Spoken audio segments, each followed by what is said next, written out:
Oh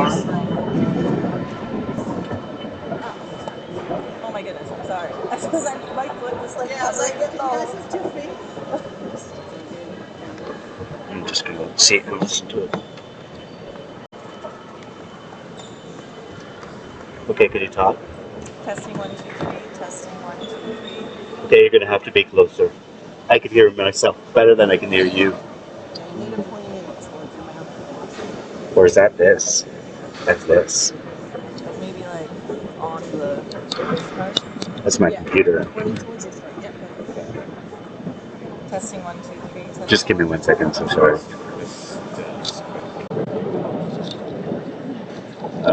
We'll take audio console. Just unplug. Close that. Just need to make sure we can switch.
Yeah, I think it's working, and it's like gonna help grow the sport too. Because like now this channel must have so many more followers than it did even the first.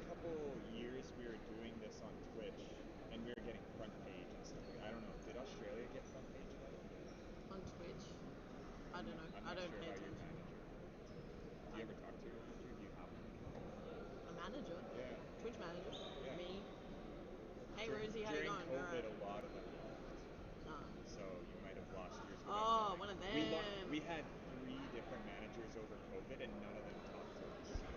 No, they gave us the partnership, and that was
Yes.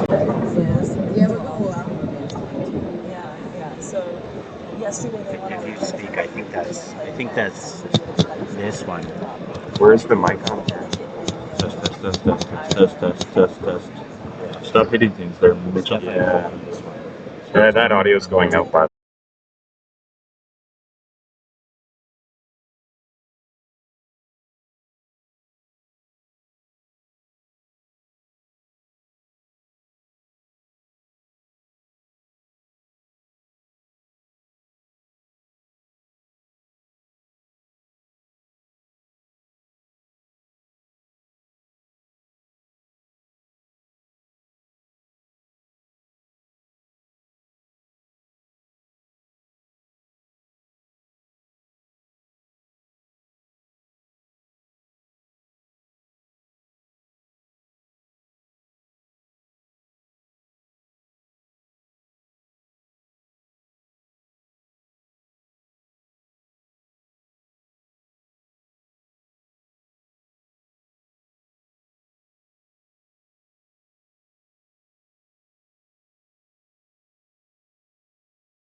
Test.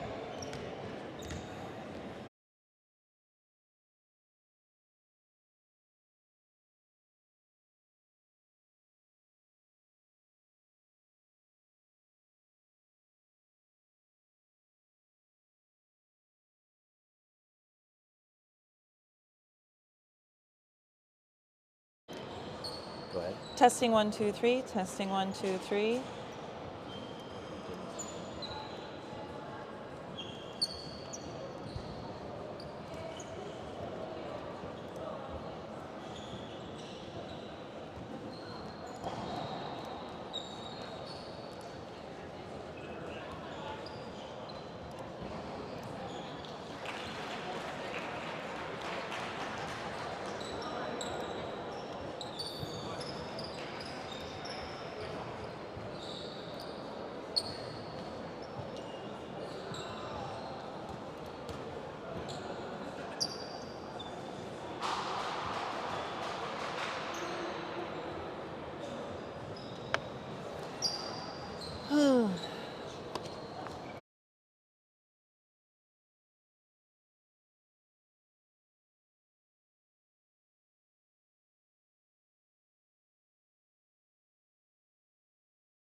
I should know how to say. Tell me now. Son.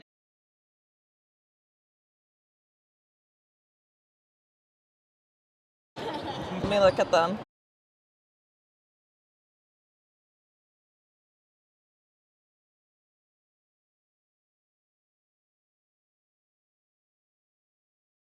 Talking to that? Testing 1 2 3. Testing 1 2. Is my hair in the way? Sorry. Testing Yeah. 1 2 3. Yeah, just keep it as close to your mouth as possible. Is that okay? Yeah. I don't think I can get it closer than that. No, that's good. Just like I'll pin my hair back so it doesn't get in the way. what? You and Kendall did some yesterday, right? We did a couple games. How did you feel? I think it was fine.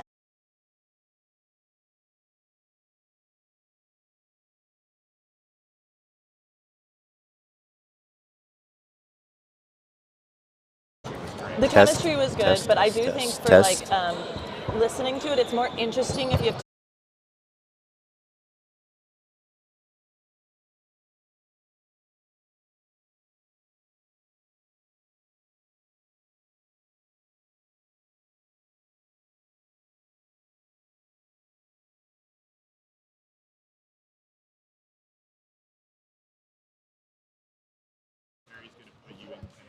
Test.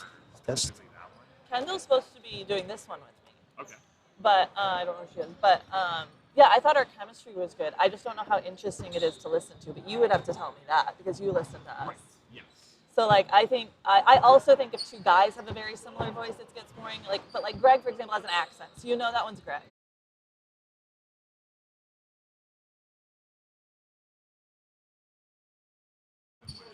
Right.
Hello and welcome to the WDBF World Championships here in Edmonton, Alberta, Canada. My name is Elisa Westman. I'm Kendall Stelmack. And we are here day 2, game 1, bright and early, 8:30 in the morning for a very exciting match. I think we have a lot of viewers tuned into this match right now because there's been a lot of talk between these two countries. We are here with cloth mixed USA versus Great Britain. Colonies versus the originator. And I know you are from the United States, so I'll try not to be too offensive with what I say. So the cloth game is what is bread and butter. It is what the Brits are used to. This is what they, play all the time back in Europe. This is a relatively new game to a lot of the U.S. players, but they have got a lot to prove here today, and they have been training for this game specifically, I will say. Yes. It's, again, like most countries in North America, very predominantly foam-based, so it's a learning curve for a lot of these teams, but USA is always one of those more very determined, like hardcore, they will make sure, like, if it's something new and it's different, but we can win it, we're gonna. Yeah, so we'll see how it goes today. There's a lot of us, and we're very determined. Absolutely, and that's totally not a bad thing. I mean, like I said, you guys were the former colonies, and you won that. You have Hamilton because of it. It's true. So both teams are getting ready to line up here, give each other some high fives to kick off the day. I think it's just going to be a great showing overall. I know we got a lot of people very interested. One of our commentators actually came early to the gym with me just to make sure he could watch this match. Yes, well, he's a Brit. Too, yes, he is a Brit. I'm only a Canadian, so I'm just part of the Commonwealth. You get to play the neutral ground here. I'll try my best. No, I think it should be fun, and overall I'm just looking forward to it. Again, cloth is it's a little bit newer, so I feel a connection on both sides because I have seen it played, I have seen it practiced, but in terms of newness, I feel very much on the American part of that. Absolutely, and so we will be going through explaining some of the rules the best Kendall and I know how. Yes. We are also new to the cloth game. We will say that we have a copy of the rules on hand just in case, and for those of you in the stream that would like to add anything in, please let us know. Always learning, always growing, and always evolving, just like the sport of dodgeball. Both teams getting lined up here. So for those who are new to cloth rules, so it is 3-on-3, 3 females, 3 men on each side of the court. All 5 balls are put in the middle, and you do actually run for the middle ball. So we might see a little bit of tug of war here right off the get-go. We saw that a lot actually during the Great Britain game versus Italy yesterday on the stream if you were joining us then. And we are, speaking of joining us, thank you everyone for being here today at the Saville Center in Edmonton, Alberta, the host of the World Championships. And we're going to give a quick shout out to our sponsors, FKA Marketing, Quality Fast Foods, Edmonton Transit, and Beercade, who is sponsoring the player of the game, which we'll have a poll up later on today. They are the official after-party location. So as she mentioned, there will be a poll up later, so let us know if you have some fan favorites at home. We will be nominating 2 players from each side, 1 male, 1 female, for who you guys think should be the player of the game. And they are off. All right, so it looks like that third ball already went to Great Britain on that rush. And there's a hit off the bat. Glenn Spacer, captain of the men's cloth team, taking out one of the British players. Team USA still with 6 players, a full line on the court. Britain down to 1. A bit of a low shot going down towards the feet. No players taken out on those throws. Justin Pyan taking out another one of the British players. So Britain coming up to the line now, 3 balls. Beautiful slide by number 27. That was Craven on the Great British team. Great Britain team? Another hit by Glenn Spacer, taking out number 23 from Great Britain, Ross McGeehan. U.S. playing pretty aggressive here. They really want this first match. I think first game of the day, like we're already on day 2. This is kind of it's always the first game of the day and that first match, and whoever gets that point, that's going to be what sets the tone for the rest of the game. Absolutely. Once they get some momentum rolling, it's up to the other team to really try to stop that. It's going to set that morale as well for the team for the rest of the day. So, that was a shot right on the foot from number 17, but number 17 on the American team, that Billy was Schmidt. Yeah, he releases his ball, even though because the ball hit him in a way where it pops up. So the ball hadn't officially been dead yet. So the way he threw it, he was still able to release the ball before officially being out. Absolutely. Eliminated. Yes. 2 players left in for the UK. So that was a beautiful jump by that Team USA player, Pan, number 8.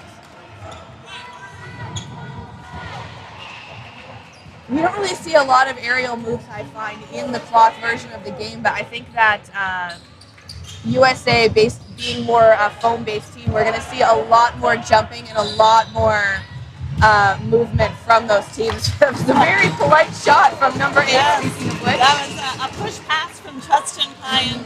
For those who don't know what that is, that's exactly what it looks like. He literally just pushed the ball. He didn't want it to bounce too high up where it could be caught. Yes. It was a safe push pass, and they're always really fun to see in the game as well. Absolutely. All right, so one of the things that we are noticing that's going to happen on the Great Britain team is the ball retrievers are actually going to anchor some of those players.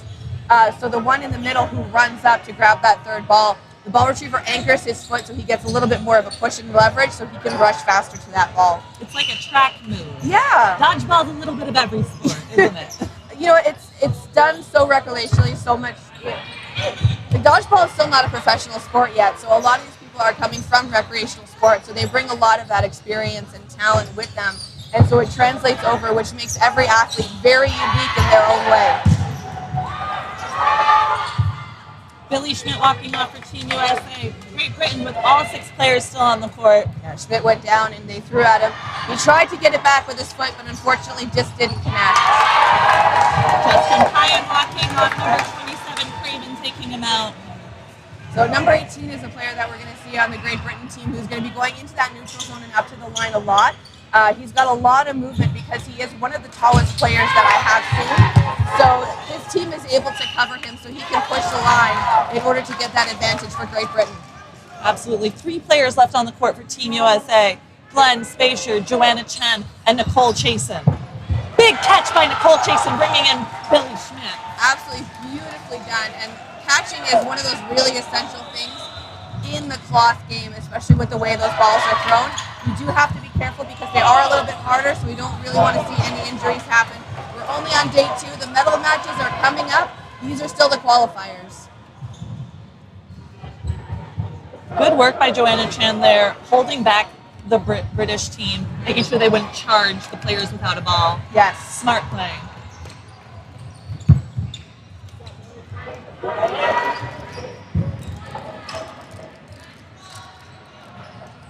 So Great Britain with 4 players left on the court now, coming up to the line. They've got 3 players left on Team Yes, USA. and a nice catch by Glenn Spacier, bringing in another player.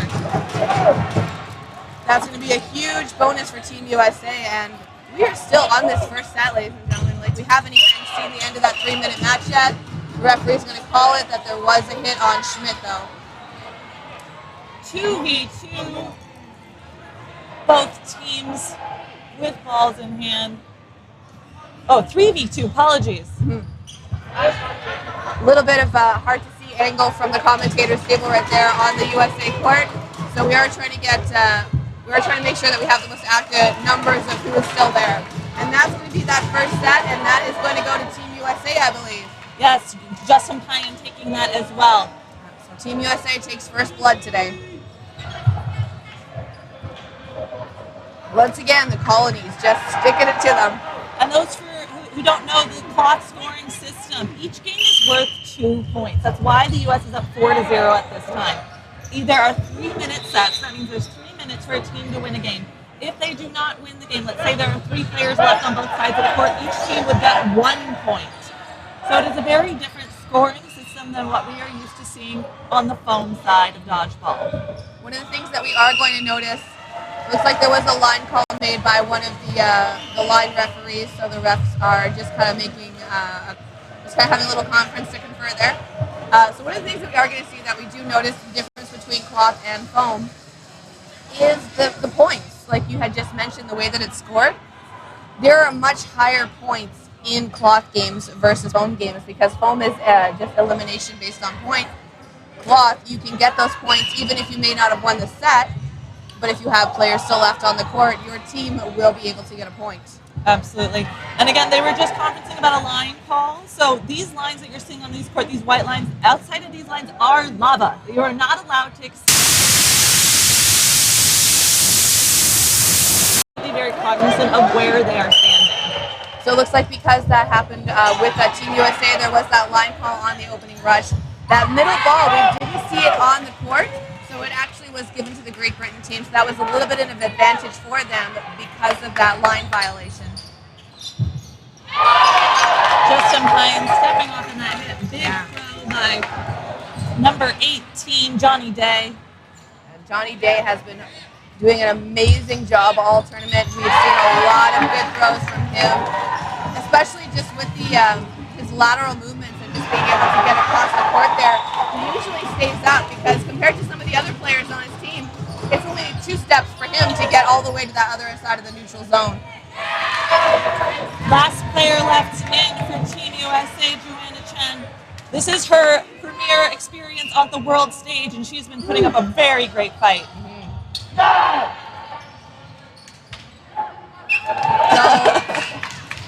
I think there was a little bit confusion if that did hit or didn't. Again, with those knee pads on, because we want to make sure that people's knee stays intact. So that heavy padding, if a ball hits you there, especially the way it was on the floor when she had dropped to her knees, it wasn't 100%. I don't think she could tell that that was a hit, but she does take the out and walk off. So that's going to be the set for Great Britain. So it does bring our score 4-2, advantage US. 13 minutes left in the first half of the first game of day 2 of the World Dodgeball Championships. Welcome to the cloth stream.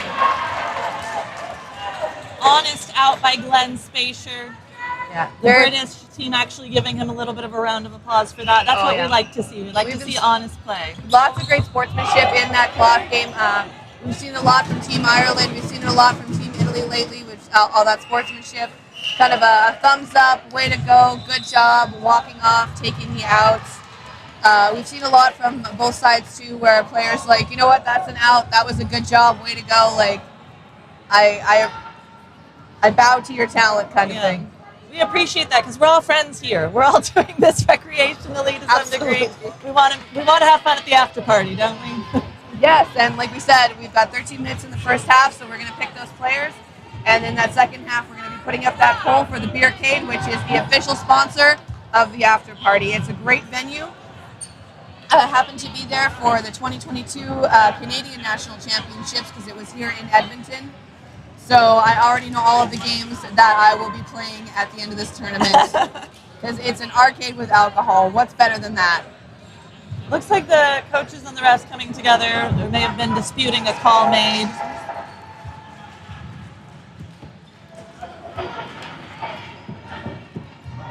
So referees just confirmed.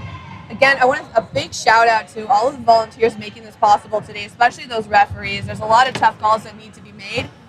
Not an easy job. Absolutely not. And the referees are doing a great job, and they're managing to keep their cool. And I think also to the teams as well, I want to say thank you very much for being respectful of those referee calls. It's impossible to call everything. So thank you to the referees who are volunteering their time today. We appreciate everything that you are doing, especially all of the organizers and volunteers being able to make this happen. It's probably the toughest position to be in Yes. this tournament. Is Yes. refereeing these really intense, high competition games. Calls are not easy to be made, especially if Yes. it's contentious. And knowing the 2 teams involved, I can definitely understand why it's going to be a lot of questions made from those coaches and captains on those teams to make sure that they get every point possible. I think this is one of those grudge matches without actually having a grudge, just based on the history between these 2 countries. Well, these teams have never faced each other in this capacity before, so it's also a bit of a test. I think the UK team is really curious about what USA can bring to the court when it comes to cloth. They've never faced off in this type of ball type before, never faced off playing mixed before. Exactly. So I think there's a lot of curiosity here. And we are again, this is the first time for cloth that is being played at these World Championships, brought to you by the WDDF. So predominantly foam players. So we're seeing a lot of different names, a lot of different teams. We see a play call being made by the referee, counting down those 5 seconds. We see a ball thrown. Nicole Chasen, last player in for Team USA. And she did not give up the ball possession in the allotted time. It looks like, and this game goes to Great Britain. Yep. So a timeout now for Team USA. Or not, I don't think it was a timeout. I think a ref was just calling timeout for a moment so he could confer something with the Team USA coach. So that does mean our score is 4-4, tied up. So one of the things that we were mentioning earlier is the fact that the UK, our Team Great Britain, is a predominantly cloth team. They are predominantly cloth leagues, cloth players. USA predominantly foam. So we do have some Great Britain teams that are playing foam, I think, today. So it's new territory just for both as well, just even for Great Britain being here. And this is, what they claim is their best ball type. So I think they have a lot of desire to do really well here and prove that they are the best. Yeah. But that also means that the U.S. wants to come in and show something as well. I think USA has a great showing so far. It's 10 minutes left in this first half. The score is tied 4-4.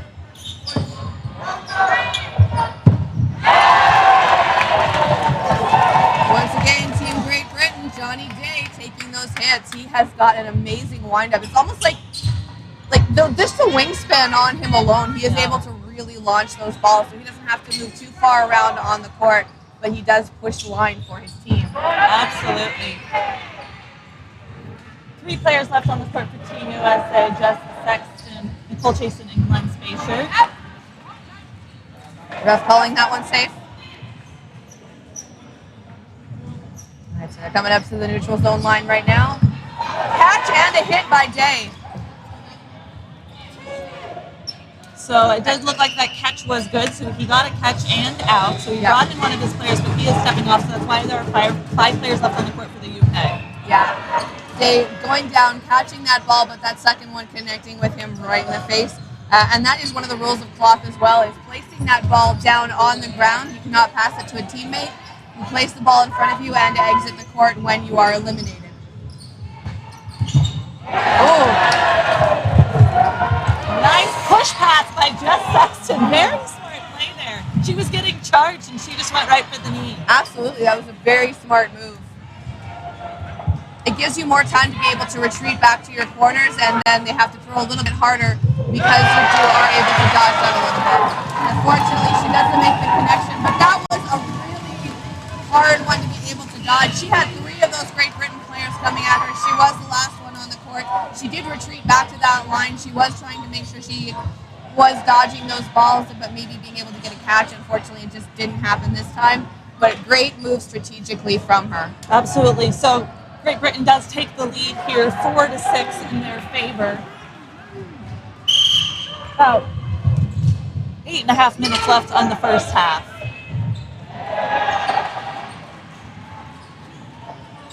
See Great Britain coming up to the line.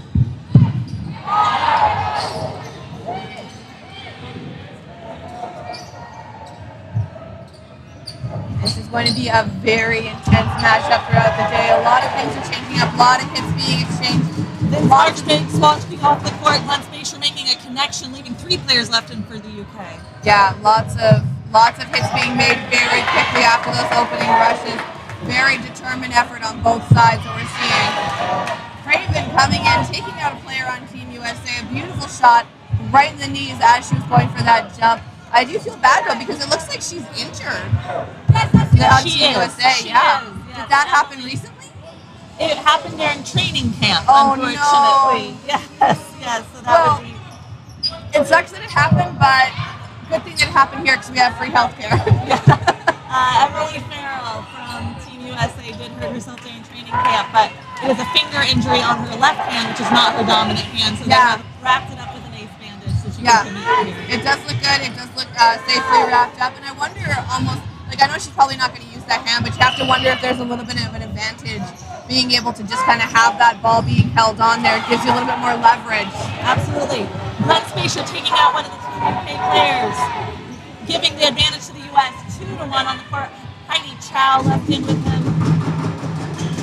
Only number 27 27. left in for Great Britain. That is Finlay Pregame. Yep.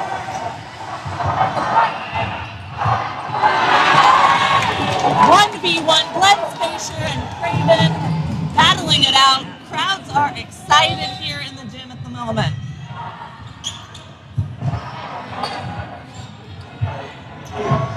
I should also maybe let the viewers at home know I am married to Glenn Spacer, so I might be a little biased at that moment.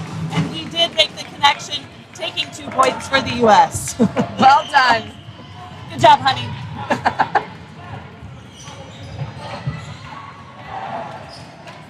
That is really great to see, and thank you again for joining me at the commentary booth. I know it's a new form, especially for you as well, so we're both learning together, and it's kind of nice to see the countries coming together this way. Absolutely. It's been such a blast being here with everyone. And yes, we're all learning together. Yes. As a dodgeball community. It's really nice to see this amount of dodgeball being played on the world stage. Any country can send upwards of 6 teams each, so that is a lot of people that we have here today in the Saville Center. Oh, big pop-up. Fumble from White. Left to take out 2 players. That was a beautiful shot from Team USA now. Great Britain down by 2, but Great Britain with 4 balls coming up to that line now. Going for those hits. Big catch by Brandon Kelly for Team USA, taking out Craven. That was number 70 on Team USA, getting that beautiful catch there. A little bit of a lost footing, but that player did not line out, so number 41 on the Great Britain team, Lottie Millington, stays in.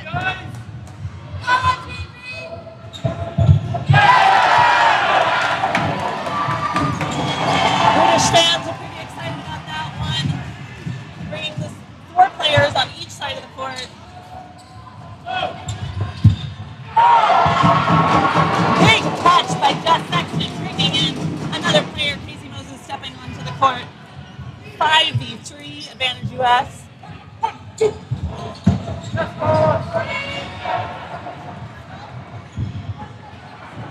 going to see 3 balls now, 3 players left on the Great Britain side, and they're going to be coming up to 4 or 5 players on Team USA. 2 ladies left on the court for Great Britain, number 41, Lottie Millington, and number 12, Karen Pickering. Karen Pickering, sole player left in. Big dodge by Pickering. Absolutely beautiful done from Pickering there, and she throws right towards the line, going into that neutral zone. She needs to make a play call. She's picking up 2 balls, and she's going to be running in there real quick. She will have burden to throw based on what the referees are calling. 4 balls on the Great Britain court right now. Taking a shot, one of the USA players diving behind their teammate. Very smart move to avoid that ball. One of the things we noticed with the cloth balls versus the foam balls is the way the cloth balls are set up. I think this is what Greg, the UK commentator, was telling me, is that the balls fly a lot more true compared to a foam ball, because foam, it's a lot lighter. Yeah, it's a lot lighter, and the balls can start. They can move in the air. Yeah, I think the foam balls break down a lot easier. Like, we see a lot of changing of the balls during foam matches because of how they are handled by the players. Yeah. But with cloth, it's we don't change out the balls as much because they do hold their shape a little bit better. They don't break down as much. And with those throws, we see the balls flying just a little bit truer as well. Yeah.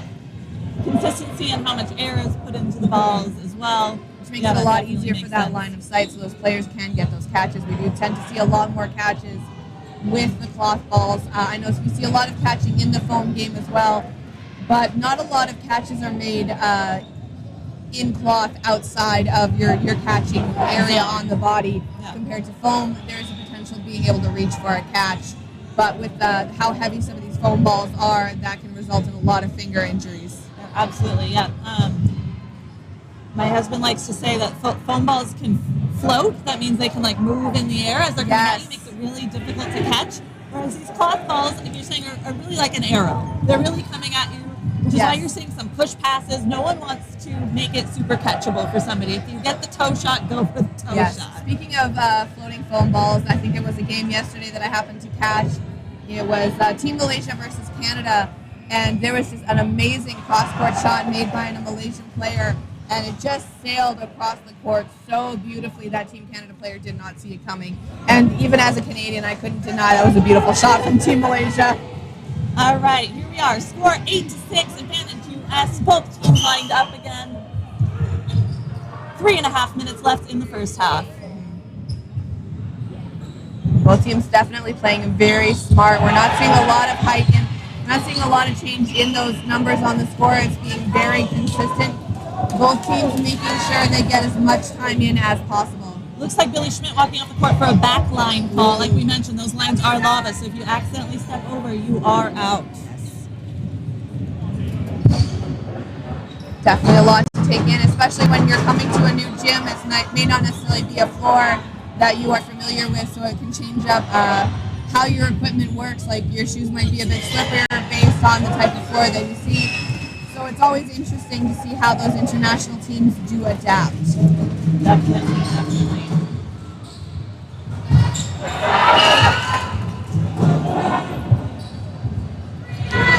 All right, so we see now there's 5 players left on Team USA. Great Britain with their full line, 3 balls coming up to the line, getting that hit on number 7 from the United States team, and that was Joey Kramer, I think.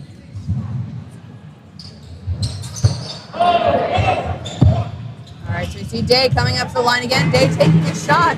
No connections made. Two balls left on the court now. Great Britain still with their full line. Team USA with 4 players now. The shot, drops the ball, walks off. 5 players now for Great Britain. Alright, so we're going to see Great Britain coming up to the line again, and that is a shot right in the feet of number 70 from Team USA. Brandon Kelly being taken out. That leaves 3 players now for Team USA. Team USA with 4 balls, however, coming into that neutral zone. A little bit of a wide shot on number 49 from the UK team.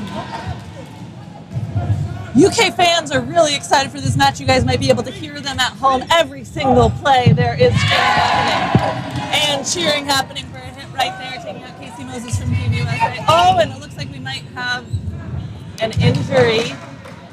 Stopping the clock. Ref's giving him a moment. Coach is stepping in. Oh, looks like we might have an ankle injury on the floor. That is always a really hard thing to see. I think we're going to just take a moment here and maybe we can talk a little bit more about the facility. So you mentioned that you are with a Team USA member, that's correct? I am married, yes. Yeah, I'm married to one of the Team USA players. I forgot which one it was for a second, Yeah. so I didn't want to say the wrong thing. Yes. I do apologize. Yeah, he's Glenn Spacer, number 12, captain of the cloth team. He's been on the foam team for past WDBF World Championships, but switched over to cloth for this one, took up the challenge, wanted to show these European countries that the U.S. can play this ball type as well. So I've been very firsthand to a lot of the dinner table talk. So how has it been for Team USA? How are you guys finding Canada? Is this your first time in Alberta? It's my first time in Alberta, not in Canada. I'm originally from Seattle, so I've played Dodgeball Seattle several times and crossed over into British Columbia. But it's always lovely coming up here. And it's been this facility is lovely. I'm sure the viewers can see it at home. Everyone's just been wonderful. Dodgeball Canada's done a fantastic job. Thank you for the happy anniversary comments in the chat. It is our anniversary next week, so yes, we will be here for Worlds for our 1-year anniversary. 1 player left on the court for Team USA, Emily Farrell.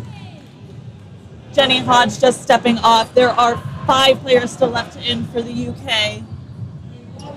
Emily did sustain an injury to her left hand, as you might be seeing on the screen. She still wanted to play. She still has her throwing hands available.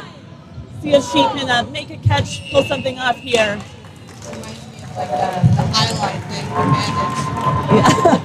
So what we just saw here for the folks at home who are not familiar with cloth is that there is 3 minutes in order to finish out a match. If you do not finish out the match in 3 minutes, however many people your team has left on the court, so in this case, UK had 5 players left on the court, more than the one that the US had. that means they won. They get both points. So you don't necessarily actually have to take out every other person on the other side of the court. You just have to have more people left on the court at the end of the 3 minutes.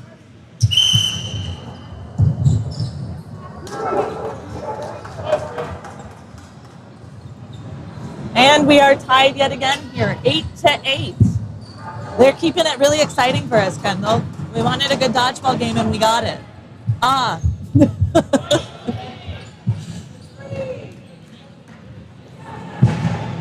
quick adjustment on my microphone, but I am back. Thank you very much. Oh, big catch by Billy Schmidt, but also getting hit out. Catch is good. That was a catch and hit. Justin Pine stepping off as well. 5 players left in for the UK. I have to kind of wonder right now if strategically Great Britain is kind of taking advantage of the fact that this is a newer form for Team USA, so they can make a lot of more of those trick shots or those more complicated plays, and Team USA might not understand what's going on. Oh, absolutely. And they should. They should take advantage of any advantage they might have. Knowledge is power, they say, right?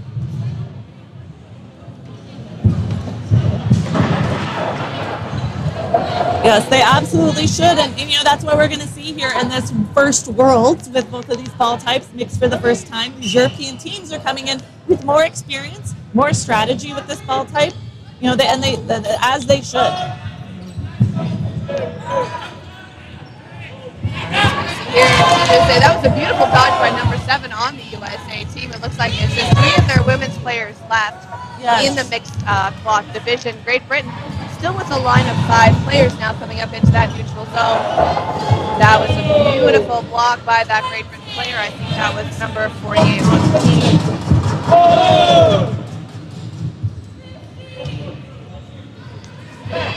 See a lot of yelling now from the Great Britain side, making sure those balls are being held. Just Sexton stepping off the court. Nice hit. I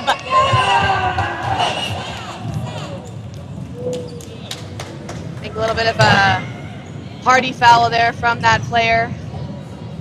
Oh, and that is a card. Yeah, that's going to be a blue card for that player. So there are also different card systems with cloth than with foam. It's a blue card instead of a yellow card, I understand, but I think they don't have blue cards, so it's just a yellow card in this situation. I think they have a couple of those cards just like handy at the referee table. The referee has their own little setup that they need to work on. The blue card, so from what I understand with the latest rule change, is 2 blue cards is a yellow card. If you were to receive another blue card, then you would get another, and then that would result in a second yellow card. So you get 2 blue cards first, 2 blues equals a yellow. After you initially have that yellow card, if you receive another blue card, you will not get a second blue card. It will make a yellow card. And at that point, it turns into a red card. You are out. You are asked to leave the facility, and I think you are suspended for 1 game afterwards if that kind of violation was to occur. Hopefully we won't be seeing any of that here today. Absolutely not. We're just letting you know that's how it works, so you don't have to see it happen. Yes, but I do believe that the reason for the card, and we will confer with the refs as well, but it looks like he had charged a player after the game was over. So that was considered aggressive behavior. Yes. And it's just I don't think he necessarily did it on purpose. I don't think he realized that she had already been eliminated. But he is going to take that out willingly. He did apologize for it. He did understand he came in a little too hot there. We did see his hands going up saying, yes, I understand. And he accepted his foul. Yeah, it's just heated tensions here on the court. We can feel it. We can feel it all the way over here. 100%. So just a clarification, we are at the half. Game is not over. We have another 20 minutes still to play.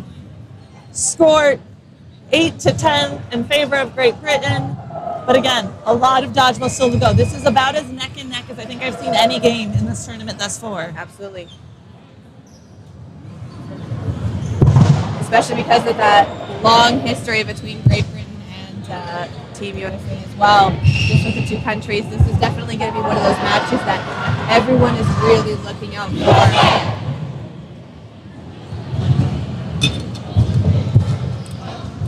Later on today, the men's cloth team will also be facing the Great Britain men's team, so I do believe that will be a pretty intense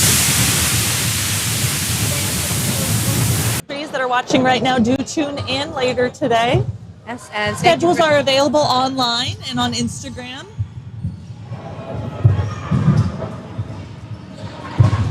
Looking forward to definitely seeing some more dodgeball. So we are changing up at the half. We are just resetting. Great Britain now leading 10 points. Team USA with 8 points. We're going to start that second half very shortly. So once again, we want to thank you to all of the referees, all of the line referees, all of the volunteers, organizers, ball retrievers, coordinators, people keeping us fed. We've got food trucks outside. I think there's a coffee truck. I know I'm probably forgetting some things, but everyone who is able to make this possible, a big thank you. This is day 2 of the World Dodgeball Championships here in Edmonton, Alberta at the Saville Centre located at the University of Alberta campus. Yes, this has been such a huge effort by Dodgeball Canada. So many volunteers involved. Dwayne, going to give a big shout out to Dwayne. Yes, President Dwayne Wazinski. He's worked so hard to put this together. So hope everyone at home is enjoying the live stream. We have a very diligent live stream team that's a part of this as well. You get to see some really exciting dodgeball, and that's what we all came here to see. Absolutely. So teams right now just kind of discussing strategy. So what do you think the Team USA is discussing right now in terms of strategy? Because Great Yes, and it is just so neck and neck. I mean, they've been up by 2, they've been down by 2. It really has gone back a number of times. I think they're probably wanting to get back the energy they had those first 2 matches. Yes. USA took those first 4 points, seemed pretty handedly. They were controlling the game. They were controlling the momentum there at the gate. I think they're going to try to put into place the energy that they had there at the get-go and not let Great Britain run on them. Yeah, so these two teams have not faced off against each other yet during this tournament. So I think possibly a lot of that now is because we know that Team Great Britain, you know, obviously they're cross country, that is their format. So I think Team evaluating who they're going to put where on their lines to make sure that they go after those Great Britain players that have been aggravating them the most. Yeah, and I, again, would expect these strategies to continue into the games later today. Absolutely. For the now that they clock game. Now that they can put a name to the face, I'm sure that's based off of the footage, but once you see it live, it's like, all right, we need to adjust accordingly now. Absolutely, absolutely. And again, so many of these people are friends. A lot of these people know each other as well, so it's all friendly rivalry, all friendly competition.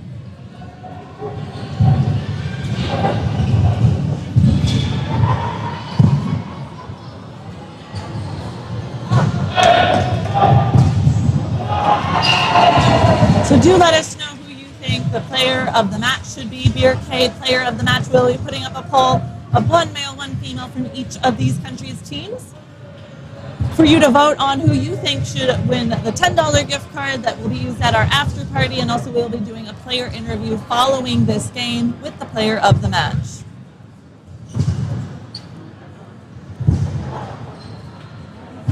No.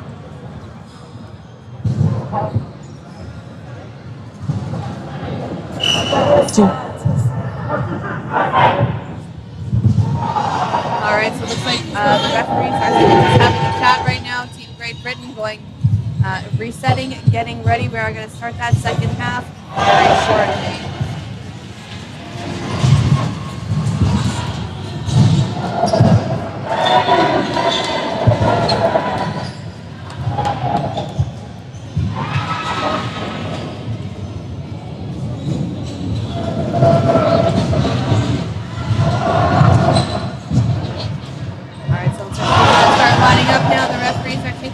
On the courts. We do have those 2 referees. We do have players from Team Sweden, I believe, that are going to be standing on the sides of the court right now. You can see them in those yellow shorts. They are line reffing. So that is the second red line that we're seeing close towards the end of the court right now. That is, I think, where the activation point is after that opening rush. That's where balls need to be passed behind. So the referees are going to be watching for that. They're also going to be watching for those line violations as well. So that's why we have 4 referees on those courts right now. And a big shout out to those teams playing who are able to volunteer some of their teammates in order to help us out with that line reffing in the formats. We're seeing it on the foam side as well. Absolutely, and you also see both sides of the court players in the red jerseys. These these are the designated retrievers. Only the designated retrievers can pick up a ball if it goes outside of the court to hand it to one of their players. So on the USA side, you actually see a couple of the coaches with the pins on right now wanting to save the legs of the other players. All right, and they are off. Sexton taking it out immediately. So number 12 on Team USA, he's right in front of us. How do you pronounce that name? Sorry, where? Number 12 on Team USA? Spacer. Okay. I just wanted to make sure. The J is silent, naturally. I know that's your husband, but it did throw me off a little bit. Thank you very much. Number 18, stepping off the court for Great Britain, Johnny Day.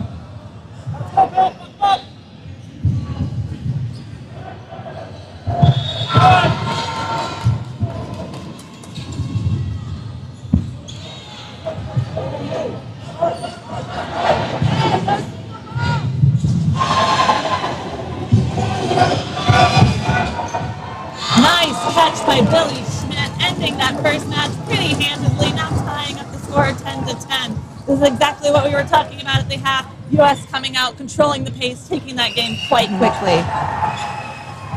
So Team USA is going to take that one. That's going to give them another 2 points now, and we are 10 for 10.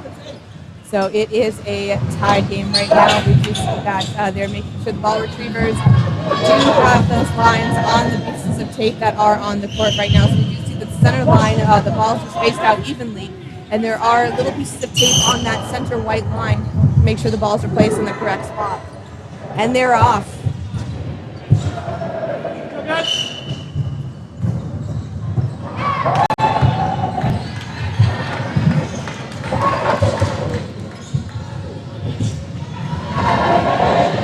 So we're seeing five players on the Great Britain team just barely nicking the ankles of number 17, but he manages to stay in. It was not a hit, but came very close. It was a very short little dodge right there, but it was beautifully done by Schmidt. Stays in, throws the ball, and takes out a player on the Great Britain team.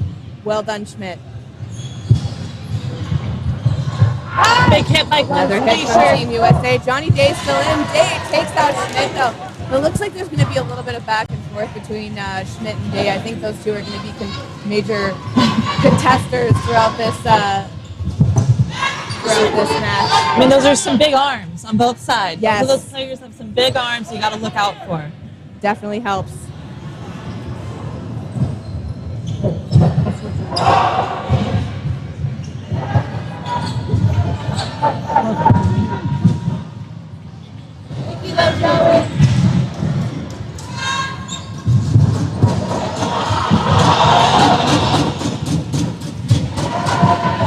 Alright, so it's just going to be...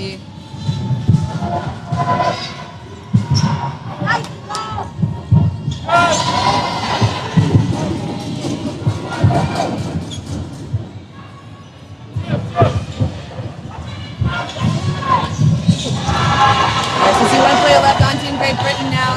And Justin Pyan wrapping that game up quite handedly. USA definitely were controlling the pace here of the second match.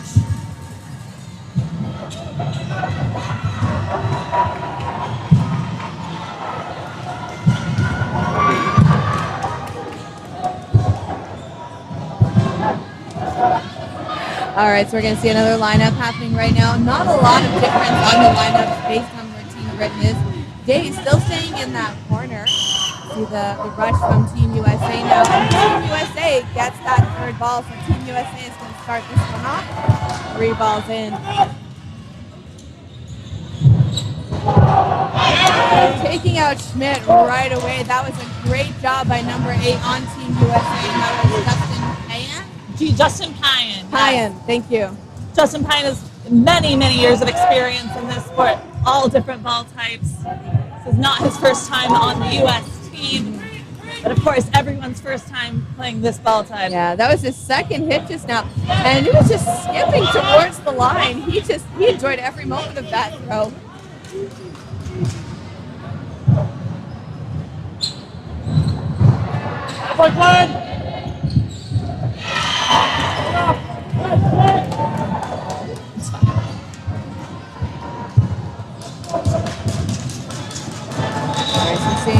players left now on the Team USA. 5 players still left on the court. 1 player left. Spacer wrapping it up. Shot by Spacer. Well done. That really came in clutch at the last minute. He knew how to just immediately charge the line and take out that player from Great Britain while she was retreating. Yeah, I taught him that one. No, I'm just kidding.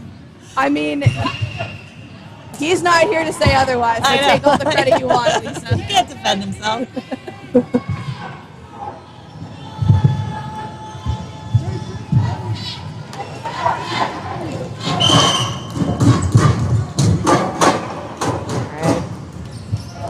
So 1 ball being thrown over, nothing really connecting. Both teams still with their full lines on the court. Great Britain really pushing the line on their left wing, wanting to push back USA as much as possible. But Spacer taking out another player. Number 7 walking off, Adam Hill. 5 players left in for the UK. All right, so we're seeing here it's now 10-14, USA leading by 4 points. Big hit by the UK, number 40. No, not 40. I think there might be a little bit of discrepancy with some of the jerseys right now, so we will trying to bring you the names as soon as we see them on the back of the jersey. So the referee is just making a call right now.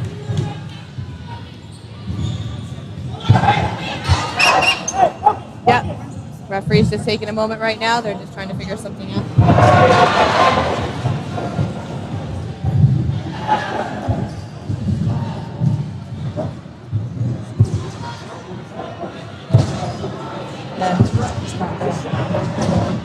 So the referees are just kind of taking a quick moment. The line referees are conferring with them.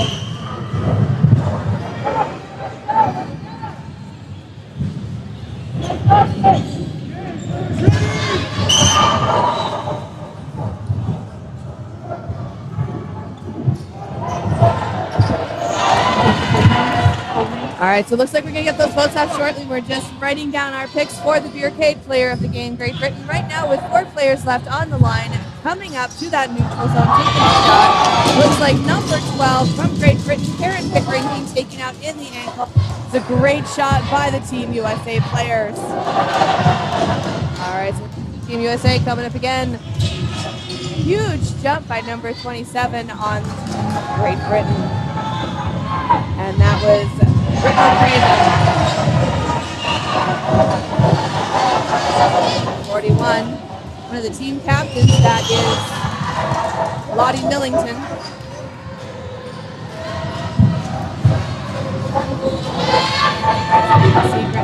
Team USA coming up to the line now. Team USA with 3 balls versus 2 players for the Great Britain team. Shot by Spacer on that player. Was not a hit, but it was a beautiful throw nonetheless. Well done.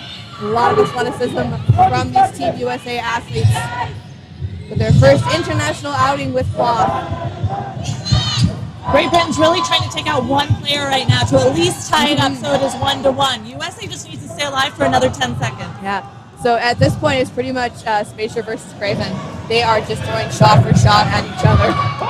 Beautiful block by Spacer. And I'm not biased, so you know that's a good one.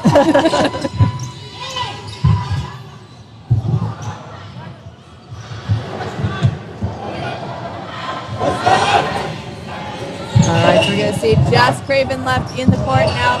Going right through Craven's legs. It looks like another card. And we're going to see a call made on Team USA right now. I'm not exactly sure what happened, but Craven's going to be backing up to that line. All right, so we're going to see the head referee coming out right now. So the refs are giving Team USA a card for the bench. The bench. Some of the let's call it aggressive cheering happening from the Team USA bench. Very for some of the calls enthusiastic. being made. A lot of enthusiasm on both sides, so we're trying to make sure that people do stay as respectful as possible. Let's remember, folks, we're in Canada, Heath. So I don't know why we want to get angry. What's that about? And I'm going to get canceled so hard on the screen.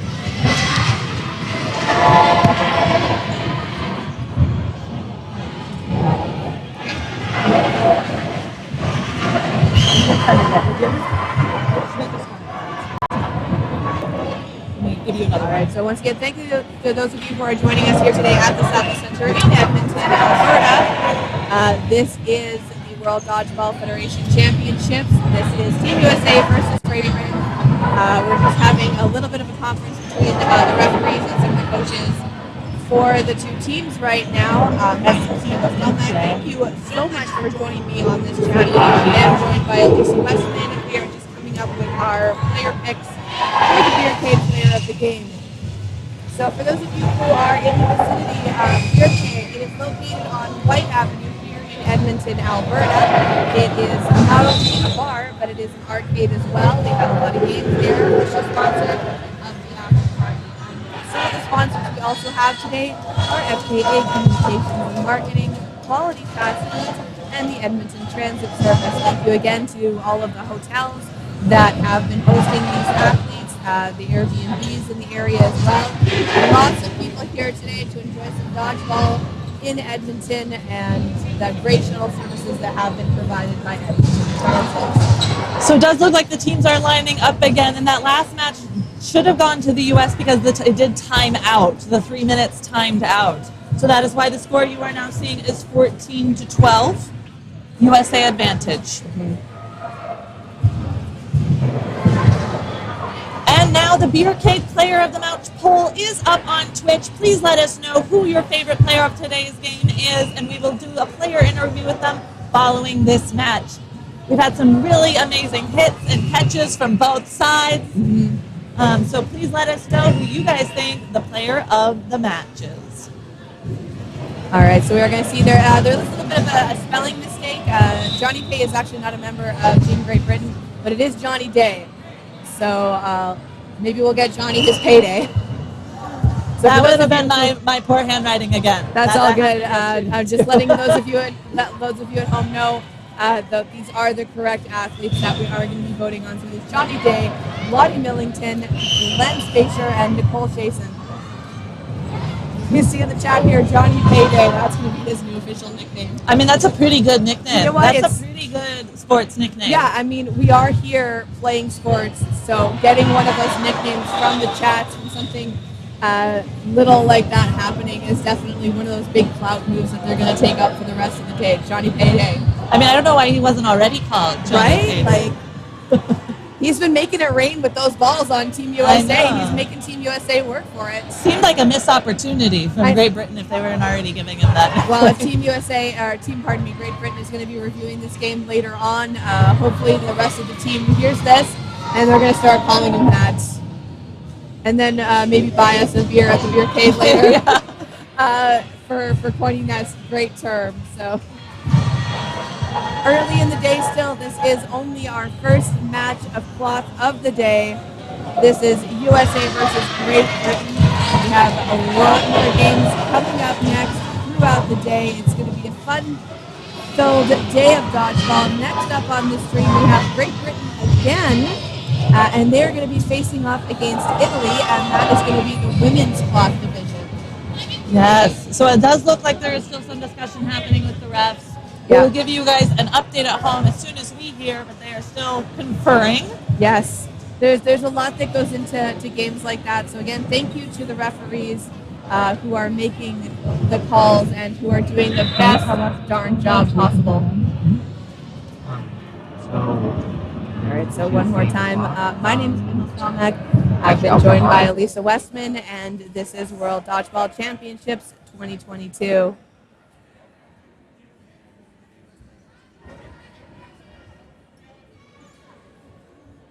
All right, so thank you to everyone joining us in the chat now. Definitely see that we have a lot of viewers, so I don't know if you're up early or late, but thank you for being here and watching some amazing cloth dodgeball being played today. This is the official cross stream for the championships over on TTV1. We have the home games happening very shortly at 9:30. So just for some of the questions coming into the stream right now, yes, cloth is 6v6, 3 females, 3 males on each side of the court for mixed. It was a card. So it is traditionally a blue card in Europe. We do not actually just have blue cards, so it is a yellow card, is the color of it, but it is the same penalty that was given to the U.S. So it it was from yelling from the bench. What happened is that the timer had run out for the 3-minute match, but the refs do not have great visibility onto the clock here. So the game was not called, which is why the U.S. bench did start aggressively cheering towards the refs, and that is why the card was called.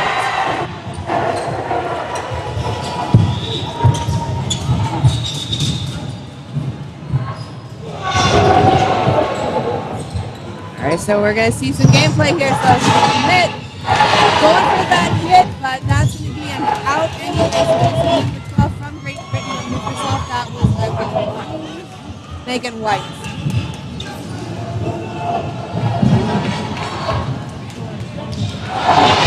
Some interesting calls going back and forth between the two refs at the moment, but 2 players from the U.S. walking up. Now a third. 3 players left on the court. Glenn Spacer, Jessica Sexton, and Joanna Chan.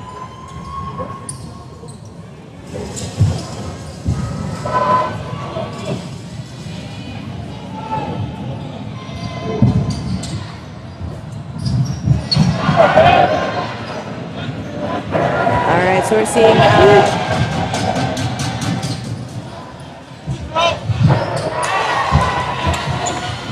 2 players left in Joanna Chan, Glenn Spacer.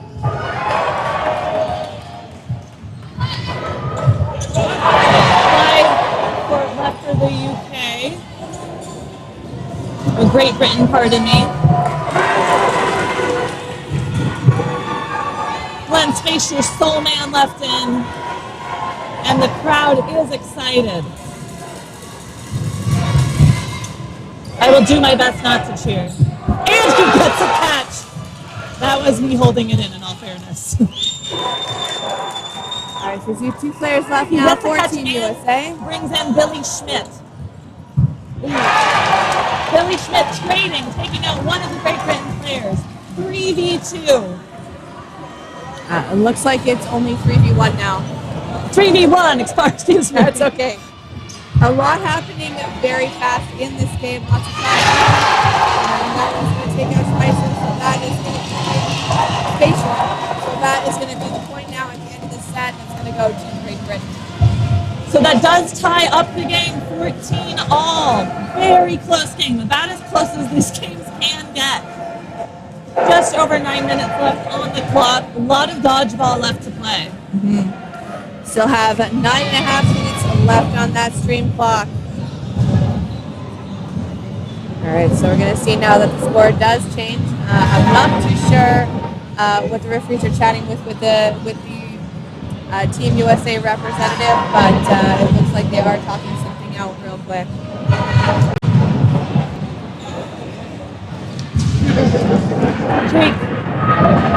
Jake. So thank you for those of us in the chat who are letting us know that there should be a difference in the score. We are going to just double check that with the referees so we can bring you the most updated information possible. Team USA just having a quick chat right now. And looks like they're going to start lining up again shortly. Again, thank you to everyone joining us. Please give us a shout out in the chat. Tell us where you're from. Tell us who you're cheering on. That's 14-14. So it looks like we have been confirmed the score with the referees. It is 14-14. Team USA and Great Britain are tied right now in the second half. Beautiful shots made from both sides. That was a 1-1 exchange on the players. That was number... All right, Again, so the player of the match... Sorry, pardon me. Player of the match poll is still up for another couple of minutes. Please do go on, create a Twitch account, follow Dodgeball TTV and TTV2, and vote for who you think the player of the match should be. Okay, so it looks like the reason why the ref made that call there, the ref conferring that the ball was not activated for that player, that's not taken out. All right, so we're going to see here, coming up straight to that line again. 3 of those Team USA players just absolutely rushing the line. All just beast-looking players right there. They are definitely athletes. Huge stature from all 3 of them. That is a scary lineup to be rushing against.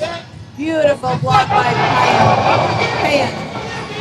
And that ball officially ends up on the opposite side, and that is going to go to Team Great Britain. I think it was across the line. Ball retriever for Team USA, working hard. Ball retrievers. Huge shout out to all of them. Almost getting a catch. Schmidt not quite connecting with that ball. He tried, but didn't quite make it. But that's a great job, great effort from Schmidt. We're going to see here now. 5 players left in for the U.S., 5 on Great Britain. 1 player taken out by Justin Pyan.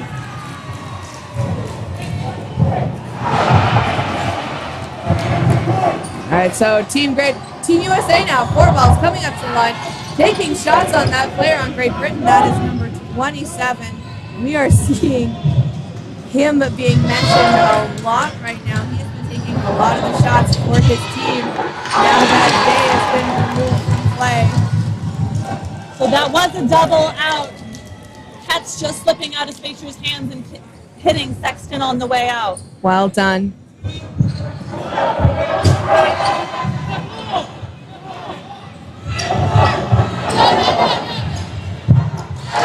And a toe shot on Chan. Great Britain playing very aggressively at the moment, pushing the line very effectively.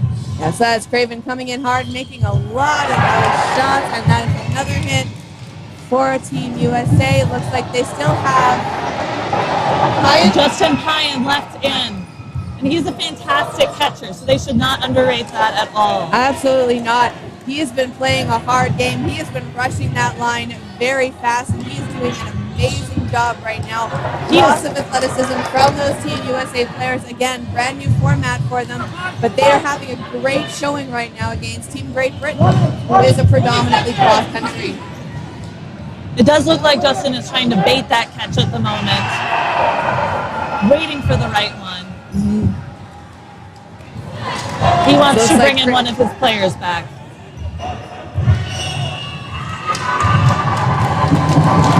It's going to be the end of that set. It looks like more players on the court, so that point's going to go now to Great Britain.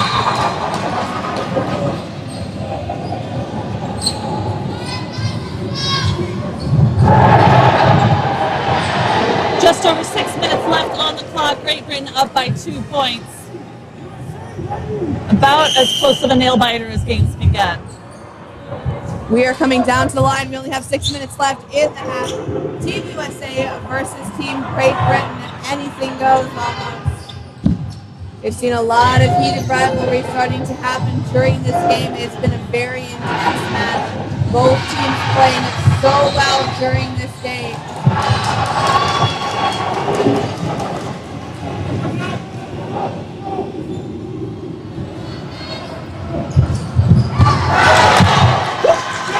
And that's a ball almost going into the commentary area. Schmidt getting hit out, but Spacer taking out a UK player at the same time. Just a reminder.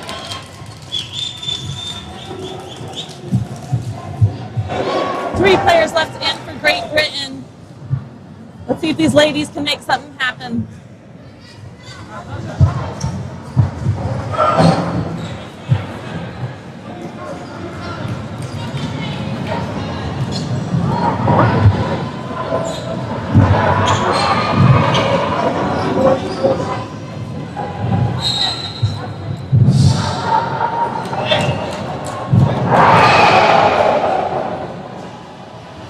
Looks like they are switching out a ball.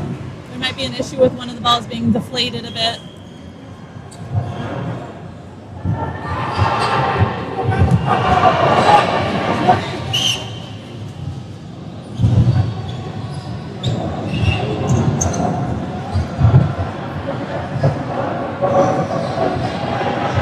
Refs conferring yet again. A lot of conferences happening in this game. Yes, I think a lot of tension might be running a little bit high just based on the fact that it is Great Britain and USA. Again, this is their first time coming in playing cross, so you know they've got something to prove to show to Great Britain. It was time. So it does look like the 3-minute clock that ended.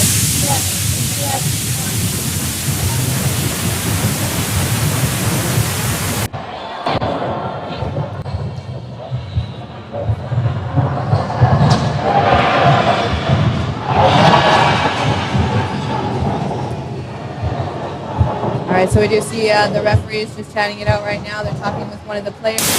So not only is this new for all the players, it's new for a lot of the refs here today.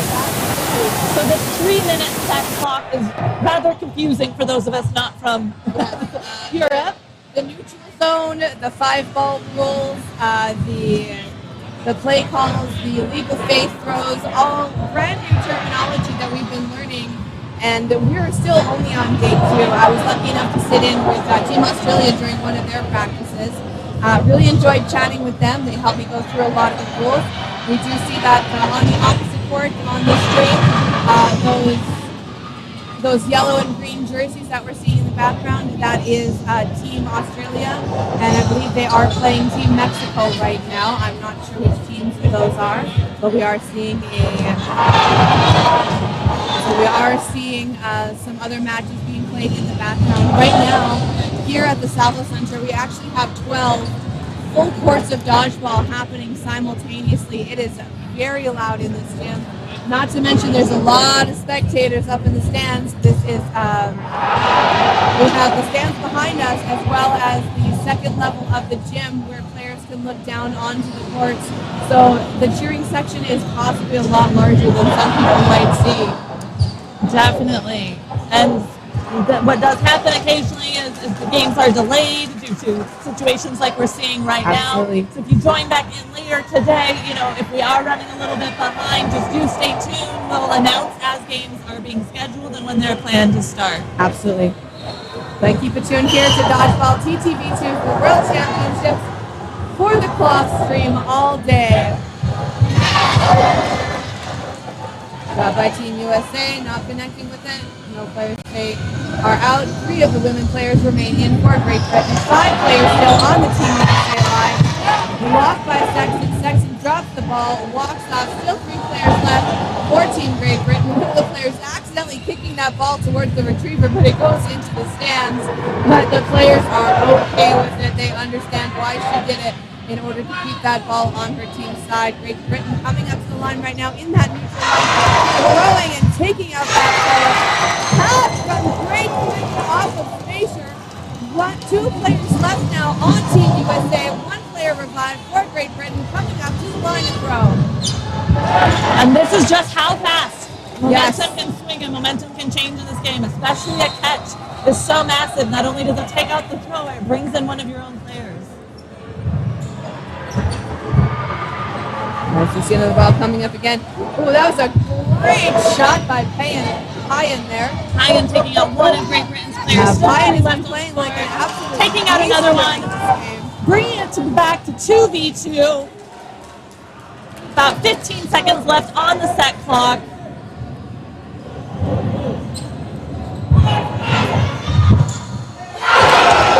Catch for...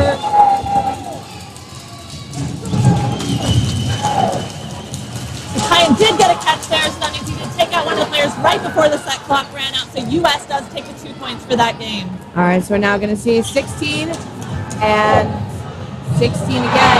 So score is tied.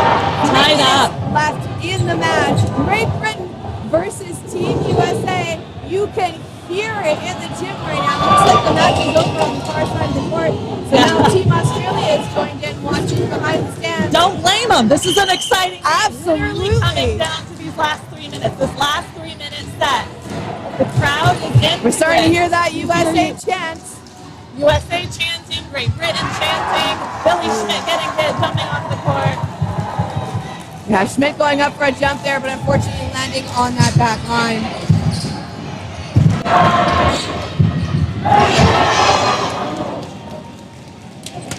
One ball left on Team USA side, 4 on Great Britain. So it is definitely getting heated in these last 2 minutes.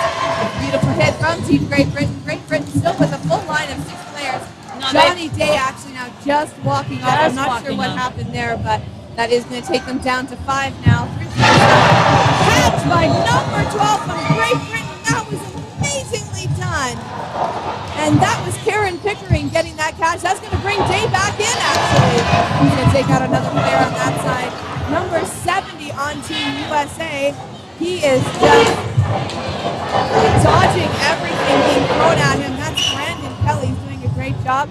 just had to stop play for a minute. We had a foam ball randomly wander onto the cloth court, so we had to set that. So we're just retreating back to those lines with Kelly coming out there with number 7 from Team USA, and that is Kramer. Jess Sexton and Brandon Kelly still on the court for USA, looking to bring in another player. Jess Sexton missing that catch. Just Brandon Kelly left alive. Unfortunately, not quite connected with that one. That is going to be another point for Team Great Britain, so that is going to bring their score up now to 18 points. 18-16. Great Britain leads. 1 minute left on the clock. So US has 1 minute to tie this game up. Yeah, this has been a close game the entire time. This has been a very intense match. A lot of tension rising, a lot of making sure that calls are being made appropriately. This has been one of the most high energy matches of the game. We see that cheering section going off. We see Team USA and we have Team Great Britain, and there they go. So that's going to be 2 balls now for Great Britain. That was an amazing opening rush. 90 seconds, getting confirmation on that from the point that this game started. So just 90 seconds to take the lead.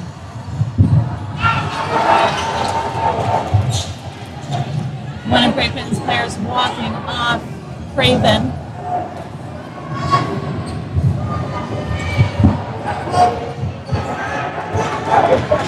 So thank you everyone again for joining us in the chat. Thank you for joining us today on the first game of the clock tournament. We are coming to an end very short, less than 20 seconds left on the clock. Team USA still with a full line. Schmidt with a few pump fakes, making sure that Great Britain stays to the back of the line. Blocked by Schmidt, going in there. Dodged by Day. Unbelievable. Throwing it at Station, not getting it at all. Great Britain with 4 players left on that court. That game clock is going to go. And Great Britain still with 18 points, a 2-point lead. This has been one of the closest matches we have seen in this tournament yet. Ooh, beautiful hit from Team USA player. Oh, sorry. Absolutely. We're both excited right now. We're standing up with everyone too. 3 players left in for the US, 2 for UK.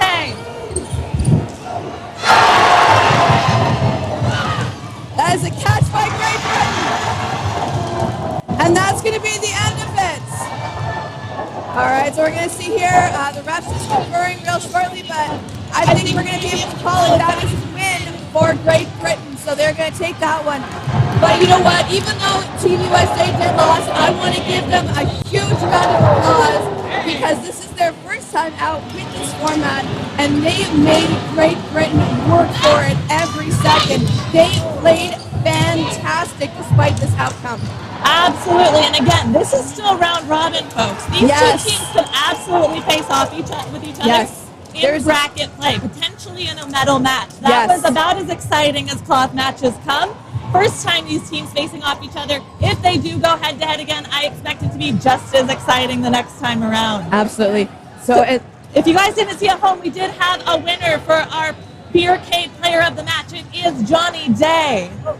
So we will bring him over for a player interview here in just a few moments. And we'll be talking to him in just a moment.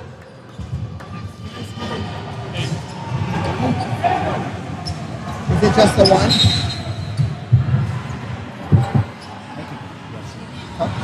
You can share it. Yeah, we'll share it. My hair okay? Does that look okay? You got these always. All right, Johnny Day. What a match! What an insane match! You're out of breath already. Immediate thoughts coming right out of that game. I was out of breath watching the game when my boys were on. Just incredible from the whole team. Can't believe it. USA came out with a vengeance. Some of those throws were scary. It was just incredible to play. What an opposition. What a game. Were you expecting this kind of match from the US? Yeah, definitely. We've been looking at this as one of our hardest games in the group. We knew they're going to come out firing. We knew they've got all the skills. Yeah, we were definitely prepared. Only just, apparently. Only just. Only just. But we knew it was going to be tough. Oh yeah, you are our Beercade Player of the set, the first one of the day. So you get a beer that you get to drink at the end and closing party. Oh wow. Wow. Security. Is security, please? Well, yeah, again, I just want to step in real quick. I just want to mention that we actually had a little bit of a mix-up in the chat with your name. So we actually wrote it down as Johnny Pay. So now we have everyone in the chat calling you Johnny Payday because you made it rain. there we go. Johnny Payday. I like that. Prove it. Exactly. Johnny Payday. We started a whole new trend. Awesome. Yeah, I mean, again, back and forth, back and forth. I don't know. How do you, what do you take from this into your future matchup with hopefully US when you guys come together again? It's going to be in the final, right? That's how it's going to work. I'm assuming. Yeah, It's I gotta mean, be the showdown. yeah, exactly. Yeah. We know that they've seen us now. We've seen them now. So if we play them again, no holds barred. Going to come out even harder. We're going to have to think of something new, to be honest. I agree. I am really excited to watch that. My heart was racing the whole time. I love a good game of dodgeball. So I'm cheering for both sides, just like every time back and forth, back and forth. I got to like cheer for my boys and women, and I got to like cover up this when I cheer for you. And I just thought it was a great game. Everybody, anything else you want to say to everybody watching? Johnny Payday? Sleep well, I guess, for my UK fans. Otherwise, just thanks for the support. Love to be here. What's your next game? Or put me on the spot, Ireland in mixed. Ireland mix. All right, we'll go get ready for that. Rest Thank up. you. Thank you, Johnny Payday here. Johnny Day, amazing guy, amazing match, and we've got more amazing games coming up. So stay tuned.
Dite. Dite?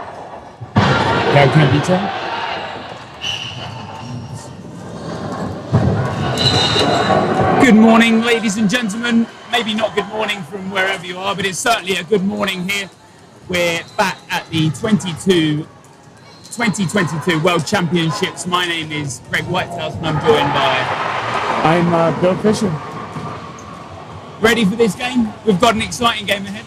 Yeah, I think this is the first women's squad match I'm getting to watch. I got to see the Italy mixed squad yesterday, so there's some familiar faces on that side. I've yet to see Great Britain except for the match just before this one, so I'm excited to watch these two teams keep it out. Exactly that. It's some familiar faces for GB. You may not have seen GB women here at Worlds if you're new to watching the World scene, but if you play in and around the European scene, you would have seen these women play time and time again. But a good opening rush for Italy. Yeah, Italy, fantastic job getting that pitch back. But a good block early on there from Imi Shah, a nice single ball block at the line. Because at the opening rush, you're looking at taking a player early. Yeah, I'm always impressed with just how the skill at which the European teams have at like getting that middle ball. Right, like I feel like the Western teams haven't necessarily figured it out just yet. Yeah, I'd agree. It's that opening rush ball. It's something that happens a lot in foam. You see, obviously, the 6 balls, they're split 3 and 3. Yeah. That opening rush is a lot more, and can be a lot more aggressive in foam, just because the activation line is a lot closer. Yeah. I'm always impressed with that, like, scoop back, that 5th ball in the middle.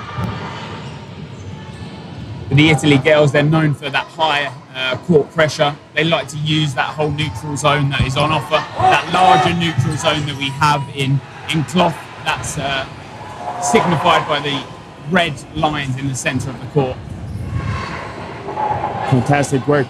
You saw that charge down a second ago, and you could just hear, I don't know if you could hear it on the cam, but one player just calling it off and everyone knowing like we're on the same page. We're stopping here and we're coming together.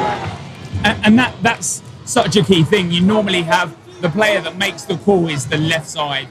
The Italians have that calling system, but that's a nice shot from Dite there, number 44 for GB. Like I was saying, the Italians still opt for the old style of calling. They put fingers up behind the ball. Yeah. And you call from that left side. In foam, normally the traditional style of calling comes from the middle and they huddle together. Yeah, a lot more huddling in foam, and then a lot of like rushing to the line to go put that pressure. So 3 on the side of Italy, 4 on the side of Great Britain. How do these two teams fare up normally, would you say?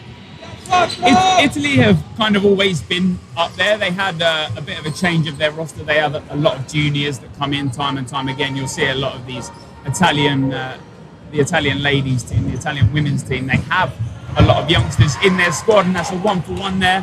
Now Dite takes out Benetti. Yeah, like I said, they have a lot of young players that come into their squad. GB, we obviously haven't seen play Italy before, but we've certainly seen Northern Ireland, England, Wales and Scotland play Italy. Got it.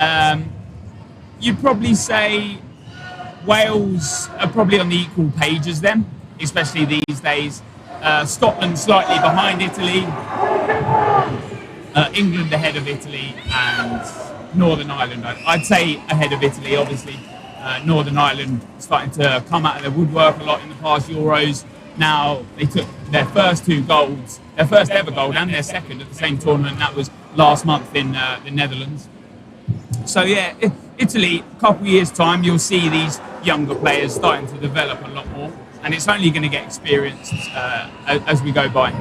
It's definitely the thing I envy the most in the European scene, is that since you have those youth development programs and that pipeline of new players coming in. Italy, the pressure of backing off. Be on the GB side to take a shot here. Let's see. I want to see who they go for. Is it normal that they go for the corner-to-corner play? It all depends. Obviously, everything is going to change tactically throughout the game. But if you're playing defensive, you look at throwing against ball one, it just stops that pressure of the running counter, but it's also, you have kind of got that safe throw. It's going to be blocked, it's probably not going to be caught. So that's normally that defensive style throwing.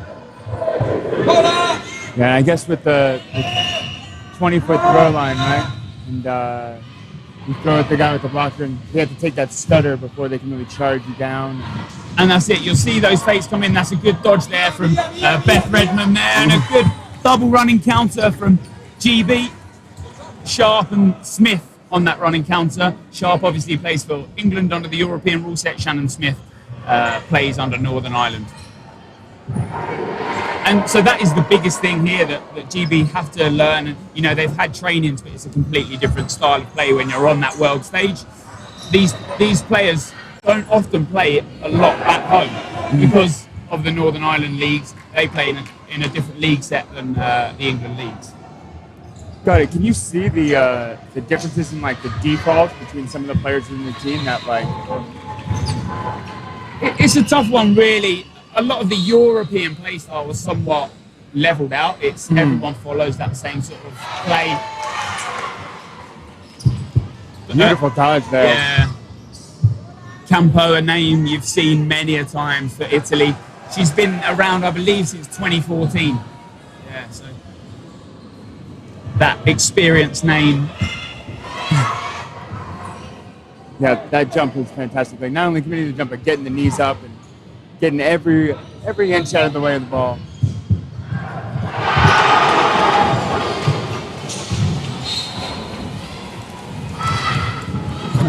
The 60-foot shot by Campo.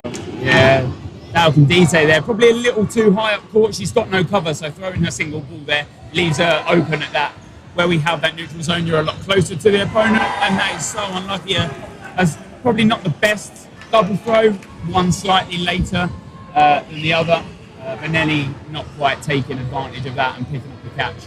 Yeah, Benelli is one of the players I saw yesterday. I forget which match it was, but she looked fantastic yesterday. Yeah, a very smart dodgeballer. Plenty of tactics in the back pocket. Always, this Italian side forever, despite the young teams that come through, they always focus on catching. They've always been such a good catching squad. When they start making some of those early catches, their momentum changes completely. Oh yeah, it's amazing just how much, not only like the player count shift, but the confidence shift that comes with any catch. Right? Like that can be the turning point of a match. And it's always that thing that you don't want to try and force yourself into a catch too early, because sometimes it works against you. You get that mindset. You feel like you need to make up for the last thing you've done. Across the Americans in some of those late sets in that previous match, right? Like a lot of those ricochets and the others. Ball pops up and commit. Campo leaps forward, takes the catch. And there you go. We've said it literally seconds ago.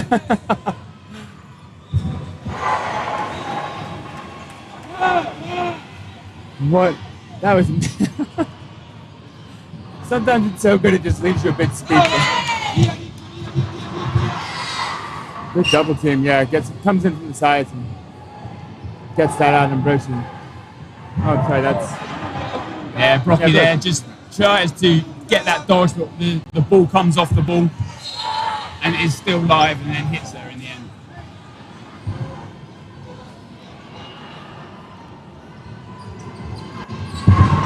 Benelli now with that running counter, a single ball, but a nice block from Meg White, nice and simple.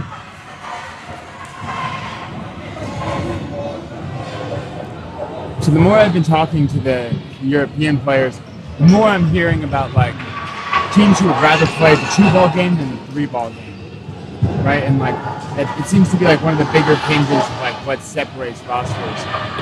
Is there like a almost a catch there? And one on the other side as well. Do you see a prevalence between these two, or know the prevalence of like 2-ball versus 3-ball between these two rosters? I'd say the GB setup is probably very single ball orientated. They're looking for the running counters there. They back their running counters, and we're going to look at seeing one here. Meg White, does she take one? She takes one out, but she treads on the line. That is a Ryan fault. Such a good running counter. Unlucky there. Would have headed to a 1-to-1. But we see that line fall. When you tread on that line, that does force you a dead player.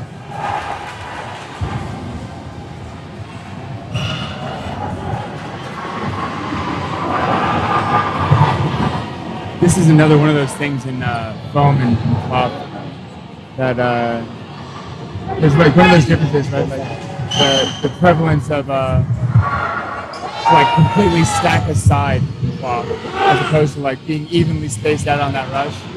It's such a strange thing, especially because we rush for the right side, and so to have that side completely empty is like, what's going on? Yeah, I guess it's the same thing as driving on the side of the road, right? Yeah, exactly. That's. Yeah, like you said, that opening rush, those 2 balls on your left side are uncontested, that middle ball's the contested one, and likewise for the other team. Obviously in foam you see the 3 balls on your right are the ones that you can run for. But Italy take that last set, now 4-2 down.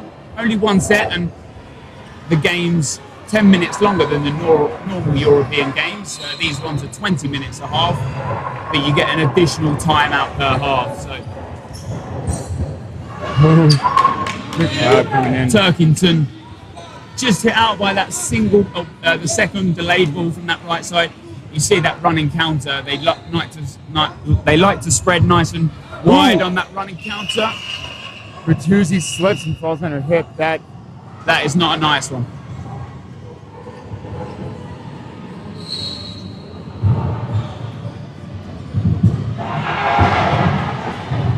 I'm gonna take a second here.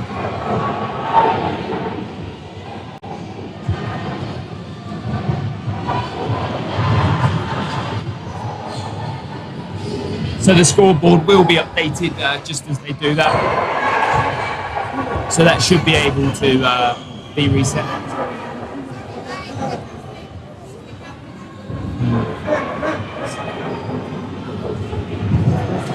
So obviously what happens with that scenario, obviously she's jumped and dodged, landed on her hip, she's now an injured player. The time has stopped, so she is an injured player. So what can happen now is if she wasn't hit out, a player from the subs box can take her place on court.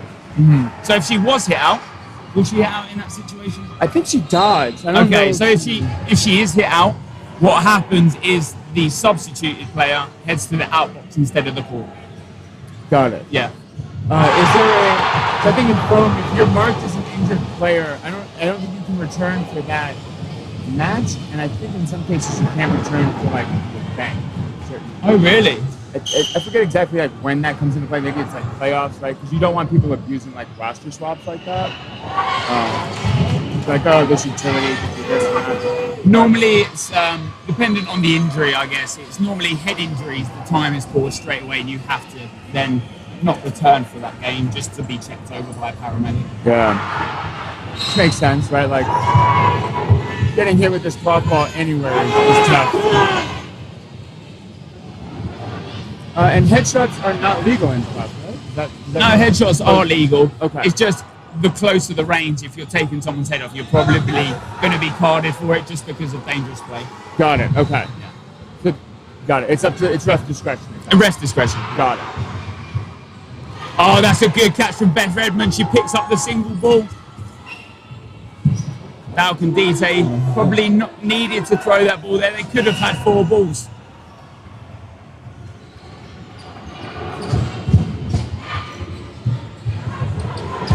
Zan on high up court into that neutral zone, but is pressed back slightly by number 8 there. Beautiful shot by Zan. That's always one of those awkward spots. You just try and get up as fast as possible and not interfere with the play.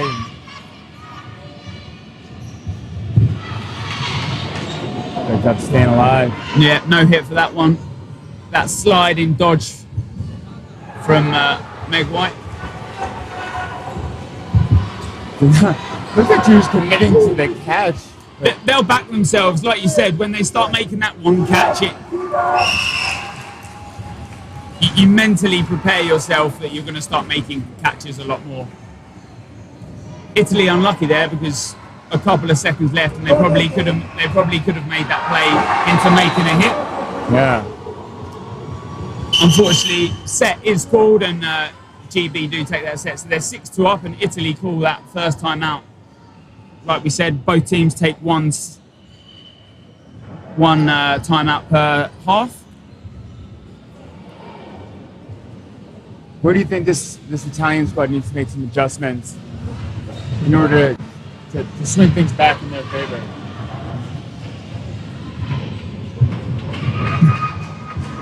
I think, you know, with that set that they did win, they were picking up those single ball catches. They've just got to make sure that they're forcing GB back, that when GB do attack, they're only releasing the one and you're picking those catches up.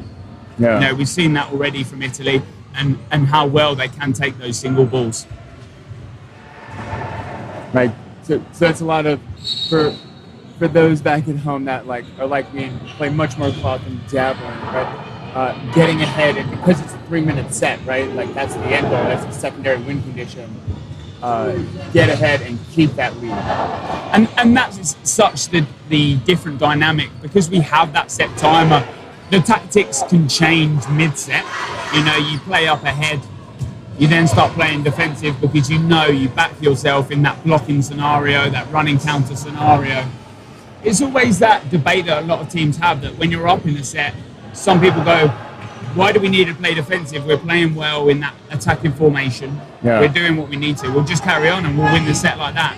That's what can trip some teams up in terms of changing their play style.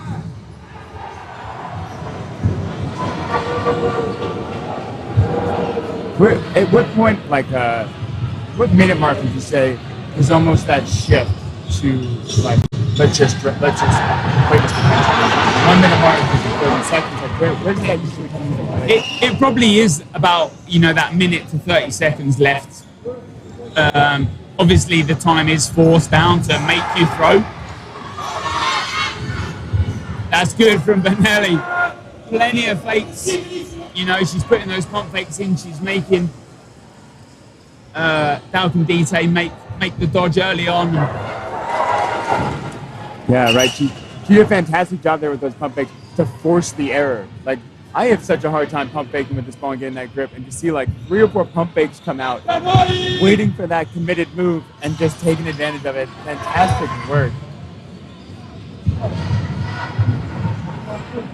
So that 3 balls coming forward.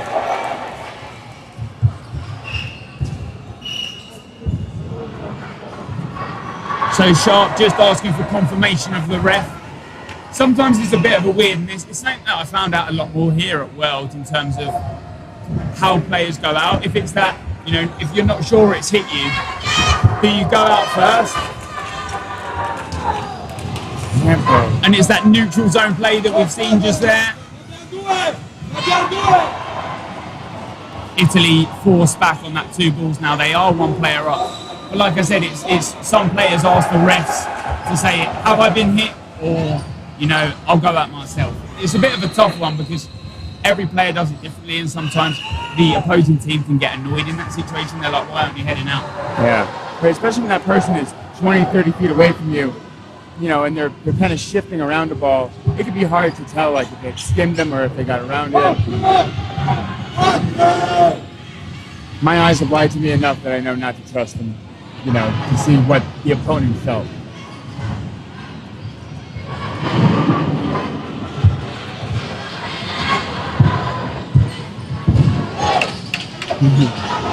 Great job of knowing where she was on the court. Yeah. So 30 seconds left there. 3 balls were released from Italy there. Ooh, and another great job recognizing that her eyes were down. Bertuzzi unlucky there. She makes the dodge on that first one, but the second delayed ball comes in and it takes the target. So now GB have equaled things up.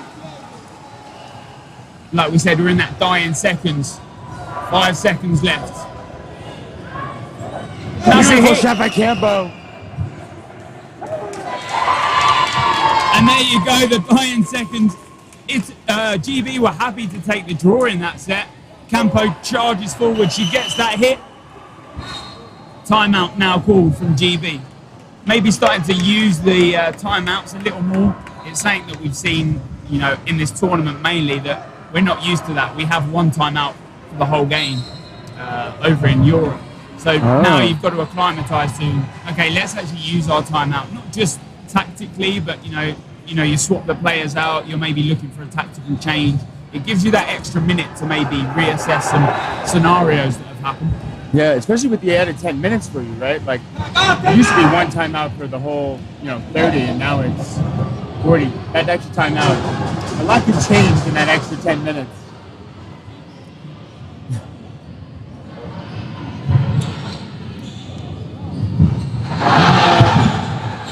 Just about 4 minutes left.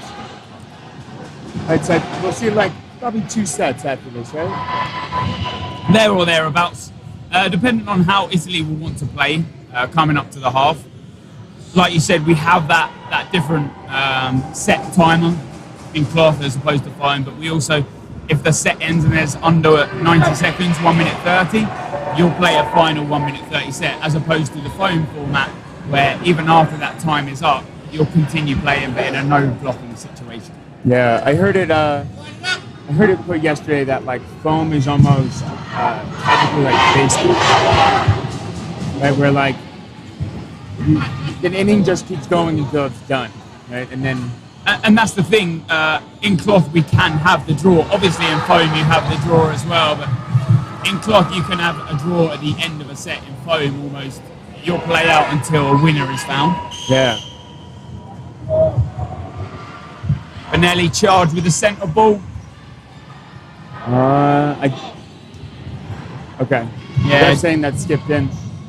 And it's so hard to decide that when that player drops down and goes for that catch. Beth There it Redmond is. with a single again.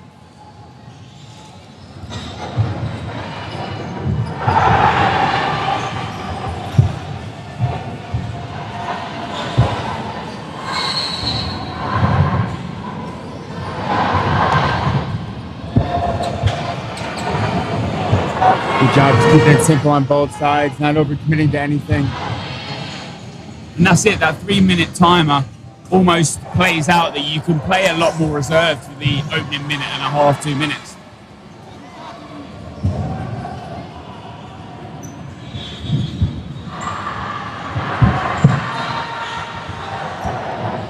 Is this the first set that we have her Tizzy back after landing on her hip?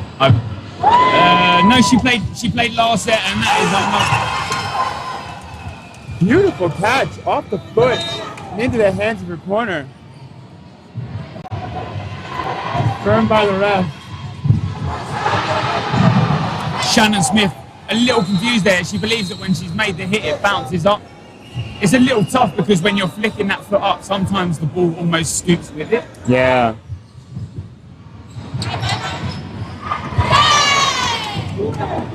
Great work identifying that opening on the transition. Yeah, Near the corner. that high aggressive double running counter that we saw. Brocky with the first single ball, and as sort of the eyes shift formation and you're looking elsewhere, that winger comes in and takes the second one.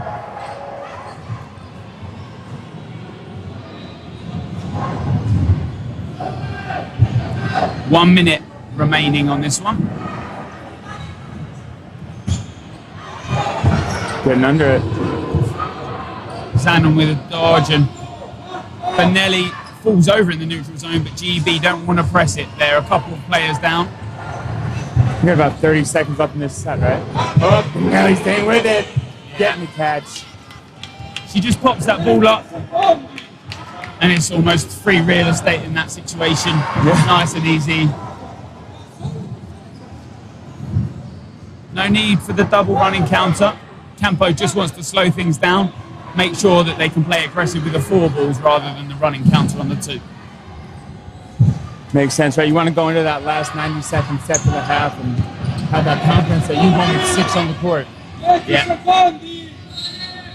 Ellie Manns for GB there. She's going to be left in the neutral zone. Whistle goes. And she's got to charge back, but a friendly underarm from Campo. They laugh about it. That's a nice sign of respect, right? Like, I know I can get you this way. I don't gotta chest you right now. So this will be a final 90-second set. You could say that maybe into the half you could have a winner or someone in the lead going into the half, but obviously this set could remain a draw and both teams would take 1 set point each. Yeah, and I think a draw or a win for Great Britain is going to help them here, right? Like they just lost 2 in a row. Even the draw might say like, okay, we're on the right track. And that's the thing, they tried to play that time out, but lost the set after that. So like you said, it's now trying to get that momentum coming from the half, and Sharp not with a block. She blocks into herself. Benelli with the aggressive play. Zanon just to cover. Beautiful teamwork by this Italian side.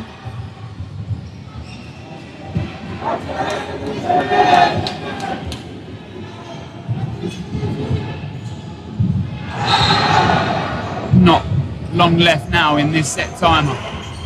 And another catch. She scoops down into that. It's nice. And now a 4-ball attack. Italy looking to punish. Shannon Smith cannot make the catch. Unlucky from her because normally that single ball down low is her bread and butter. What a dodge. That slide. Like, oh. That slide, that leg out, she's just covering herself low with the ball.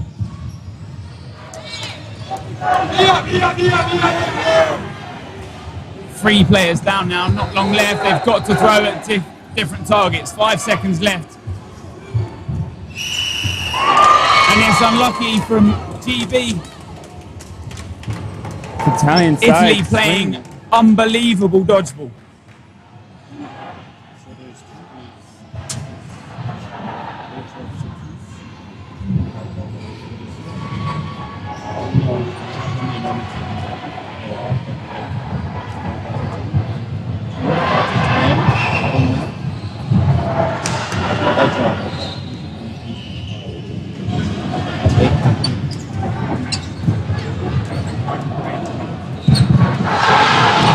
High fives and smiles all around in the halfway. 20 minutes remain in this game. Italy playing amazing dodgeball.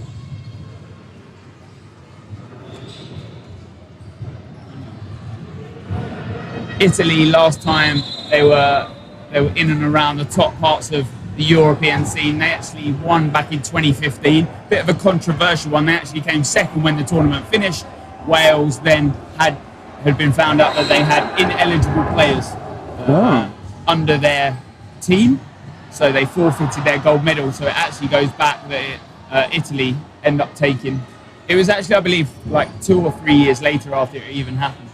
Oh, okay. So a bit of a controversial one. What makes a player ineligible? Is it residency or? They're not actually Welsh. Oh.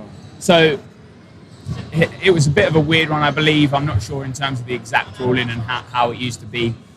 But it was somewhat on the lines of you had to have at least half of your bloodline, you know, either your dad or your mum, I believe, had to be of that origin. Or you could have lived there for a certain amount of time and you had citizenship for that country. Got it. Well, that makes sense.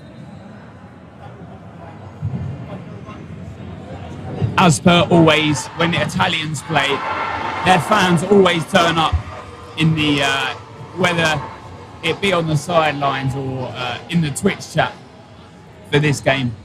Unfortunately, my Italian is pretty much non-existent. So I'd love to be able to talk to everyone in Italian.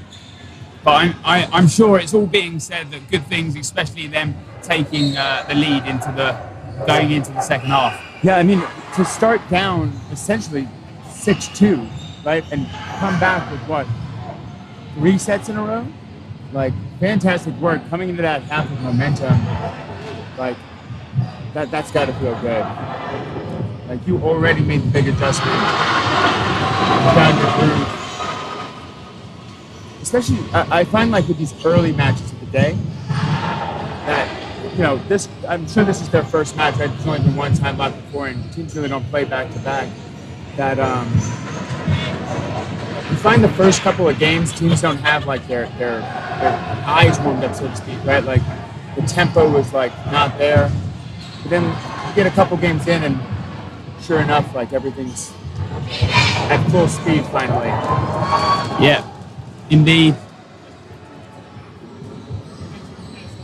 I believe Mini is in the chat. Matteo Mini, absolute Italian legend. Unfortunately, not out for the Worlds this time around. And Gazzelli, the other international Italian superstar. The Arm of God is also not out of here. I believe he's not double vaccinated. And if you come from Europe into Canada, you need to be double vaccinated. Oh. Mini is also a legend.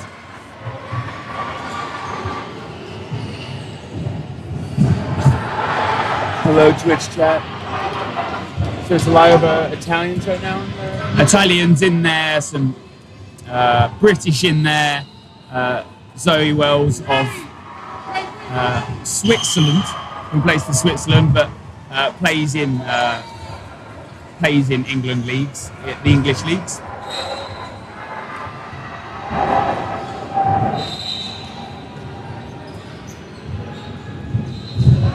Sharp with the pressure. GB have made 2 subs. Pickering and Storch been subbed on. Ooh, getting under that blocker.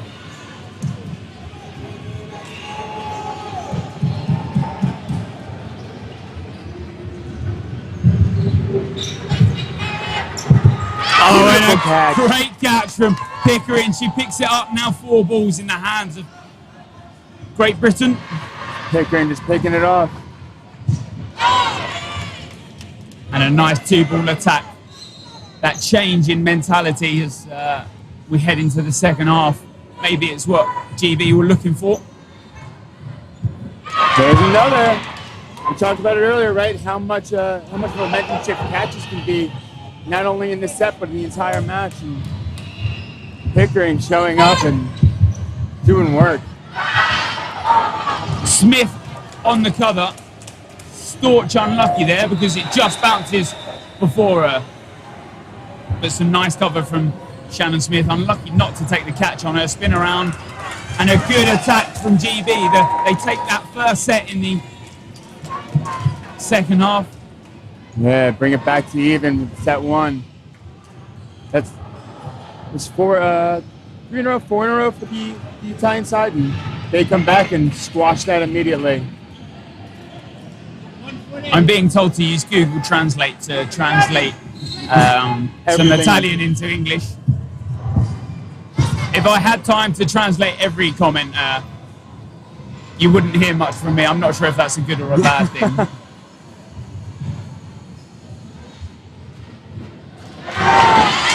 A double hit.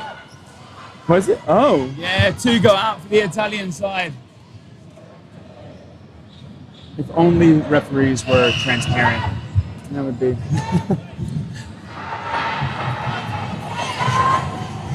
Some good fakes from Smith there.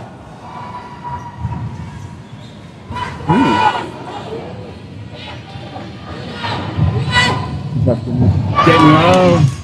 One goes low, one goes high.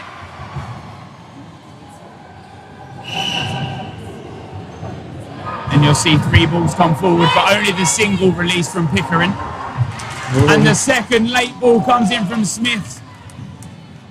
Great job. That was, yes, Smith recognizing the eye shifted and took that opening.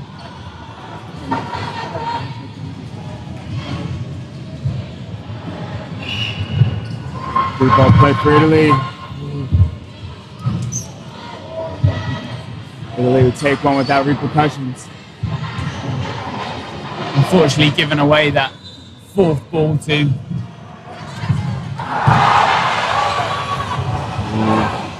Man's just being shouted to hold. She doesn't want to release that. Their second ball there. You can apply a lot more pressure and a double running counter when you've got 2 charging from the wings. Yeah, it's always a risk, right? You get one of those shots that just hits a weird bounce and rolls back to the opponent. You assume you're going to have that ball 90% of the time, and you make that play thinking you're going to have a ball in the back, but now you're at a one-ball play. It's never a good situation. Man's just hit out there, so GB still 2 players up.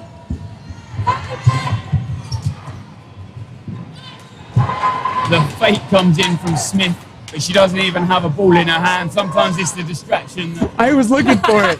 I was like, wait, what happened? Sometimes it's that fake on the wing without the arm behind that somewhat distracts the player, and that's all you need sometimes. It takes the power off some of the throws. And a block from Pickering.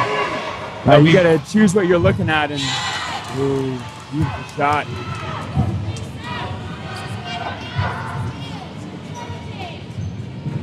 About 20 seconds, they're saying, from my right.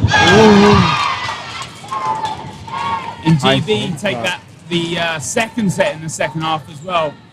Come out like a steam train, and that's all it takes sometimes. It's that momentum shift that you need. I can imagine if Italy end up losing this set, a timeout might be called in their favour. I was about to say the same thing. I wouldn't be surprised if they took the timeout at that point, right? Losing 2 in a row, you almost don't want to be down that quickly in the set, right? Like, if you can make that change before having to lose another. But and that is the thing. It's all dependent on the coach. And the only people that can call it are the coach and the captains.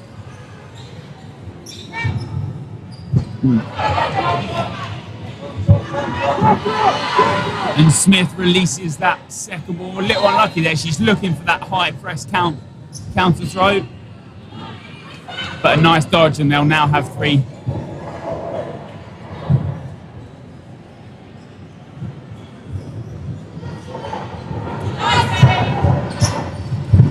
Oh, Smith! It's just fingertips away. She pops it up twice, and it's so close.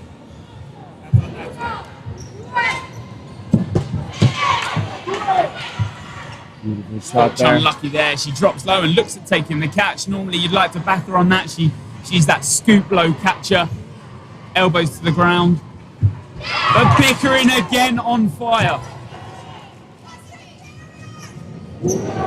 Fantastic work there by Pickering. The second she's come in, she's made 3 or 4 catches already, and we're not even, we're not too far into this second half. She's been incredibly effective. She's swinging that momentum to that Great Britain side.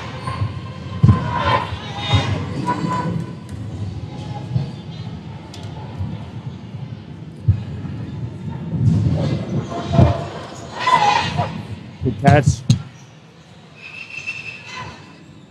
Play 3 ball. So as we're coming in and around that last 10 minutes of this game, we'll be looking at the Beercade Player of the Match,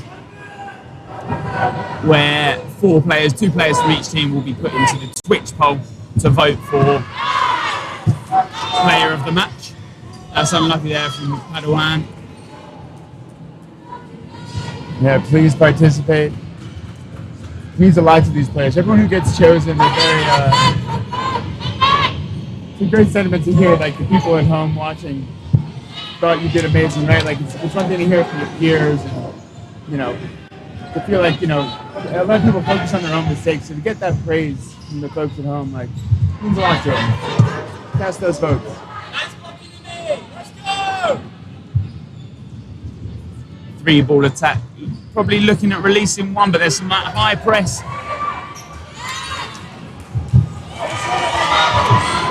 Nelly on sharp.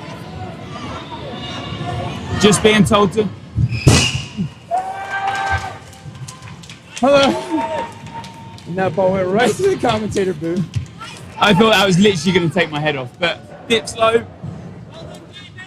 Benelli looks for that leap of faith. If she gets the hit on that, she'll still be a live player and still be allowed to play. So she'll be running back to her side on that one. I was going to have to see an optometrist. My glasses were going after me.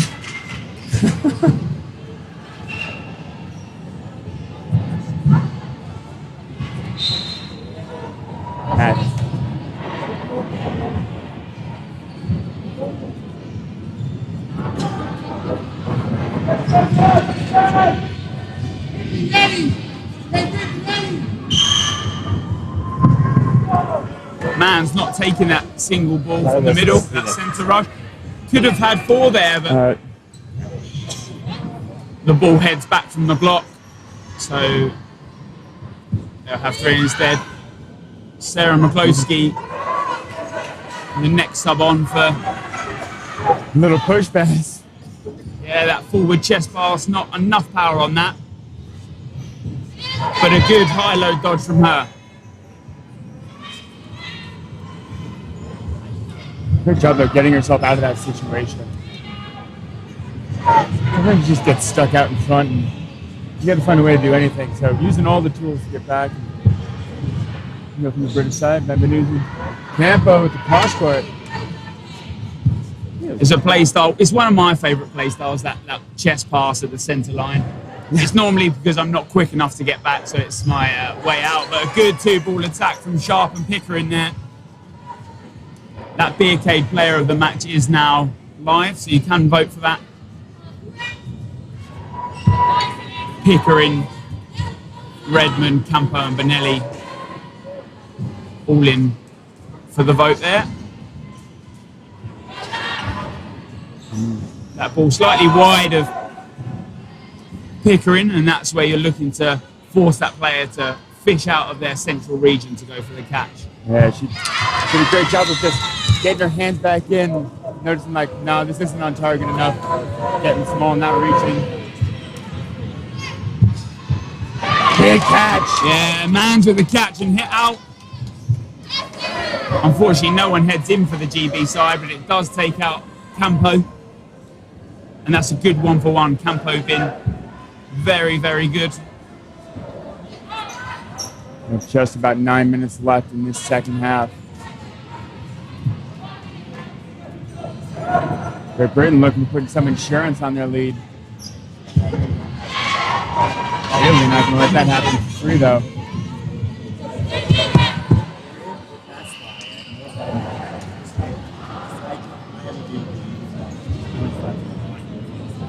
You think Italy, regardless, calls a timeout after this? I'm not sure if you carry on playing it out, because Italy have definitely been in this set. It's a lot better than what we saw from, you know, the ones that they've lost.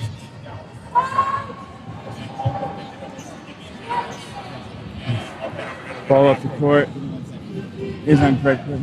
15 seconds left in the set. Pickering hit out, unlucky there. Just tries to get that leg up high to try and make the dodge. Italy needs one, they get it! Not in time. Yeah, that running counter does come in from Sharp, and it does get the hit, but the whistle's called on that one instead, so Italy do take the set. Storch a little unlucky there, ball comes at her, doesn't quite pick up the catch. Italy back within 1 set.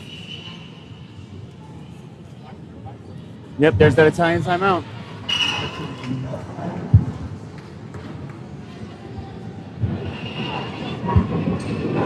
Fantastic job. I feel like that started with that shot on Pickering, right? Like, talk about a shot you have to take with confidence. She's got 4 catches so far in just this one half. And that's what you always have to back, despite how many catches they've taken. You always have to put yourself as the best player on the court, and you know that mentality is such a tough one always to have, especially with the caliber of players that are out here at Worlds. Yeah. But like you said, if you're looking at taking Pickering, someone that's taken a lot of catches in this game so far, it is certainly a good mindset to have. Yeah, great job just trusting themselves that, no, this is the right play. I know they're good, but I'm good too. I'm here for a reason. And that turned that around. That could have been a 8-14. This timeout could have been very different than, you know, within 1.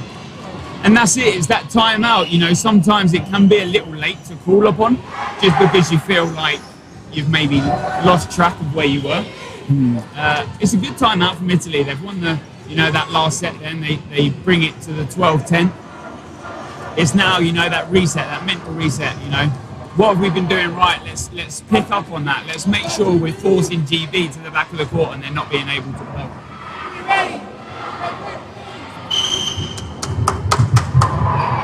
Here we go. Let's see what adjustments both teams are making.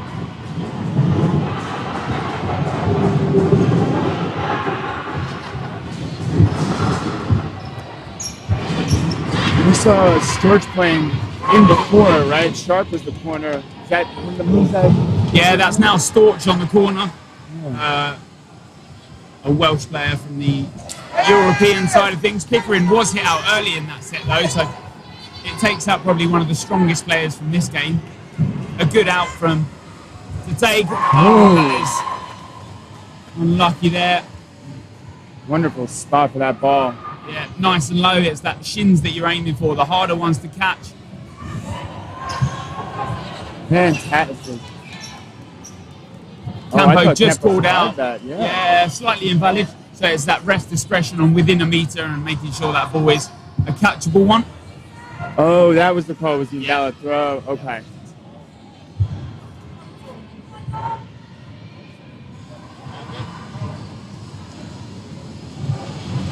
Yeah, it definitely looked like trying something in a desperation. I didn't think you could get an invalid for that, but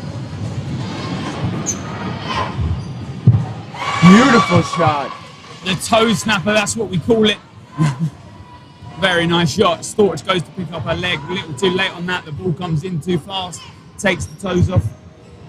Yeah. Okay. Ellie Mann very quick up the court. Normally that middle player runner that you're looking for, so when she's taking that running counter nice and fast up the court. Oh, shot! That is unreal. Jumping up, she takes that ball, sets herself perfectly mid-air. And to bring back Pickering too.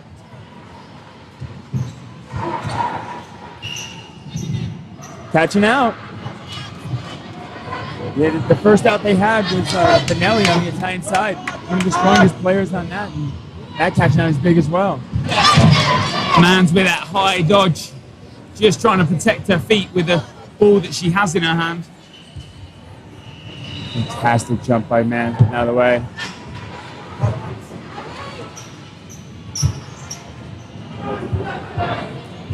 Nice block from Sharp.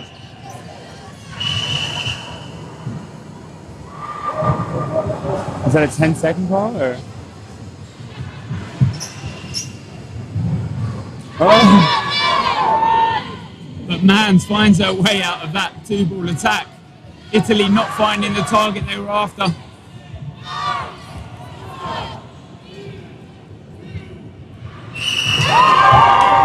And GB play the final seconds of that set very, very well. They know how long's left. They don't need to throw on that.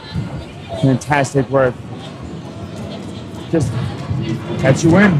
Right? No reason to do anything else.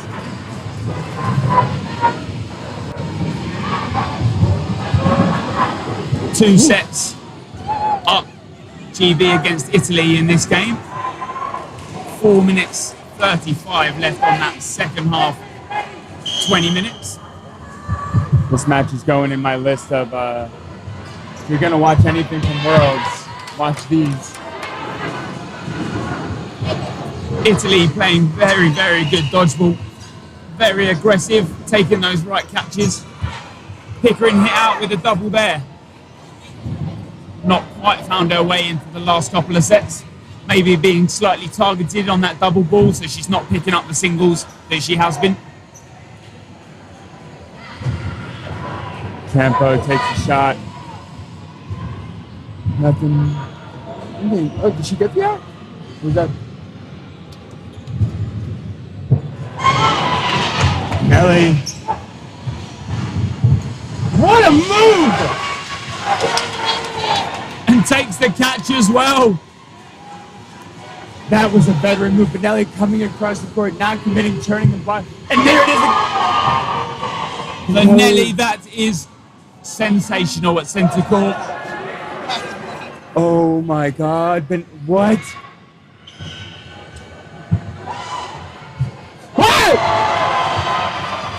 Mans charges forward. Campo picks up the single catch right at centre court. That is unbelievable from the Italian women's. A timeout call from GB and it's needed. If you've seen some of the best catches in the world, those two last catches were probably some of them. That was a clinic. It was an absolute clinic. Oh my. That whole minute. Oh, I don't shut up, and I'm speechless. That, like Benelli coming through, starting that off with that a fantastic move, coming, making the block going to her teammate for the first catch, securing the second, and Campo with the close encounter one. Taking out half a team with 3 catches. Not even, some matches don't even have 3 catches. That was actually unreal, Dodgeball. Yeah. If the Dodgeball highlights pages across the world have seen those, I mean, if they haven't seen those, they'll be seeing those by the end of the day. Yeah. Call ESPN. All 10 on SportsCenter is that right now. Let them know.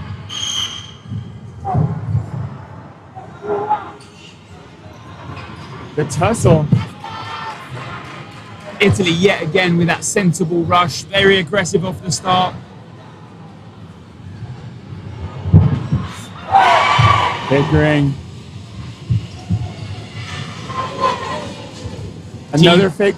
Yeah, that fake with no ball in hand. GB now with 4 though, have to punish Italy.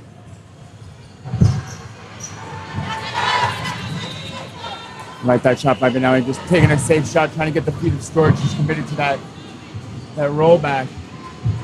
She's just got enough cover as well. Man's hit out at centre court. She's quick, but Campo is charging forward on that running counter. Do we know if this match started before or after that 3-minute mark? I believe after. So there will be another set. Could be 2 after this. Because we could, obviously, if it doesn't go under that 1 minute 30, then we have a small set, and then it goes under 1 minute 30. Italy will probably want to win this. Yeah. So there definitely will be another set after this. And they're not going to want to win this with time, right? Otherwise, after that 3 minute, it could take up everything. McCloskey just picking up that ball that's in centre court, and they've done very well with a couple of aggressive hits. But we've seen Italy claw back from this. We know that they can take the catches. Single ball from Storch. Cross court from Campo.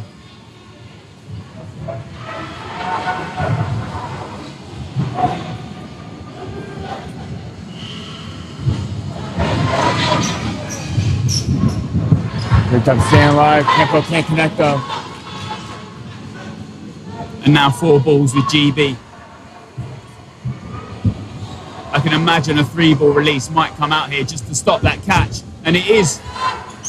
But no hit. Campo high up into centre court. Nice block from McCloskey. 20 seconds in the set.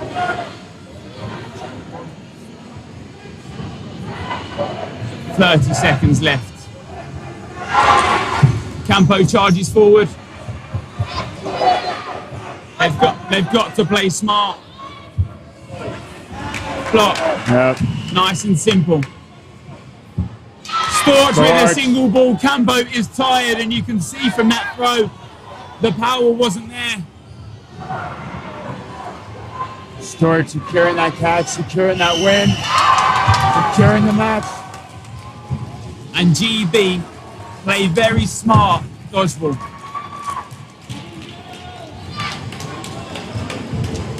Game finishes up 16-12 to GB. A very, very good game. We've seen 2 great games back to back here on the court, the showcase court for Clough. Yeah, that 2 close matches back to back. Very good dodgeball from all around.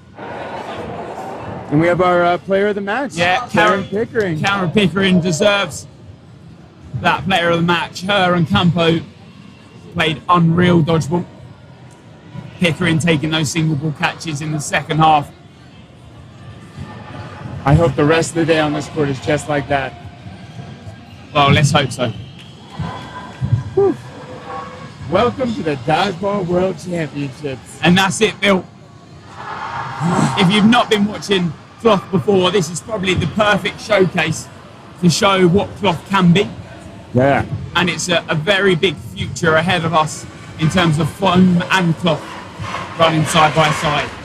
Absolutely. Just day one itself got my excitement for cloth to a level it hasn't been before, and continually these matches just keep getting better and better. Whew. So I'm a super fan real fast. That's it. And that's what we want to prove to everyone, that cloth, is up there. We've played it for a long time in Europe. We've now brought it to the world stage, and all these games are just as impressive as the other. So next up on this court, we'll have Sweden versus Canada in the mixed cloth division. So don't go anywhere.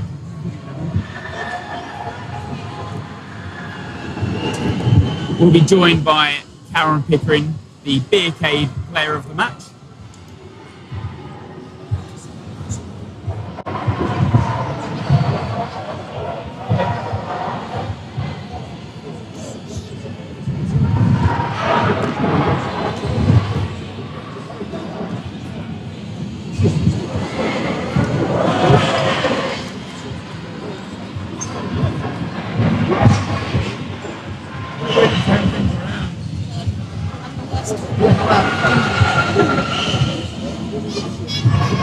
So, congratulations, Karen, for you were nominated by Twitch chat as Beercade player of the match. So you are given this drinks token for the after party.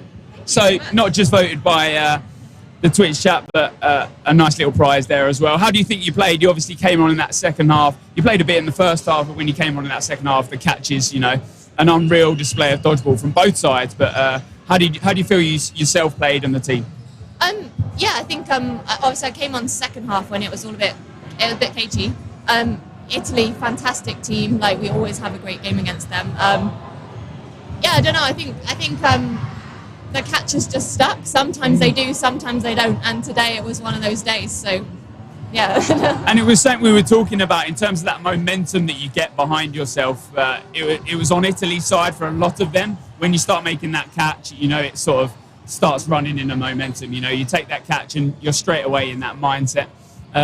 Next up, we've got Sweden versus Canada. When's your next game? I think I'm on now, actually. I've got a mixed game on against Ireland. Okay, so I won't keep you for too long. Once again, Karen, congratulations on Beercade player of the match. Thank you. No worries, thank you.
Welcome back to the 2022 World Championships here in Edmonton in Canada on the Cloth Showcase Court.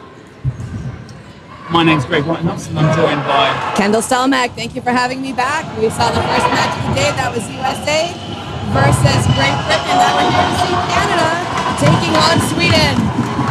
exactly that. We've seen Sweden time and time again. We saw a bit of Canada yesterday. I believe it was the Canada women's team we saw on this court yesterday. Very impressive team. A bit of a cloth background, but predominantly a foam-based country. Yes, we are more foam than cloth. Cloth is brand new to us this year, so the teams are making a great showing. They are trying their hardest. It's been a brand new form to learn, and teams were only introduced a short time ago as well. So it's been a steep learning curve for us here in Canada.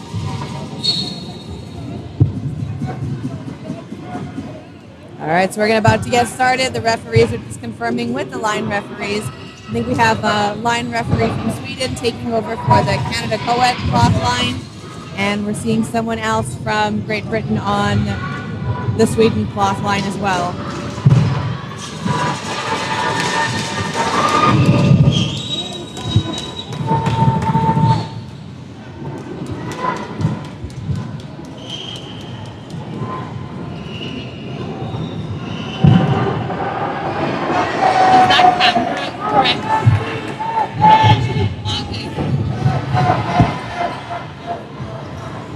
All right, so what do you think we're going to see here today in this game? So we've seen plenty of names from that Swedish side. Ben McAdam, the main tactical mind behind a lot of the Swedish side. In the past couple of years, they've climbed the ladder in and around Europe. But Sarafic with a catch, the man, the myth, the legend. He was voted BK player of the match in one of the games yesterday he played. We know what he can do, quick up the court, a big arm and a simple style of catching. Good to see, yeah, a lot of, again, it's just that different levels of experience. We're seeing Sweden obviously is going to come out strong, Sweden being a very predominant cloth country. Canada just learning cloth, so relearning new muscle groups, learning new ways to throw, learning new ways to hold the ball. Unfortunately, that one not working for Wood, number 9 on Canada, being eliminated by the Swedish team. Yeah, and that one, where she's hit out there, she's got to place those balls down. Yep. So Sweden do take the 4 balls and they prove and a they take out the success in player. that throw. That is an elimination from the player on Team Canada.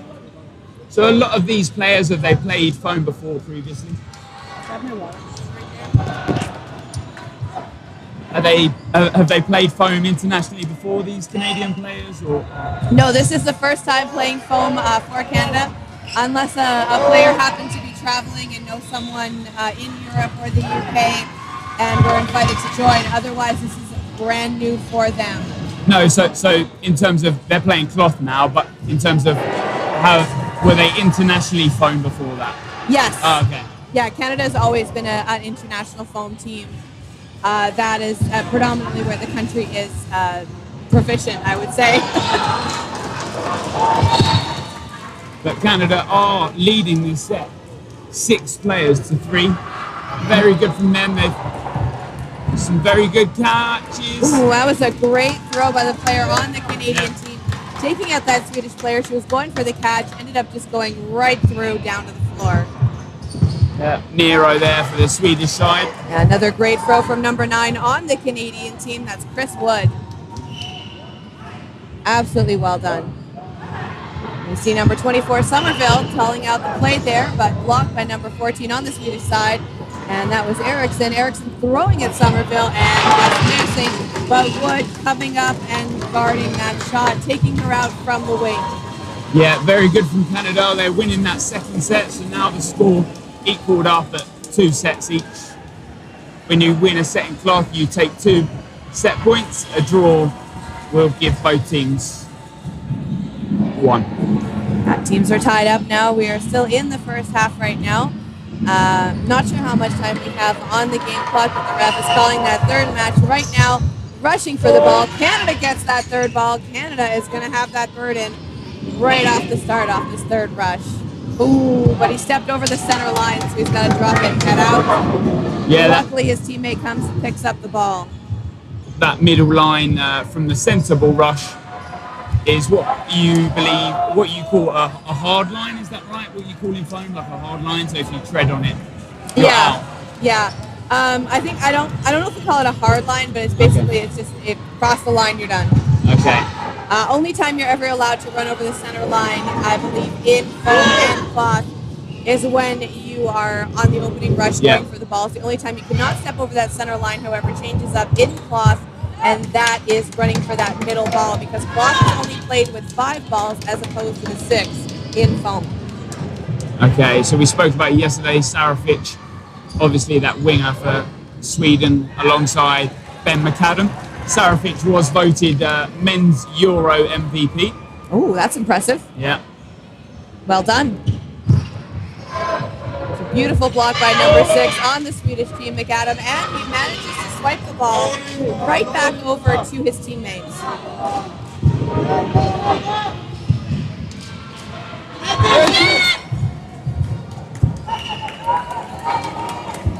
And Sarafic just eye up that neutral zone, just applying that pressure onto Falcone. McAdam with the fake.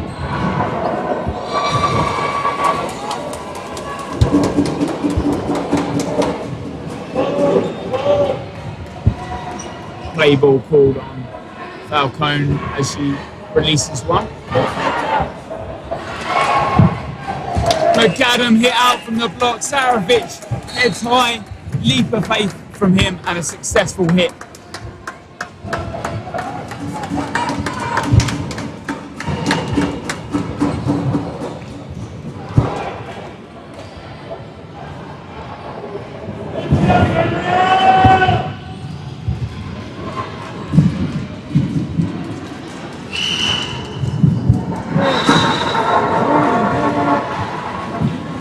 So that's a really interesting thing I just noticed with the Swedish team is Canada's a little bit more spread out, but Sweden actually had a little bit of a gap. They weren't spread out as evenly on the line. Is that something strategic that a lot of teams do, Craig?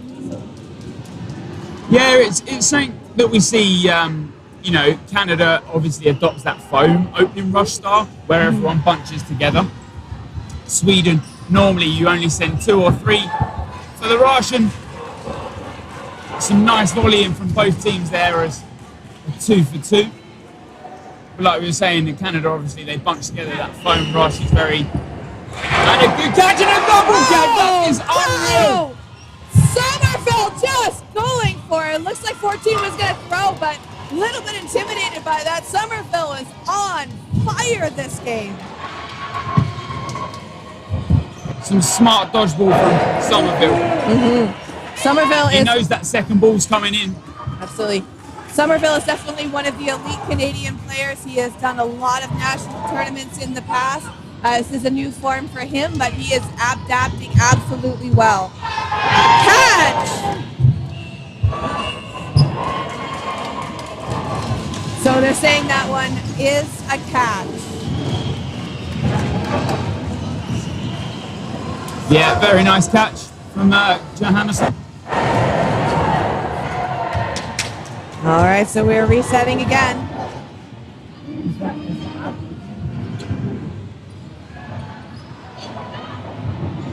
All right, so in the first half, we're going to see that the score now is Canada 2 and Sweden 4.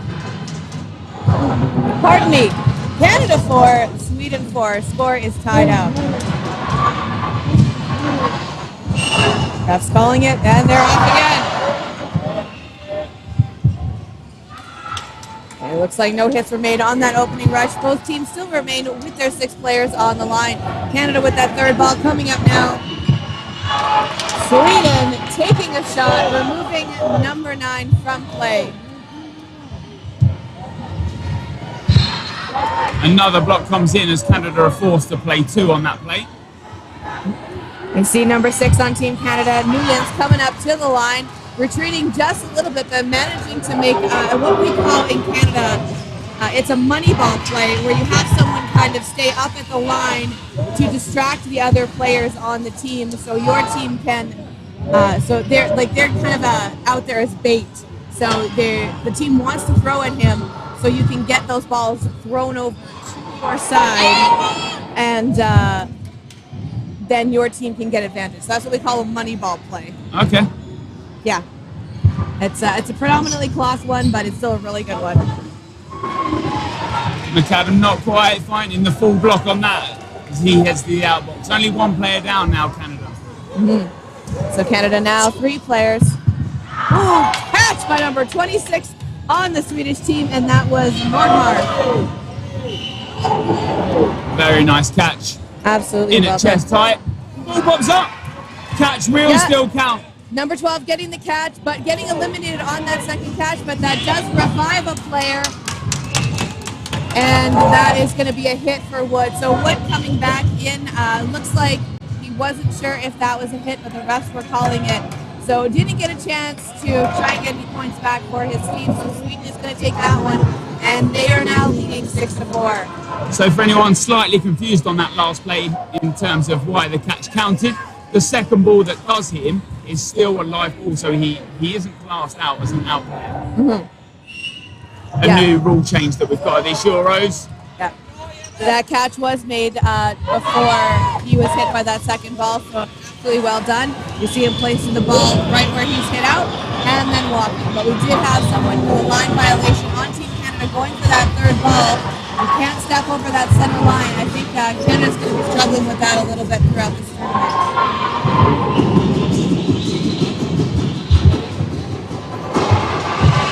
Number 18 on Team Canada, that was Helena Booth. She's actually the captain. She got hit out making that jump, so that's going to take Canada now down to 4 players, but 4 balls. They have Burton only sending 1 over, so Canada can continue to throw and trying to get some hits and not making that catch. That is going to be an out for McAdam on Team Sweden. He's gone for it. It's sort of caught the air time, but unfortunately when that ball is spinning forward, it's sometimes hard to get hands on the ball, especially when you've got another ball in your other hand. So yeah, I've noticed that going for a reach is kind of a tricky move in the clock format.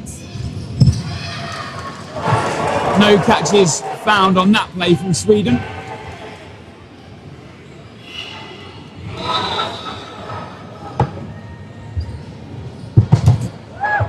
All right, so we're going to see some moves here. Ooh, that was a beautiful hit by number 90 on the Swedish team. That was Sarovic.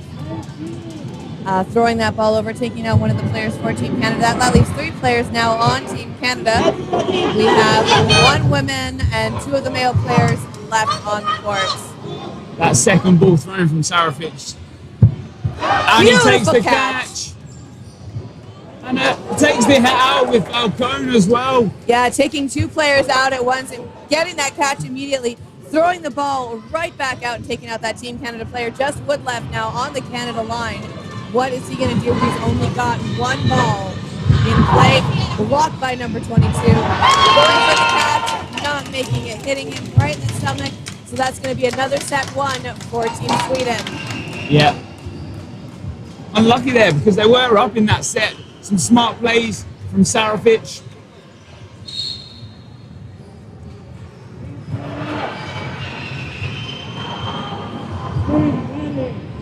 All right, so Sweden now 8-4.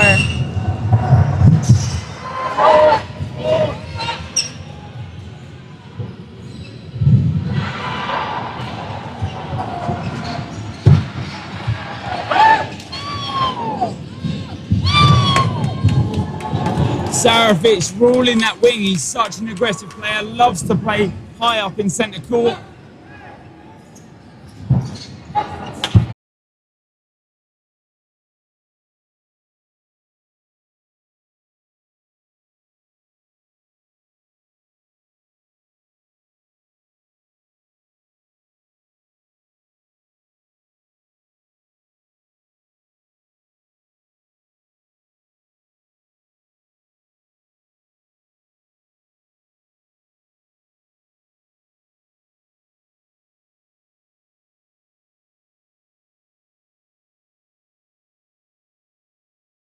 Canada 4 points. All right, on the opening rush, they are going for those balls. Canada gets that third ball. They are going to have that opening burden coming up straight to the line now, making those throws, taking out number 14 on the Swedish team. That was a beautiful throw by number 12 on Team Canada, and that was Holowatenko. Slight technical issue on the camera there, but we are back with gameplay. Can't be missing out on this great game. It's been very close so far. Sweden a couple of sets in the lead. We're currently winning 10-4, but a long time left to play, Kendall. We are going to see some great plays here today, and we have already been seeing so many from all of the players here. Canada now coming up to the line with those 3 balls, making sure they get those shots, going straight over, back into the Canada side of the court from that far line. That was a beautiful block by the Swedish player. That was number 91. Akner hit there. There was a double hit. Unfortunate when that ball is still live. Tellstrom with a high jump, the gazelle-like leap, the legs up high. And that is Emil Tellstrom. Blocked by number 4 on the Canadian team. It was a block down into the ground and back up, so that is not going to be a catch, so he does remain in play. And 3 balls on him. Didn't get a chance on that one, but he put up a really good fight. So Team Canada's going to take that set now. They're going to get that 4th point, pardon me, that 6th point. So they are only now behind by 4 points in this game.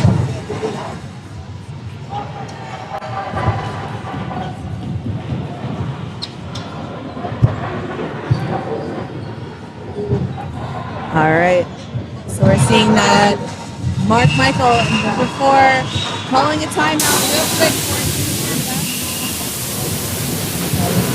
he's going to take a short timeout as well.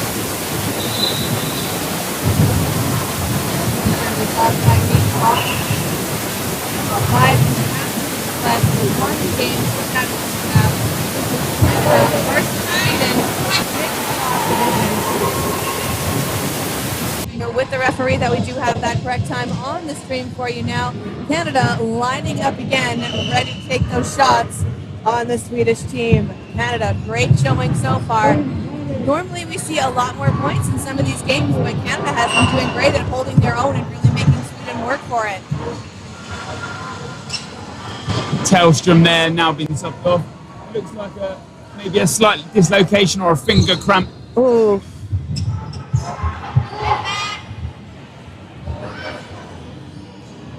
4 balls now for Sweden. When teams have 4 balls in their arsenal, you've really got to punish the other team. Somerville, yet again with that 1 ball they have, that they carry it in the centre. That's something that comes over from the origins of foam. Normally the last ball for a team is put to the wing and a single ball picked up by Sutherland there. Nice catch. We'll see number 12 on the wing and number 4 from Team Canada, and they are really going for it. So that is Mark Michael and Josh Holowatenko. Ooh, throwing a shot at 99. That was number 6 from the Swedish team. Going straight for Megan McCaffrey, but McCaffrey jump dodging that one. Absolutely beautifully done. It's that ball going into the commentator booth right now, bouncing off the TV, so it does end up landing on the Swedish side, so Sweden is going to get that 3rd ball. Yeah, Sweden not quite on the right page there. 3 different targets from the 3 balls that get released. They'll probably be punished now because Canada have the 4 balls and they can. Oh, but McCadden, that standing counter from backcourt, takes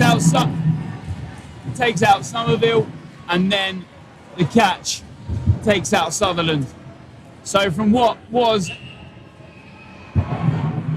Yes, I think the refs are just going to take a quick moment here. They are going to discuss what is happening, and we're going to take a moment as well to thank our sponsors while the refs are chatting: FKA Communications and Marketing, Quality Fast Foods, Edmonton Transit Service, and later on, watch out for that Beercade Player of the Match. They are going to get an interview after they are voted Player of the Match in the stream, and that $10 certificate is going to go to our official after party sponsor.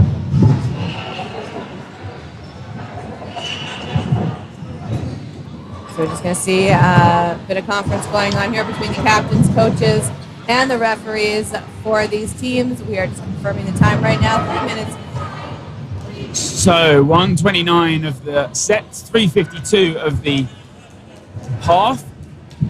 There was 2 catches for Sweden in that volley, so what was a 2v4 has now turned into a 5v2.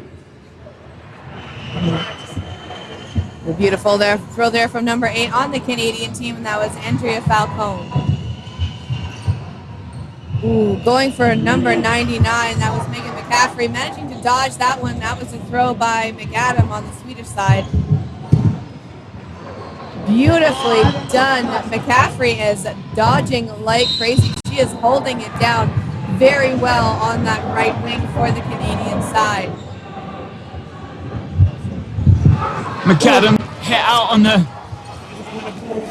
try to trade out. McAdam unfortunately doesn't get the hit he wanted.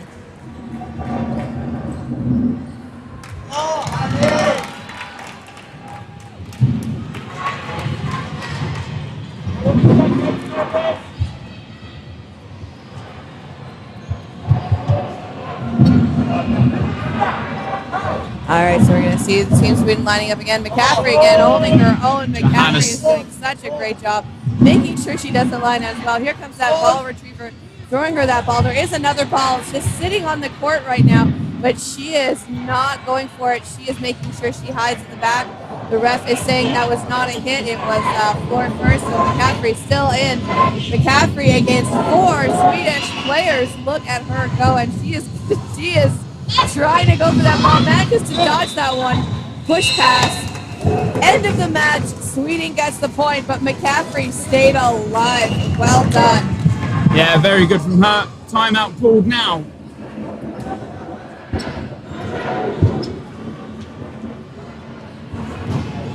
That was absolutely beautiful done. Yeah, so I'm not sure who called the timeout there, but we have about 2.5 minutes left in the set. Referees are confirming the time right now.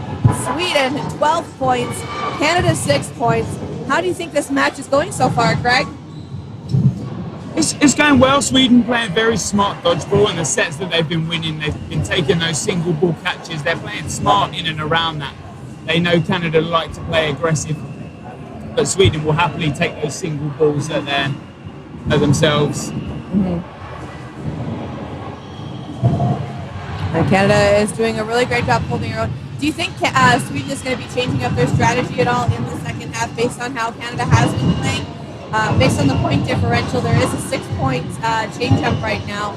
So do you think Canada is going to be able to make a comeback, or do you think Sweden is going to adjust accordingly to make sure that they take out those players that have been giving them trouble, like McCaffrey and Somerville? When you've got that extra time, you know, the 20 minutes timer is going to be a long time in that second half. Still plenty of sets still to be played. Obviously one or two sets here left in this first half. Could be 2 if we end the set within under that 1 minute 30 timer. Sweden, I think, just have to keep on playing their game. They're playing very smart dodgeball. Full start. Yeah, it was a false start. The line referee is confirming that with Great Britain, so they are going to reset. So one of the things I noticed again is Canada coming straight to the line. They are spread out entirely across that back line of the court, but Team Sweden actually kind of bunched up a little bit. Yeah, so Somerville with a full start there, so that middle ball will be passed over to that Swedish side. Yep. That ball is live from the get-go. Not a lot of teams run for those 2 left balls. Now you're under target from a live ball. Yep.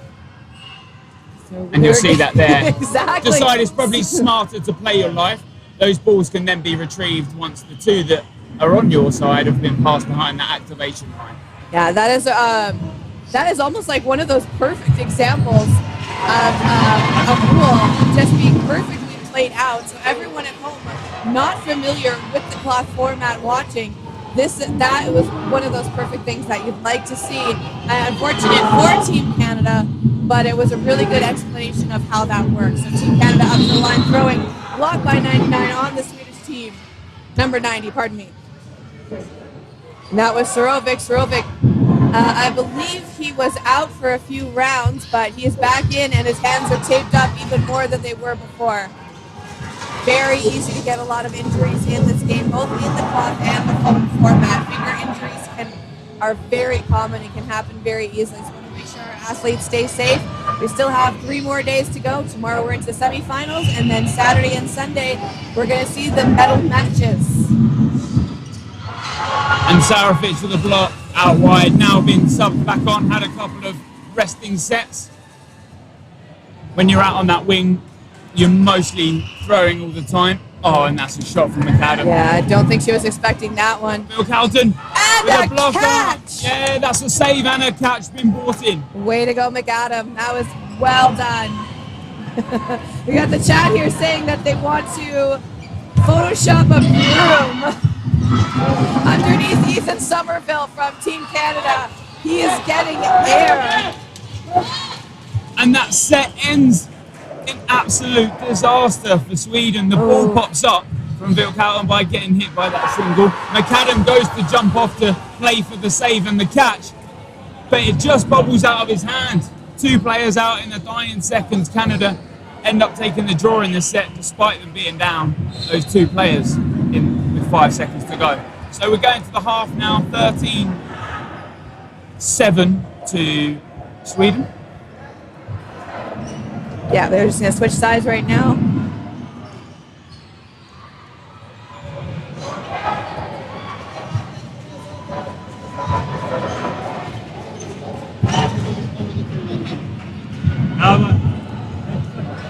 Yep, just for a clarification, the rule set has been slightly adapted to Worlds.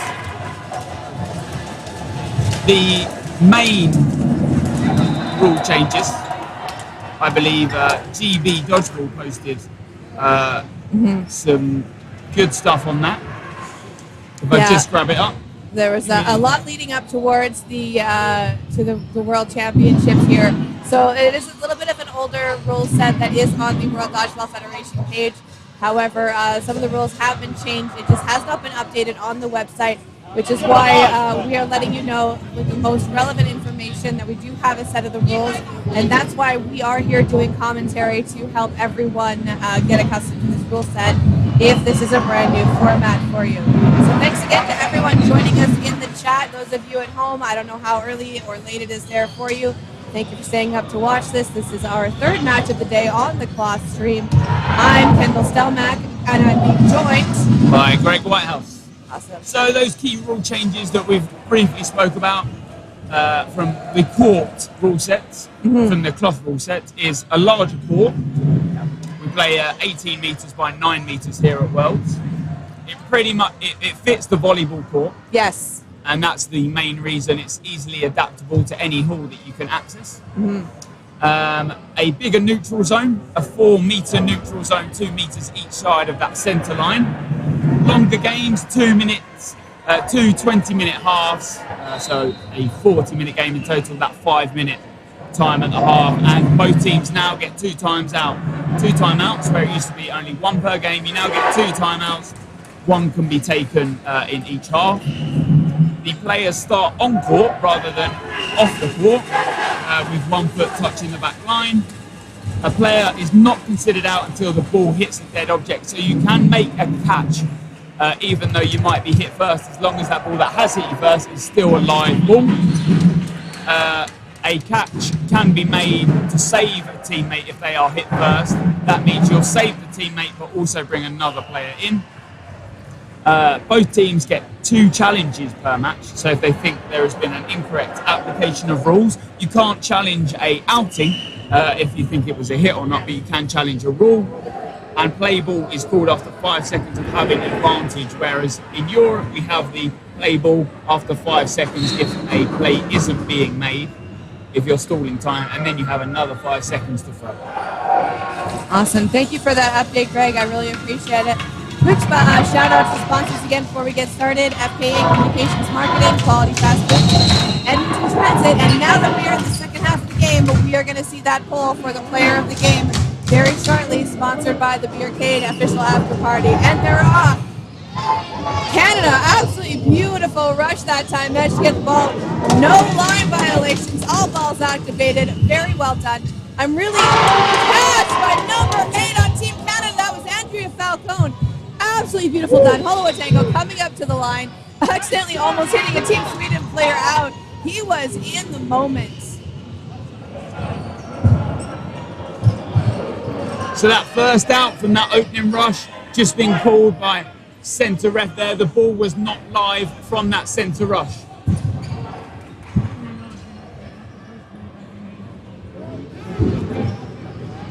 So for a ball to be live, slightly different than foam. The ball has to be behind the line in foam. In cloth rule set, it's 2 feet behind the line. Yep. Looks like there was a call made by the referee, Holowatenko, not realizing that he was out. The referee making a call letting him know he was hit. He took it very well. He dropped his ball and he walked off the court. Very well done, Holowatenko. Way to prove that Canadians are a very polite country. Ooh, Wood going out. Wood getting 2 balls on him. That's a really hard one to come back from. But he has a great job letting the ball retriever know that there was a ball on that back line of the court. A big shout out to the ball retrievers. They're working just as hard as the athletes today.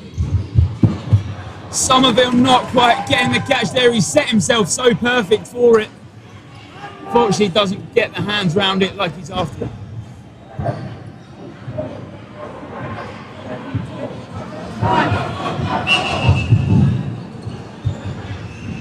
Looks like the ref's just making a call real quick. I think something might have happened. One of the things I've actually noticed is because there is a different change in the rule set, we're actually seeing some of the line refs that are from the Great Britain team. They're chatting with the Canadian players and they're doing a really great job of letting them know and helping them out because, like I said, it is a bit of a learning curve for those Canadians. So thank you very much for that, Great Britain. I know that's where you're from, Greg. It is indeed. We like to just make sure everyone's aware of these rules. They can be quite finicky at times, especially with some rule changes across the board. Or you're just trying to convert us to play cloth instead. It will happen one day. No, I love cloth and foam both together. Absolutely. Cloth is obviously the predominant ball type in England and GB. And that one going right into the TV on the side, so that's going to be a ball for Great Britain. Luckily, that ball that went into the commentator stand, it doesn't really matter because Sweden was going to take that set. So we're going to see updates here. That is now going to be 15-7 in favor of Team Sweden. Team Sweden is going to be on your left-hand side of the stream now. Team Canada obviously sporting that red and white on your left-hand side of the stream. So for anyone after some USA men's cloth, they are twice on this court today against Mexico and Austria, I believe, at 5:30 Canadian time and Mountain time. 14:30 Mountain time. Yes. We are in Alberta right now, so it's Mountain time. Canada spans about 3 time zones, actually. So for those of you watching... Now you're just being greedy. 3 time zones? How dare you? McAdam hit with a single, but the ball is rebounded as well. No catch called. He was hit first and the ball is dropped. Canada's a very wide country. Players from all over the country. So that's one of the interesting things is a lot of travel for these players. So not all of them can train together. So we're seeing a lot of travel in the training camps leading up to the World Championships. So a lot of going back and forth between places like British Columbia, Toronto, Alberta, just all over. So these athletes don't often play together. So it's interesting to see how they do come together and work cohesively as a team for this tournament. But a nice catch. McAdam now enters court. Sarafix with a high charge does get the hit. All right, so we are seeing 2 players left now on Team Canada. 3 players left for Team Sweden. Now, it looks like they have 3 balls each now, so they are going to be coming up to the line into that neutral zone to throw. Beautiful block by Wood, but that was also a great shot by that Team Sweden player.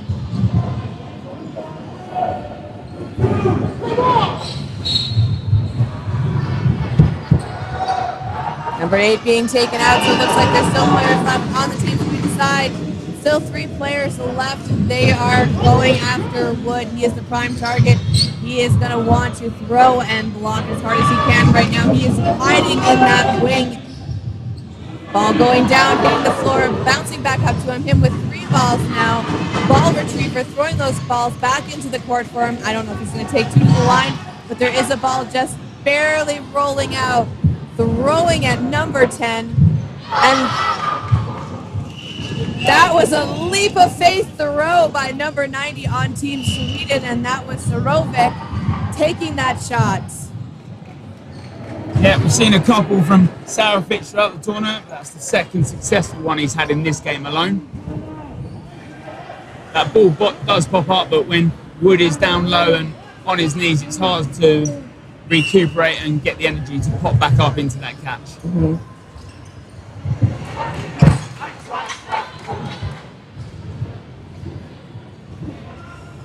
All right, so we're seeing Holowatenko coming up to the line, doing a lot of those pump fakes. It's a very common move in foam. Not necessarily seeing it too much in the cloth format, but it does seem to be working for that Canadian team. Wood with a great running counter, single ball release.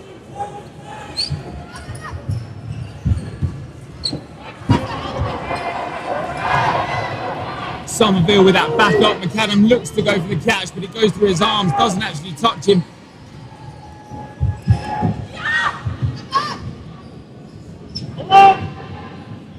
And Sweden 1 player down.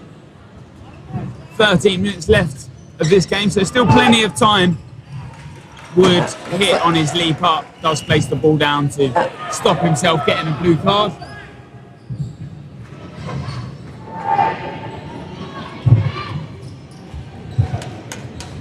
Next up on this court is Ireland versus Canada in the men's cloth. That is correct? Yes, that is the men's cloth division coming up next. This is the mixed cloth division, Canada versus Sweden. So we're going to see different players. Canada, I don't know if it's because, like you said, we are a pretty big and greedy country, but every player from Team Canada is on one team and one team only, so we're not going to see a lot of that overlapping that we have seen from some of the international teams. So, yes. So every male and female player? Yes, is their own team. So any of the ones playing cloth on mixed, they are not on men's cloth at all. And same with foam as well. So Canada sending a massive amount of players into this tournament. Everyone just asking about the camera that's pointing up to the sky. It's not one of the cameras that's being used currently. So yes. So if you are in shot of that camera and you're a referee or an official, you can pick your nose. It's not going to be on the stream. I hope they're not doing that. Huh? I hope they're not doing that. I mean, as long as they don't wipe it on the balls, we're good, right?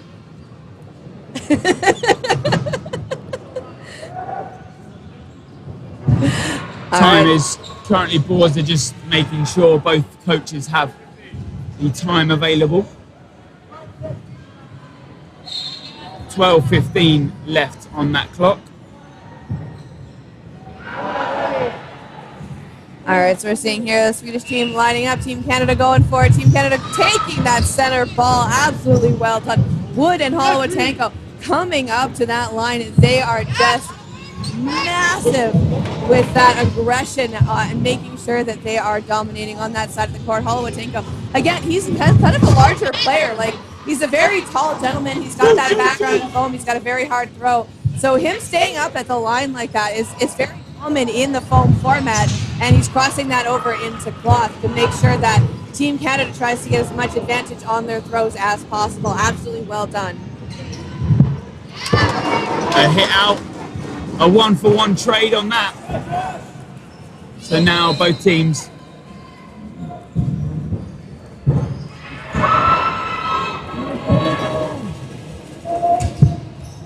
another hit out as Friss is hit out in centre court.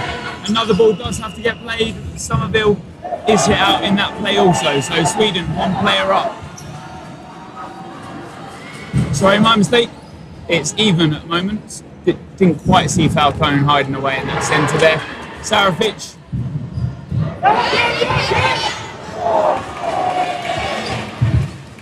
Falcone probably smart about holding that ball there. Sarafic, we know what he can do. That head low, takes the catch down low.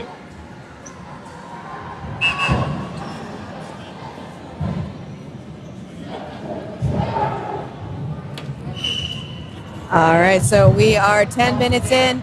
Sweden leading by 17 points. Canada with 9 points in the second half here of the mixed block of the World Dodgeball Championships.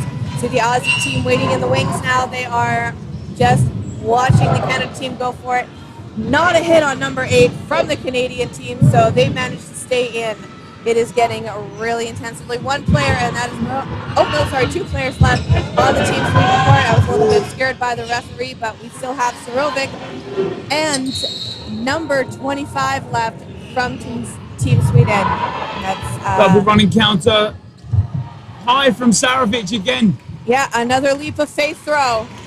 And you see it there, Sarovic with a successful leap of faith. You are still classed as a live player and you are still in. So he runs back to his side. But Falcone. So you see Wood and number 8 on Team Canada, that is Falcone. They are left, and the ref is calling that was the end of the set right now. So just a slight debate. Yeah. So the ref's just going to take a moment to talk that out right now. Absolutely beautifully done by the Canadian players, and we are just about to get that poll up there for you. So we're seeing in the chat right now that yes.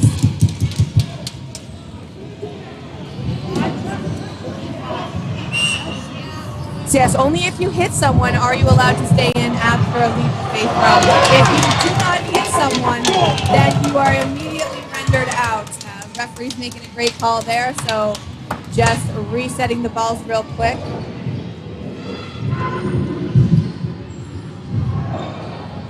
So a little fact coming in from Twitch chat. Sarovic used to be a top track and field athlete.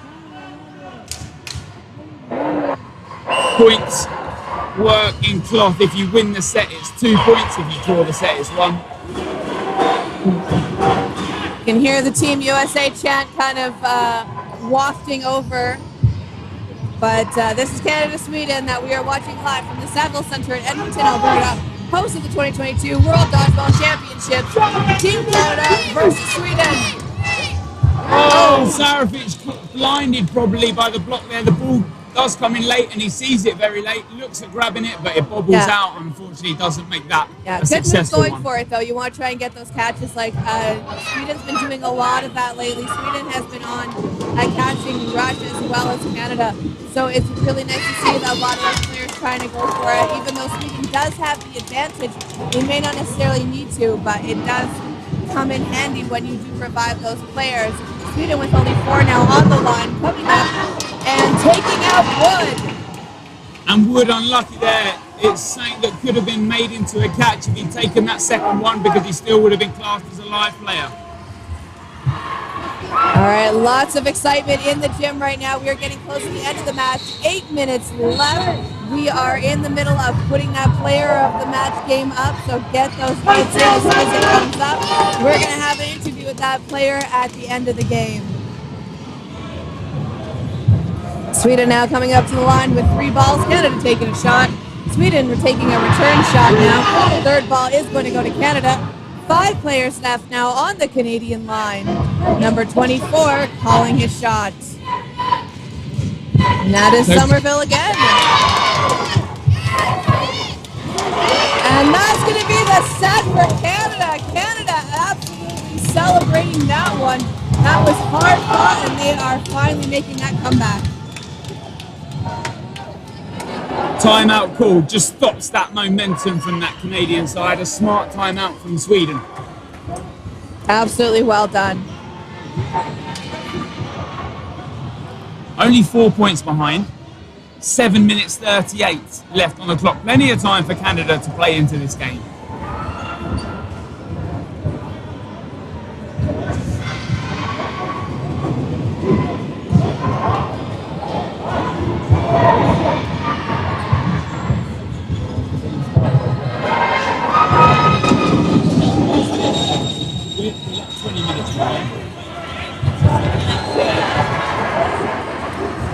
All right, so the refs are taking a moment.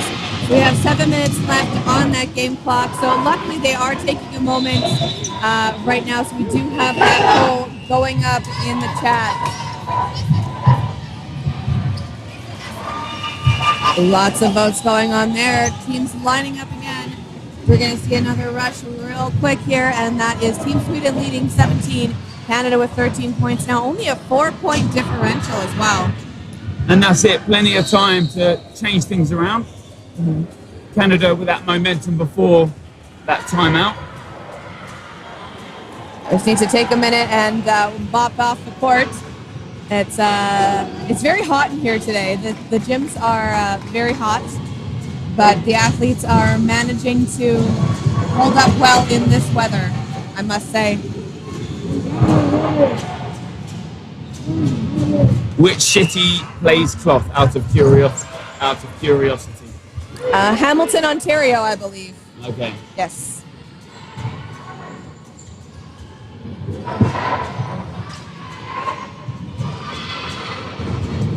All right, so we're going to see those Swedish players coming up to the line. Sweden still with all of their players in the line.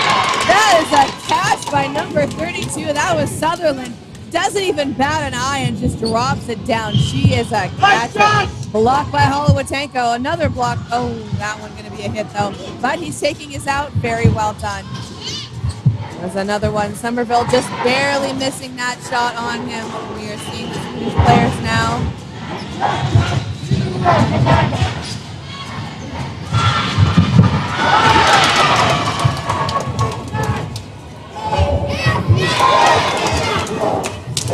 Smart play from Canada. Just as aggressive.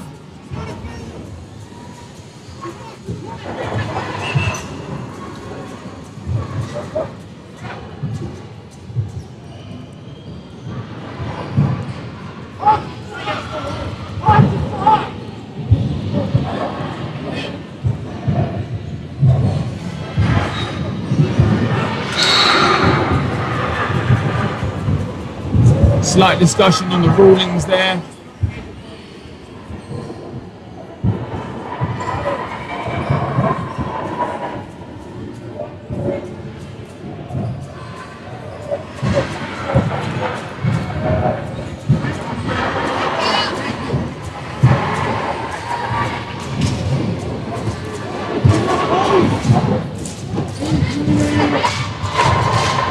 Sweden currently 2 players down in this set. But a catch is made, so the swing that Sweden needed has now been made.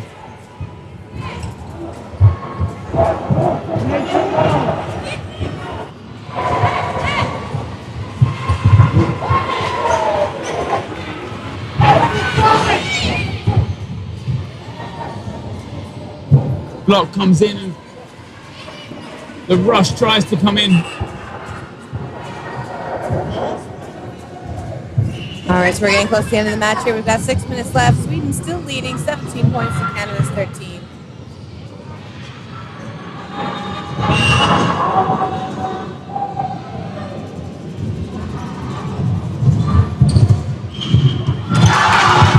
So unlucky there, Sweden. After that catch, have now got back into their set. A hit out, so now equal. Absolutely beautifully done. Going and the save is made. Absolutely well done. That was a catch of the player on Team Canada. That was number 32, Kelly Sutherland, coming in absolutely clutch, saving her teammate from high this one. Canada going up to the line now. 1 player left. And not getting that. That's going to put Canada back onto that scoreboard. Absolutely well done. Reactions of a ninja from Sutherland. Eyes up, she sees that ball come in, the save is made, the catch brings someone back in. So the catch is so important in that set because they've turned things around for both teams. 5 minutes left in this second half. Somerville from the quick start. Absolutely beautiful one. Again, that was Somerville making sure that he gets that ball for his team on that opening rush. Had a couple issues with it earlier, but he's finally caught his stride. Canada starting to close the gap. Canada now 15 points to Team Sweden 17. 4 minutes, 43 seconds left in this game. It is game 2, so people are getting energized and excited to watch this match. Obviously, Team Canada with the home court advantage. Oh, Holomatenko blocking that ball. Somerville going up. Unfortunately, not realizing that it was a block, so that is going to take Somerville out. The ball was still live. 4 players left now on the Canadian side.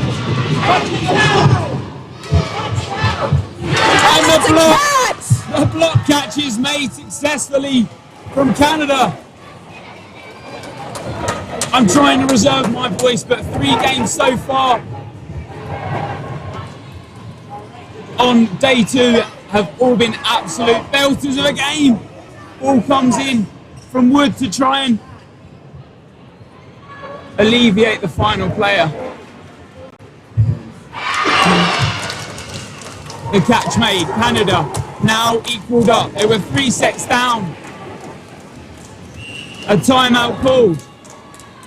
Interesting from Canada. A timeout called despite them winning the last 2 sets and the set before the timeout from Sweden. I think Canada's just going to take a moment. They're kind of going to regroup. They might throw in a couple of fresh players. It looks like some of them are running out of steam a little bit, so we're just going to make sure that those Canada athletes are going to stay at their peak levels of performance. That's probably why they just need to take a breather. I mean, you have those 2 timeouts during the match, so it makes the most sense to use the timeout if you have one.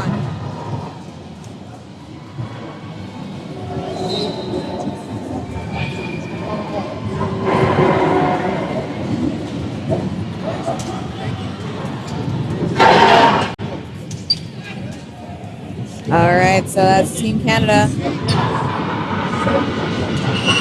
giving a quick cheer before they head back onto the court. Referee just letting them know that there's only 3.5 minutes left in this set, and that's going to be the second half of the game. So this one is for all the marbles, Greg.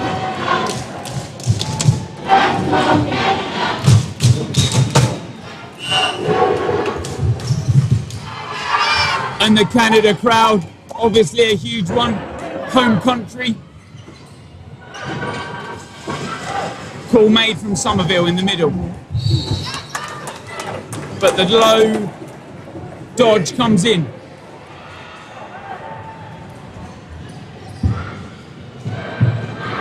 All right, so we're seeing Team Sweden now coming up to the line. I believe they have those 3 balls. They have the advantage. Team Canada still with all 6 players on the court, sending the ball straight through, making sure there was no lineouts. Absolutely well done. Hit called out there. Falcone heads to the outbox. So Canada are now down that 1 player, and they've just been given their 4 balls away. So Sweden have 4. Got to punish now.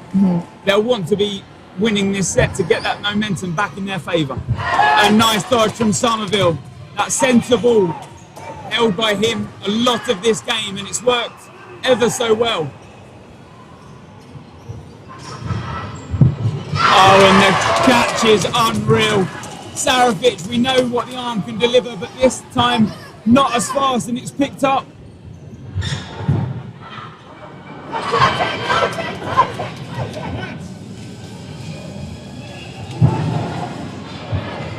Team a little unsure on if it's made a catch. Refs just taking a minute to confer. We've got some of the Great Britain line refs coming in. So all of the refs just taking a moment just to confer, talking about the lines right now. So this is turning into a bit of a nail biter.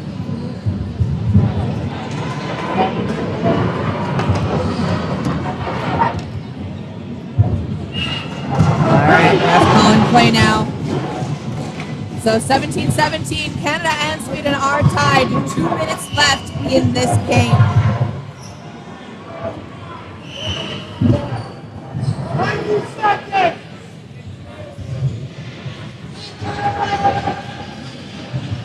So they believe it is a hit. It's hit her, then grounded, and then popped up just. So hit first. Unlucky there.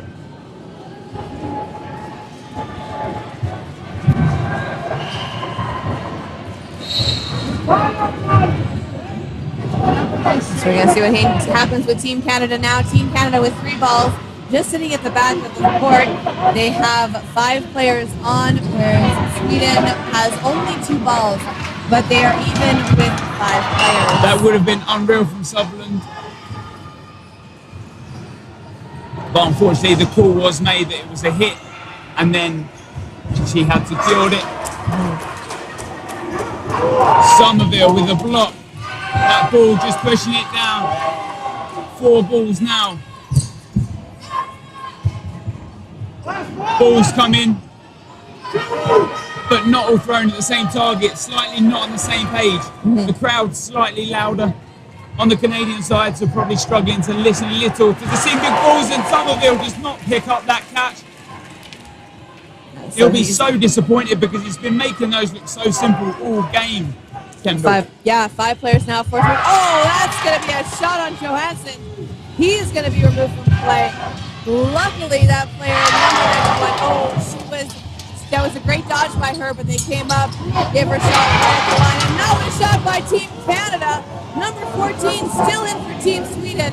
3 players left on the court. Team Canada making some amazing hits right now. So there will be another set after this. Yes. So if Canada do end up winning it, hit Sarovic on the time and a catch! Canada playing unreal in this part of the game. They've been on fire in this second half. Absolutely. They took some time to regroup. They came back strong, and they are doing amazing. They're blocked by Canadian player. You see Wood coming up into that neutral zone, taking that ball. 1 player left. She's looking for them like, where's the ball? Where's the ball? I think we're just trying to take a moment to find out where it is. Ball retriever sending one over to her, and they're calling it. That was the end of that half. So we're going to play one more set. See the referee holding his hand up right now saying one more set. So Canada is going to reset right now, and it is going to go into that tiebreaker. So a minute and a half set is all that is left of this game. Canada turn the game around. They're 19-17 up.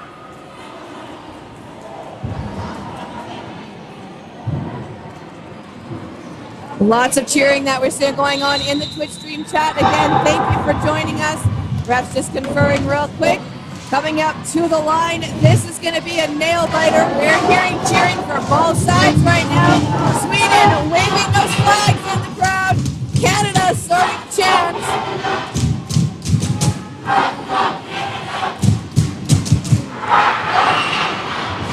The Sweden crowd, normally a large one wherever they go, but you can't hide away from the Canadians this time around, belting and bellowing their voices in this hall. Okay, so we know that Canada just has a 19 now to Sweden 17. Now, how come we're playing one more set, right?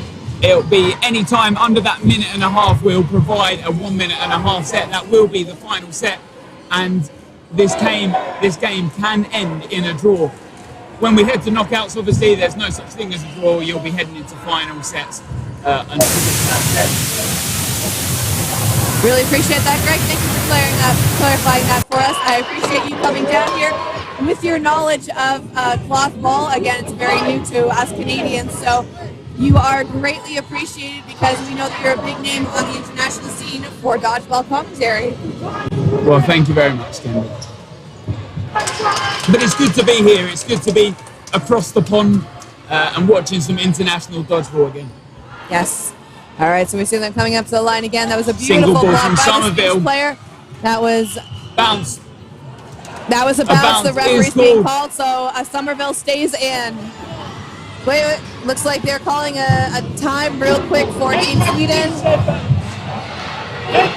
Okay, so the refs are just taking a minute. They're going to confer something, just making sure that that was the correct call being made. I think the refs were correct on that one, but again, it is the referee's job to call these matches. We are just commentating on what happens, so we are going to defer to the referees. Thank you again for such a hard job.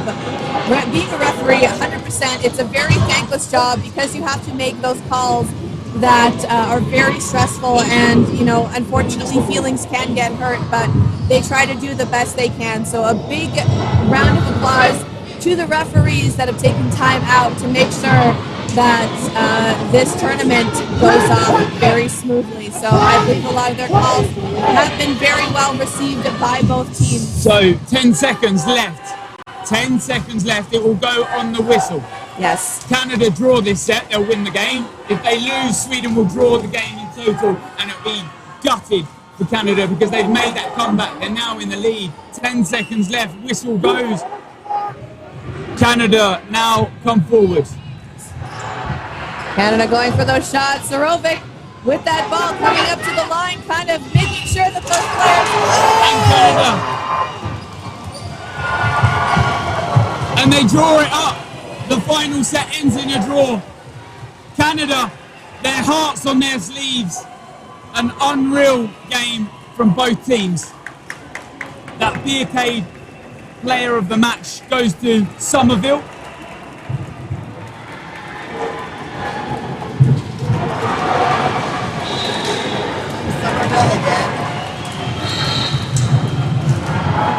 But a great display of dodgeball from both. Absolutely. And a nail-biting game. That the 3 games that we've had on display today have been unreal displays of cloth dodgeball. Right.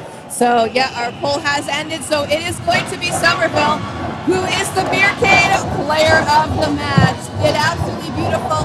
But what is amazing to see right now on the court, even though Canada won, Sweden and Canada getting together, look at that camaraderie. Absolutely beautiful after such a nail biter of a match. Yeah, but that's the big difference, that when that final whistle goes, all teams are smiling and they're shaking hands. It's the display of dodgeball and the love for dodgeball that they both have. But we'll be heading to a player interview now with Jake Mason and Somerville. Awesome. Once again, thank you very much for joining me, Greg, and we will see you later on in the day. Time for you to go get some lunch. I will be staying on. I will have someone else joining me, but we'll get to that player interview.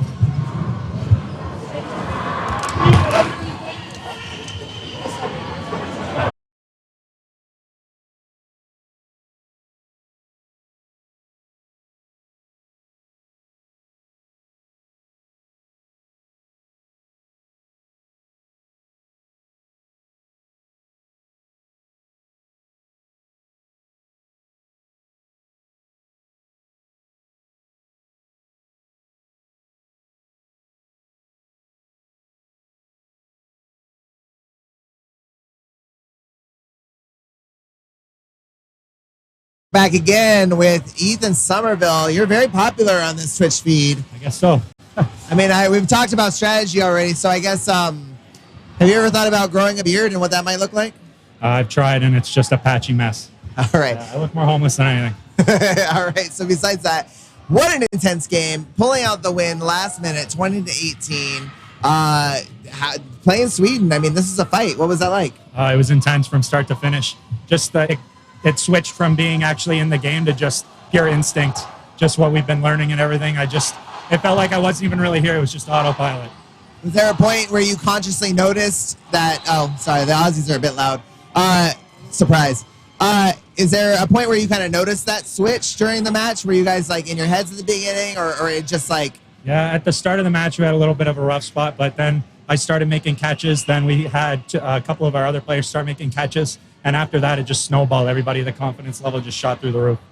And as soon as we took the lead, it was just too much hype to back down. It was amazing. It was intense. You can literally see him just pouring sweat on camera. At least I'm not shaking this time, so it's okay. You're fine, because I mean, the public seems to love you, so the more of you'll just keep calling back, and every time you'll just get better and better. Yeah, hopefully. Who do you got next? It looks like you guys are up again soon, or no? I think we play at 3:30, something like that. I'm not sure if it's Italy or France. These European teams do not mess around with cloth. You've seen some of these guys before. You mentioned on the world stage in 2018. Have you ever played against Sweden before? And if so, what was the difference? No, I've actually never played against Sweden. This was all brand new. And it's hard to plan for that, right? Yeah, very hard. It was quite a surprise, honestly. It was a really exciting match. Everyone here is still going wild. And yeah, I mean, you got some more beer, so just keep racking them up. And if you know a guy that needs one, maybe you can share. All right. All right.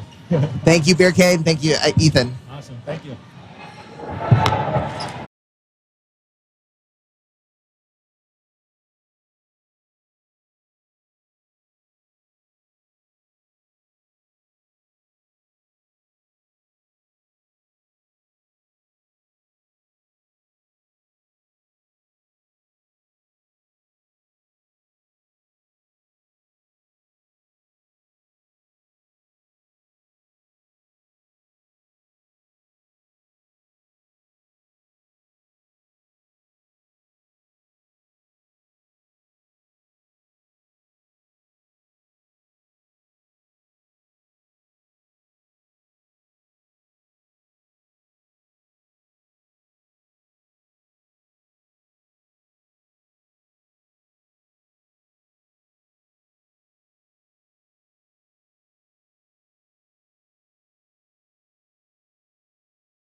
All right, welcome to a cloth match between the men's teams for Ireland and Canada.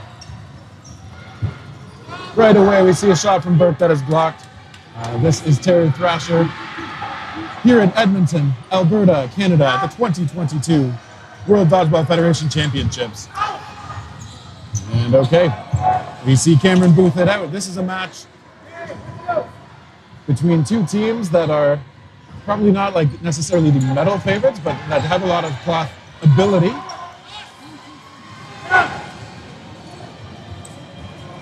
We've seen some of these Irish players in all the divisions lately. Murphy, number 15, who's out now, has done a bunch of foam work, is out there for cloth.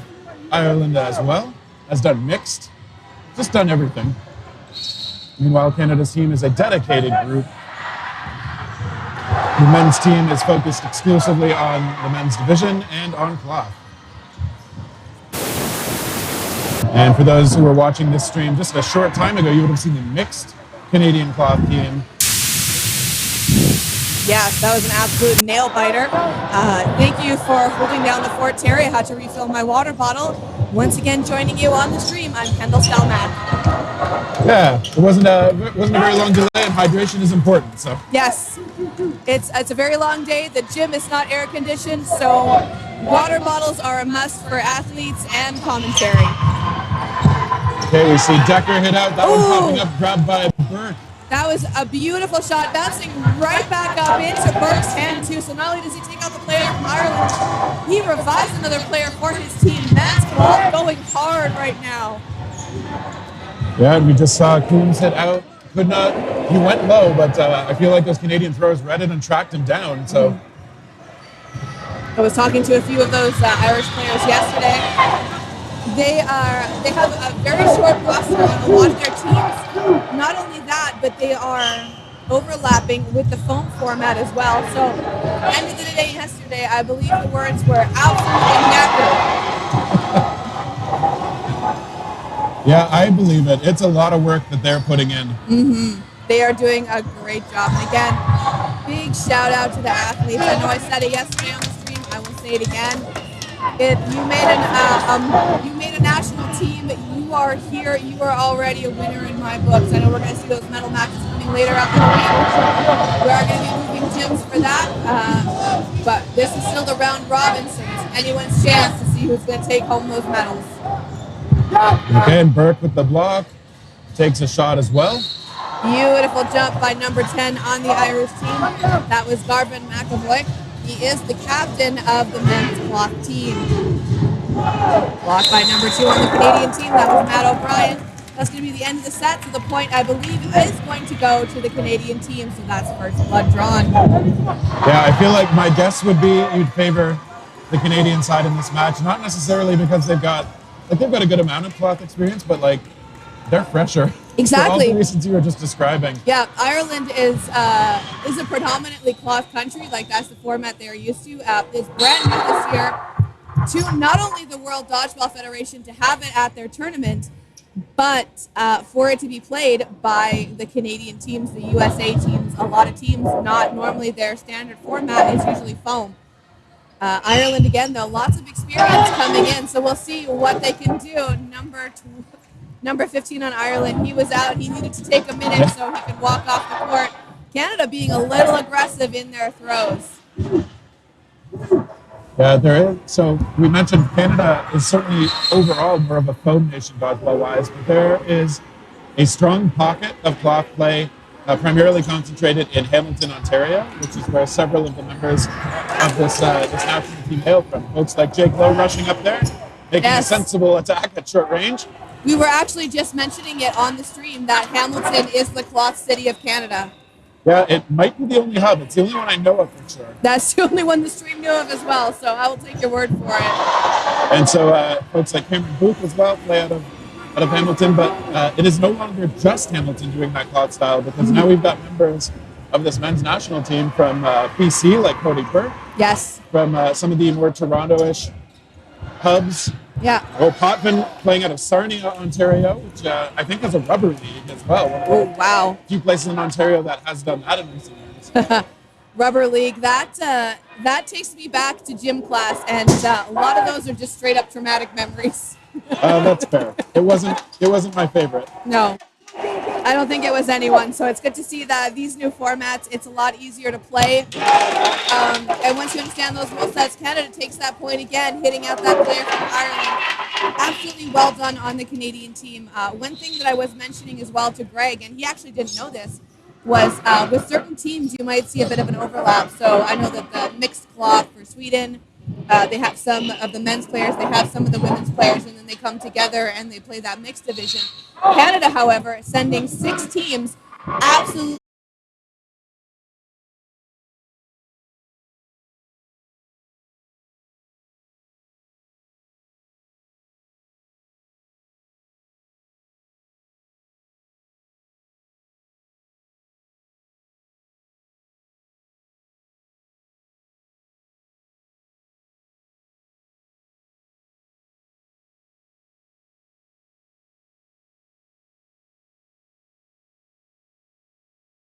Captain Matt O'Brien out of Canada.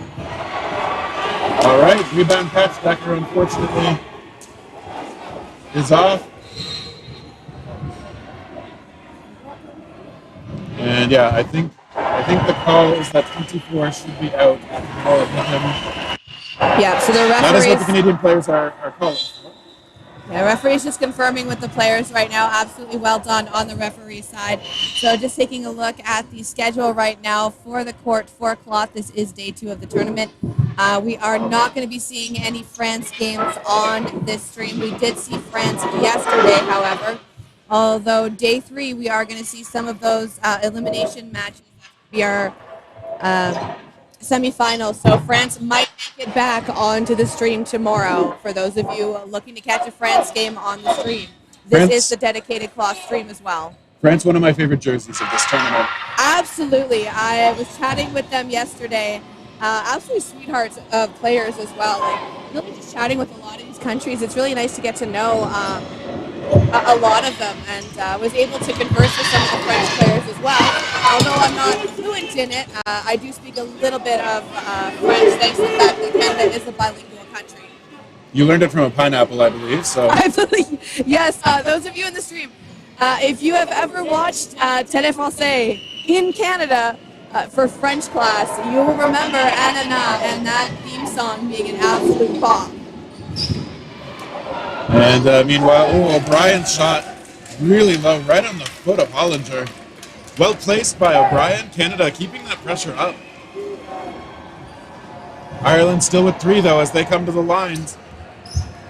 Letting one go toward O'Brien, who retaliates, finds the feet again.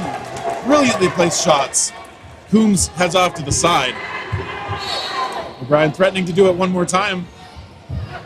Well blocked again, and now... Number 4 putting up his hand, staying out, making sure that Canada takes a moment. They don't go too hard, and his match is coming up soon. Luckily, no one ran over that Irish player that was still on the court. Yeah, Frankie Lebdry, I think, doing a smart thing of just making it clear that he was out, but under the circumstances, I'm not sure if he could have got off the court safely. So no, but good job on Canada making sure that they didn't kill him either. Well, that obviously not as much of an issue in the foam game because you don't have that neutral zone, but we've seen a lot of players very aware of their space in the cloth game, as I think you have to be when you run through that contested space in the center. We will see the contest for that center ball. Canada's been a little bit quicker to it in this match so far. Mm-hmm. Canada is absolutely a great, strong showing today on the court. They've done an amazing job. Irish team, no points scored yet, but they are putting up a fight. We're only seeing 6 points now for Canada, and we have 10 minutes left in this match, just over 10 minutes. In the first half of this game, Canada is on the board right now. Ireland still working towards getting those points, and they are hustling as hard as they can. Again, with the difference in the rosters, though, Canada a little bit more refreshed than Ireland. They have not had any breaks in their games. They are playing in every division possible. And that's just it. I just saw quite a few of these men for Ireland playing in mixed foam not that long ago in Corday. I want to call out Evan Spence, from that match, who late in the match came up with a lot of catching. So no quit in these folks, as there can't be because they have to keep playing so much. Yeah. So I know that there is a bit of a home court advantage with those Canadians, but I think some of the Irish players, when we get to that beer cake player of the game, I think they might deserve that gift certificate just so they can have a drink because they are earning it during this tournament, Jerry. Yeah, it is a lot of effort. They still look solid. Early on, a little overmatched by Canada, but we know that they've got it in them to contest each of these sets. So Ireland coming up to the line now. We have one player in the back there getting that third ball now, going way off the court, those ball retrievers running for it. Hamilton Brown, also a player for the Irish team. He's wearing that penny bib, whatever it is called. Catch by number 77 on Team Canada. That was Pete Decker. Absolutely well done. Yeah, we see him do it in foam as well, and then getting that shot away. Yeah. Okay, I love the take there from McAvoy. Two players from Canada bunched up. McAvoy taking a shot. Yeah. Coe letting one go toward Murphy. Number 10 and number 15 on the Irish team. So that's McAvoy and Murphy. They are staying in on the men's Irish side. Not often you see a throw made from behind the court like that, from like the back of the court in the wings. Oh, Cameron Booth was taken out. Murphy as well. Decker gets under that shot from McAvoy, and Canada certainly likely to take this set and get 2 points for themselves, unless McAvoy has some heroics up his sleeves. Blocked by Burke.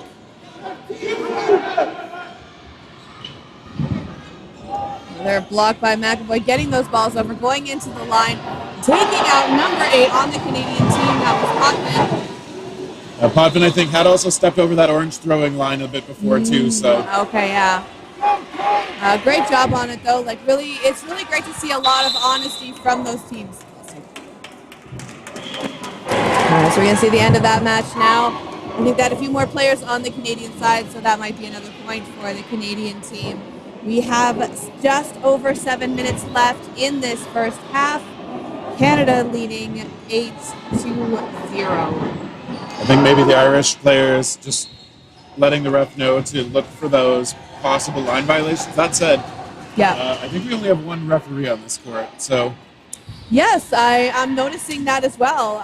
Normally we have a second referee. I think we're just missing one at the moment, but I've seen this referee on the court before, and he has done a very good job of making calls. So he's done a great job. I think we do have some Team Sweden players acting as line judges as well, so there is a bit of extra help, but I will say kudos to the referee because it is hard to do this as a duo. It is much harder to do it as an individual. So absolutely. Almost want to vote for the referee as player of the game if he's doing this solo. He's going to need a drink as well. All right, so early on, Canada has been able to maintain the tempo. Their shots have been finding the mark that much better, and they've had a bit more catching too. So the unfortunate thing is that it means that Ireland so far has been overmatched in a few different dimensions, because I think you can often make up ground in some of them. Maybe you can coordinate shots to neutralize the catching a bit. Maybe you can set up to take better offensive plays, but it is not always easy if the other team has been doing multiple things really well. As just mentioning here in the chat that the coaches for men's team Canada Cloth, they have very coordinated tracksuits. I find those outfits mildly distressing. A sentiment that I know those two coaches were happy to invite when they strolled out here earlier. So, but yes, it's the evolution. Like Coach Victor Gravilli for years sported the Adidas tracksuit for Canada, and this is. Okay, so we're actually going to see the anchor on the Canadian team from that ball retriever. That's something we normally been seeing from Great Britain throughout this tournament, and they're one of the few teams that do it. So Canada going for that anchor. Yeah, I like it. Something to push off for a little bit more easily for the runners. Okay, everybody just shrugging out of the way of some of those shots, coming close.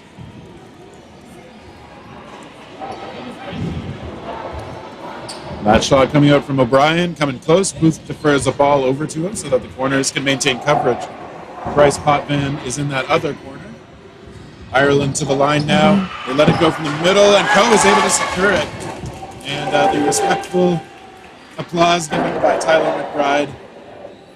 I mean, these players know when something the other side did was impressive, and the Irish players have been doing that constantly. You love it.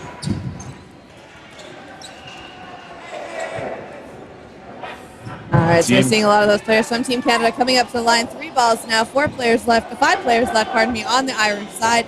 Only 2 balls, getting that third one in. So Ireland's going to regroup real quick.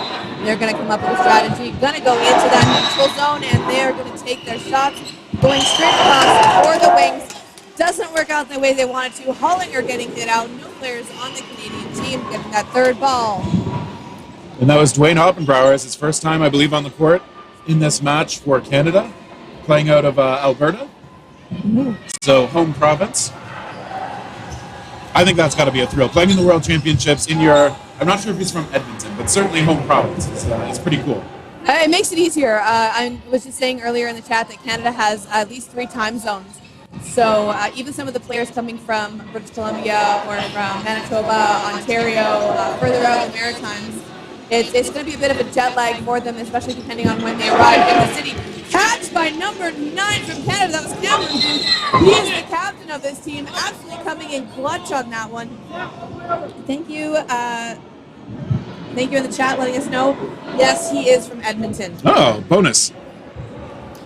Yeah, Canada with quite a few time zones. It makes coordinating these cross-country teams pretty challenging sometimes. They haven't always had that much in-person play. Like, one of the tricky things is, you know, you've got some hub cities like Vancouver and Toronto, but like not everybody lives there, and it's not always easy or cheap for everybody to get there. Oh, nice little push pass and a return catch. Yeah, so, wait. We're just taking a second. The ref is going to call it. So there was a hit, there was another hit, there was a push pass.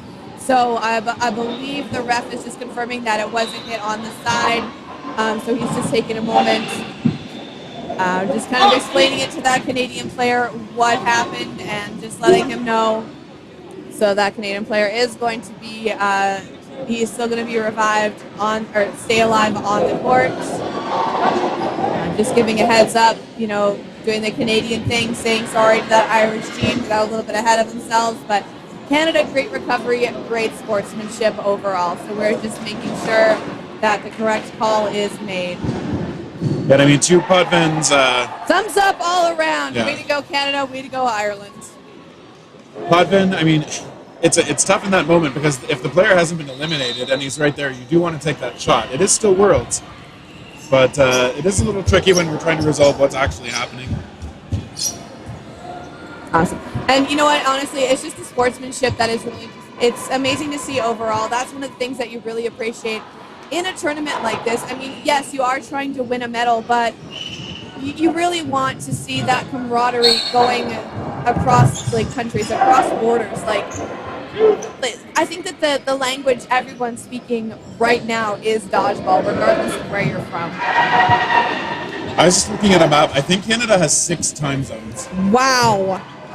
We got the Pacific, we got the local mountain here, we got Central for the folks from Manitoba. Yeah. Eastern for Ontario and Quebec. We got Atlantic. We also have that sort of odd half time zone that Newfoundland is in, where it's offset by a half hour. Yes. It would be really interesting to travel across Canada during New Year's Eve, especially if you're flying. I wonder if the airline would give you a glass of champagne for every time zone you cross when it turns midnight. I bet there are planes that can keep that pace. That'd be interesting. Worth a shot, right? Yeah. Speaking of shots, Potvin delivering one to take out Hollinger.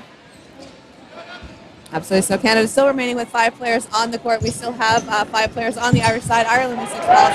Exchanges being made between the shots. Number 98 on the Irish side going out.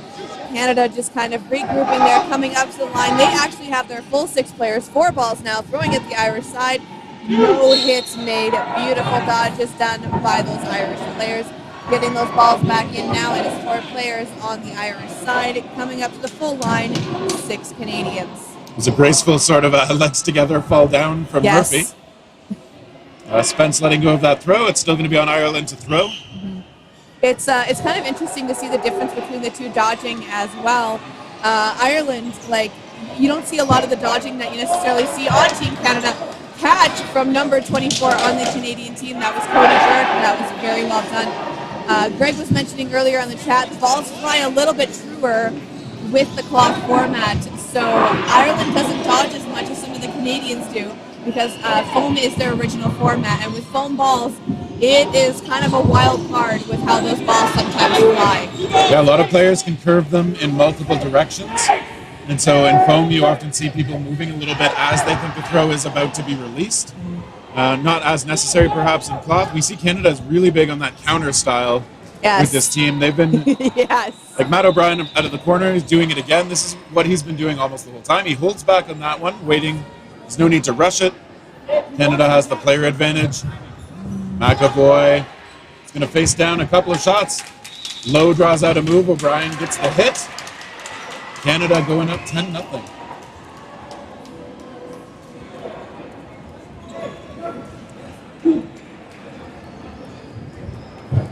All right, so we're seeing now about 50 seconds left on that game clock. Canada now leading by 12 points. Ireland still with 0 points. And we're just seeing on the cloth on the cloth court just behind us, we've got Australia versus Team Sweden. And then on the far court, I see a Team USA jerseys. I believe they're facing off against Great Britain. And these are all men's cloth games happening on the courts right now. Yeah, and you can get some live updates or nearly live at worlddodgeballfederation.com. And then click on the link for 2022 World Dodgeball Championships. Hey, Ireland first to that center ball this time, which has not happened too many times. But I think they did lose control of one of them regardless. This is a 90-second point rule. McCartney shaking things off on his hand there a little bit, possibly a bit of a jam. Mm-hmm. Oh, that's gotta suck. Okay, well placed spot, Potvin, though returned upon and out. Yeah, Potvin going for the throw there, but he went a little bit too far in the neutral zone and stepped over that line. He has stepped a tad too far a couple of times, maybe fixating on the white line perhaps. Yeah, normally the white lines are the ones that we use in traditional dodgeball matches. So we have the back line, the activation line, and the center line. But those red lines are the ones that matter in this cloth format because that is the neutral zone and that's what's going to get you those shots because you can go into the opposing team's court past that white line. Catch by number 10 on the Irish team. Absolutely well done. That was Garvin McAvoy. Unfortunately, he does get hit out, but he does survive. Teammates, absolutely well done, Ireland. Coming up to the line now, 3 Canadians taking those shots. No hits made. You can hear Canada saying, stay alive in the background, that coaching team going hard. Yeah, Canada does still have 4 players, so if they are able to hang on, they will secure a couple of points here. Potvin with a couple of blocks. And Decker saying, hey, don't do it. Murphy letting one go. A hop by O'Brien, and yep. All right, so Canada able to secure the extra.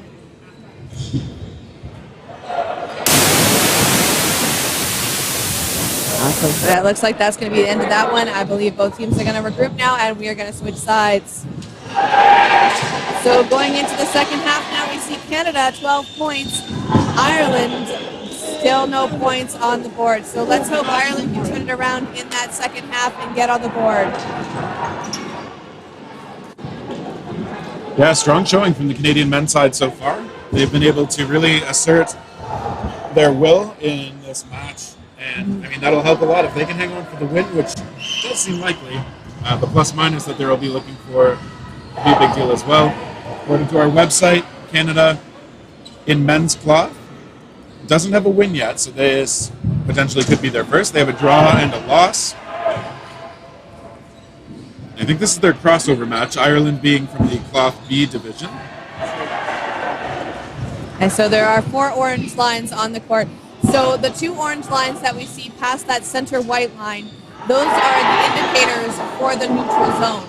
So going past that center line, the red line is the one that you do not want to go past if you are in the neutral zone. Going back now further towards the end of the court, we see another 2 orange-red lines take down those are the activation lines. So the activation line, because that neutral zone is way farther in the back compared to the activation line in the foam format. So those are what those red lines that we're seeing on the court are. And quick correction to myself, Ireland is in the A pool with Canada. They're also winless so far. They do not have a draw either. I feel like they've got the toughest job with the shortest bench.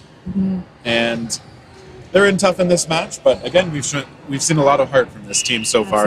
And thank you to everyone joining us in the chat. Thank you for asking questions. We are enjoying passing on the information about the foam format or the cloth format to you. So anyone joining us, not sure what time it is there for you, if you're staying up late, if you're waking up early, but give us a shout out, let us know who you're cheering for, and let us know where you're cheering from. Coming up shortly, we are going to start the second half of the game. So we are going to see the Beercade Player of the Match being voted on in that chat. Beercade is the official sponsor of the World Dodgeball Federation Championships after party, located in downtown Edmonton on the famous White Avenue. Yeah, we spent a bit of time there after Nationals. Yes, absolutely. Lovely venue. A little loud for me at that point in the tournament. Yes, we've still got, this is only day 2. We still have round robin semifinals tomorrow. And then Saturday, Sunday, we're going to be moving into the beautiful facility that you saw on the stream at Nationals for those medal matches for both foam and cloth. And so now, obviously, the team switching sides. Their tracksuit-laden coaches are having some final words with the squad.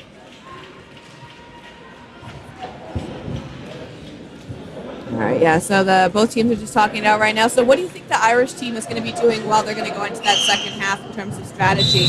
They're going to be changing up their lines, changing out who the players are, because I know that all of the players, even those who are ball retrieving, are on the roster to be playing cloth right now.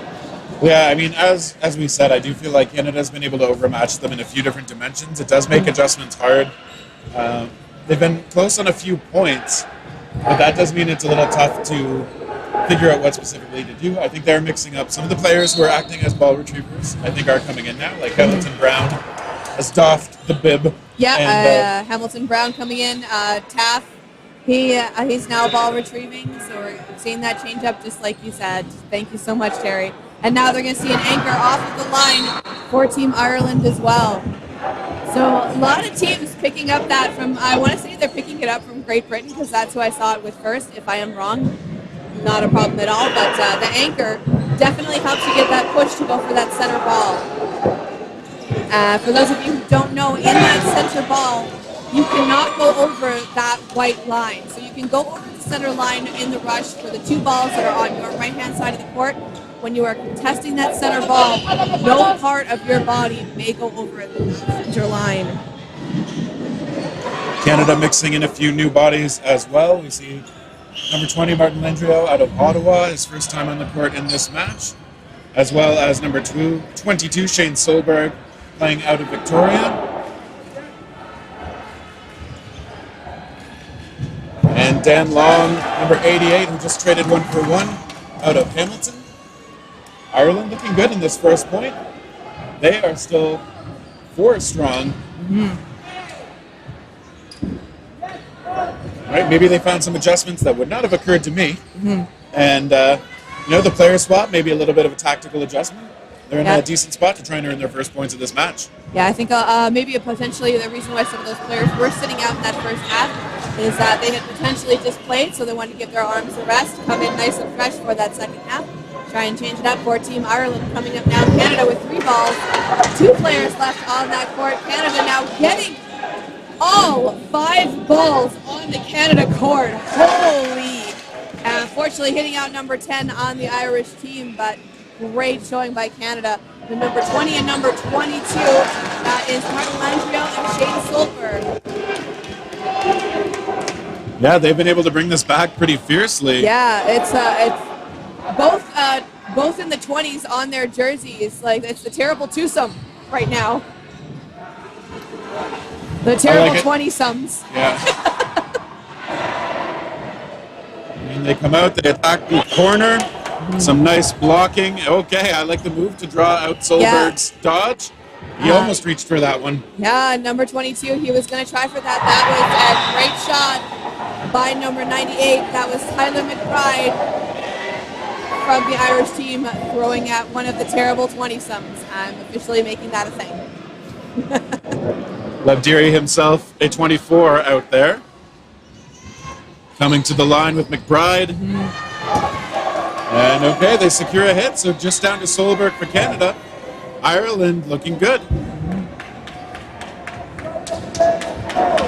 Solberg going to try and take one out at least. Lebdiri absorbs the pressure. And on the rush now, McBride missing. Okay, Lebdiri closing it out. Ireland on the board. Awesome.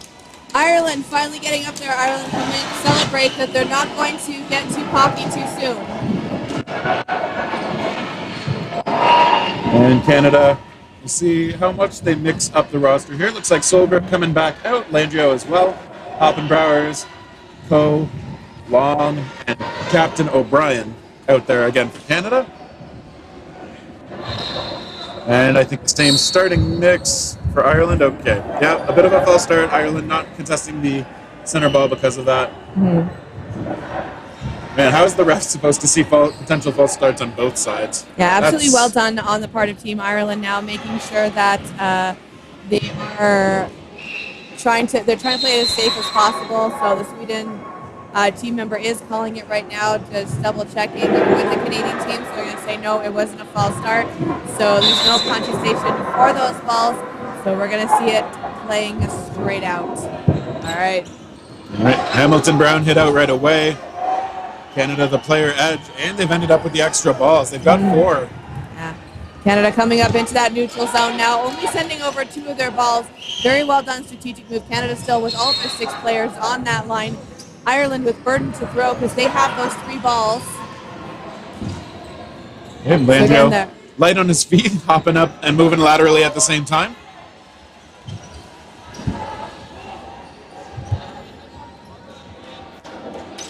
All right, so Ireland now, they still have 5 players on the court. Coming up to the line with those 3 balls, going into that neutral zone just a little bit. We see number 98 on that side. That is Hollinger.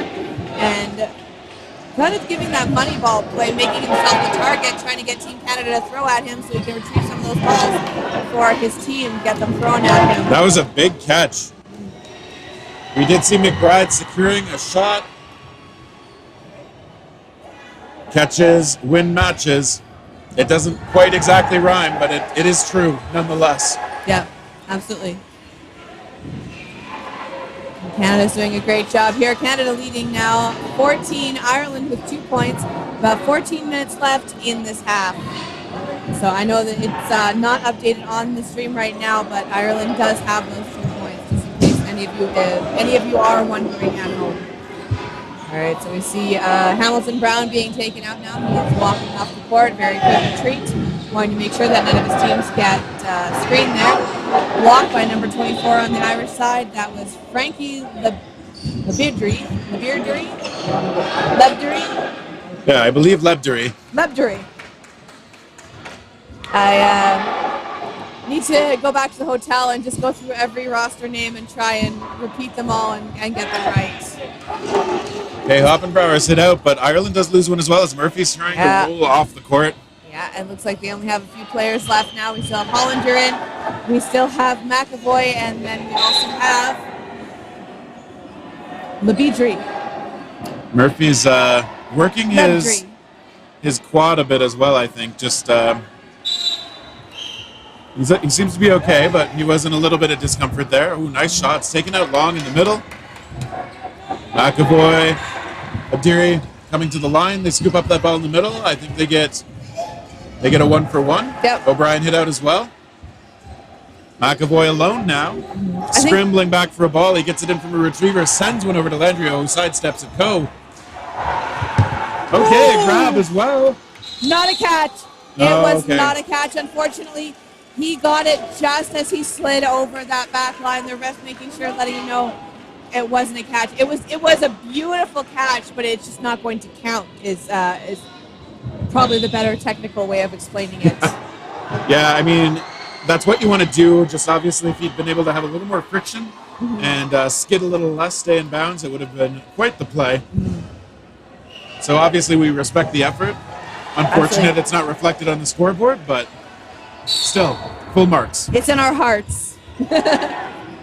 Canada again quite quick to that middle ball. They are able to turn it into a shot from Booth, co-captain of this team with O'Brien.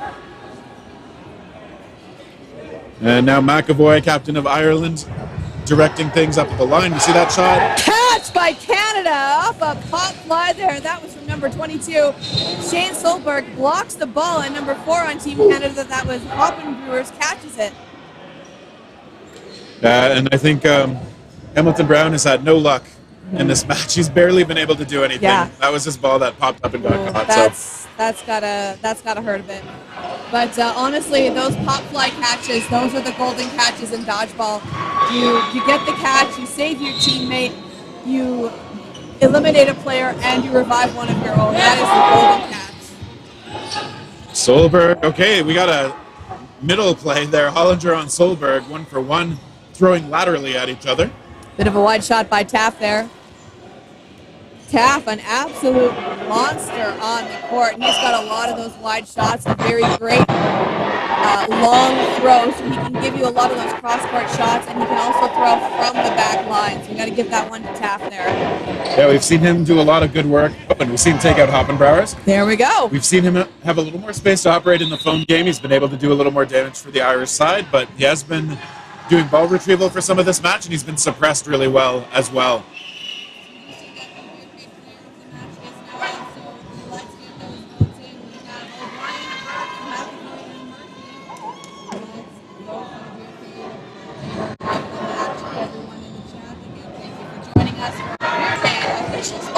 Of the World Dodgeball Federation. Team Ireland to the line off an earlier catch. We do have Hamilton Brown back in there. 12 minutes, 41 seconds left in that second half of the game now. Canada leading 16 points, Ireland 2. And all right, to the line is Ireland. They're able to take a shot by Taff. It is blocked by Booth. Okay, Booth sees that cross-court attempt coming in as well. Booth a strong catcher, but he will get a chance to throw. He does let that one go. Canada able to connect onto Hamilton Brown. Ireland still with 3. Lebdry letting go, as does McBride. Okay, Canada's able to take McBride out. They pull ahead in players, threatening to take the points out of this set. Okay, Lebdry coming up and gets, wow, a team catch there. That was quite the bounce. And Coe does the smart thing, charging up, taking a shot right at the ankle, trying to make sure Taff has no chance at a play. Taff giving a thumbs up as it happened, and timeout is called by Ireland. Yeah, they were able to get the first points out of the set of the second half, but Canada has picked up right where they otherwise left off. They've extended their lead now, 18-2. We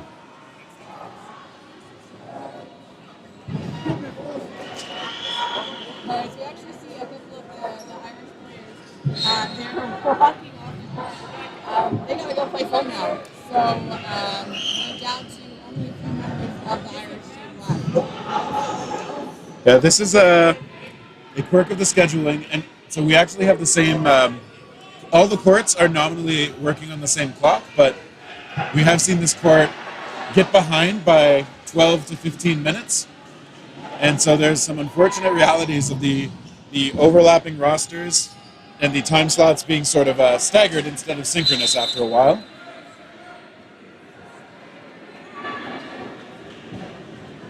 So we'll be able to see Ireland. Actually, sorry, that game's not streamed, but Ireland will be playing against New Zealand in men's foam on court 9B. So you might get a bit of that in the background coming up. As on 9A, we've got USA versus Mexico in men's foam. And back here, this time Ireland winning that center ball. Yeah, a little bit of a contest there for that center ball.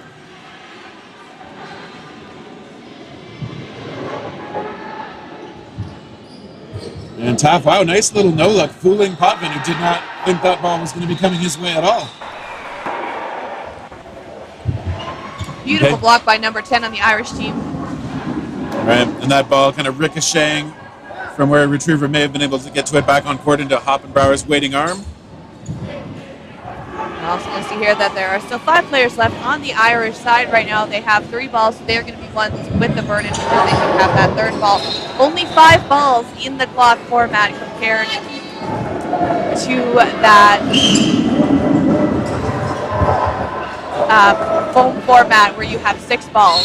So it's a little bit different. That's why we have those neutral zones. Also, the cloth balls a little bit harder. They're inflated compared to the gator skin foam ones that are normally played in Canada. So Ireland, predominantly cloth team, taking on Canada. Canada, first time out on the world stage, playing this cloth format. Canada absolutely dominating now. We have 18 points to 2, 11 and a half minutes left in this game, pardon me. And we're going to see Canada possibly taking this one unless Ireland can do something to come back. However, Ireland, they only were able to send a certain amount of players, so there is a lot of cross form right now happening. So the Irish players, as they said yesterday, absolutely knackered. They have been going hard with barely any breaks. It is a test of the fitness, for sure, as well as the mental resilience. Some of these Canadian players do have a bit of experience doing cloth on the world stage. They have been to several international events in the past. This is obviously the first time we've had cloth under the World Dodgeball Federation banner, so... That's interesting to hear. But several of them have competed in past tournaments against some of the top countries in the world. We also had a feature event before COVID erupted. There was a feature match between some Canadian and American players hosted in Hamilton. And a bit of a back and forth there. We see O'Brien hit out by McBride. We also saw Canada losing one more. I believe Hoppenbauer's out. Oh no, sorry, Hoppenbauer's still in there. McAvoy out on the other side though, as was Hollinger. Wow, absolutely beautiful dodge by Hollinger there. Just takes it all the way across the court, runs down. Ooh, bit of a contestation there, so the ref is going to let them know that you can't actually run into a player. Hollinger, that dodge though, just absolutely rolling across the court. Beautifully done. So the ref is just going to make that call real quick. But yes, everything else you said was true. Yes. And I like what he did. He lunged forward for the ball that was on the ground, tried to pick it up and do a quick push pass. Yes. To one of his opponents. I don't think he got it off in time. No, I think they connected a little bit too soon, so the ref is just conferring with the Swedish line referee right now. Again, new format to some of the referees as well. I'm only working with one referee on this court, so the players are, the line referees who are Swedish players are helping out the referee to make sure the most appropriate call is made for that situation with what just went down. I'd also like to express my profound disappointment in the co-coaches of this team who have doffed their full tracksuit ensemble. Oh, no! Coaches, head coach Ian Singh, and I'm not sure if David Armstrong is an assistant coach or a co-head coach, but either way. Yeah, no, they're not wearing the full tracksuit now. It's just, now it's not even a look, it's just athleisure. Yeah, that's right. If it's not going to be a look, then what's even the point? Right? All right, so the players are just talking it out right now. The ref is just going over everything with them. We're going to take that time to say thank you, everyone in the chat, for joining us here. We are at the Saville Center in Edmonton, Alberta. This is day 2 of the World Dodgeball Federation Championships, being brought to you by Dodgeball Canada. That is the host country. A shout out to our sponsors, Quality Foods, FKA Marketing Communications, Edmonton Transit Services, and we do see that poll has ended for the Beercade Player of the Match. And just a note, we will see coming up next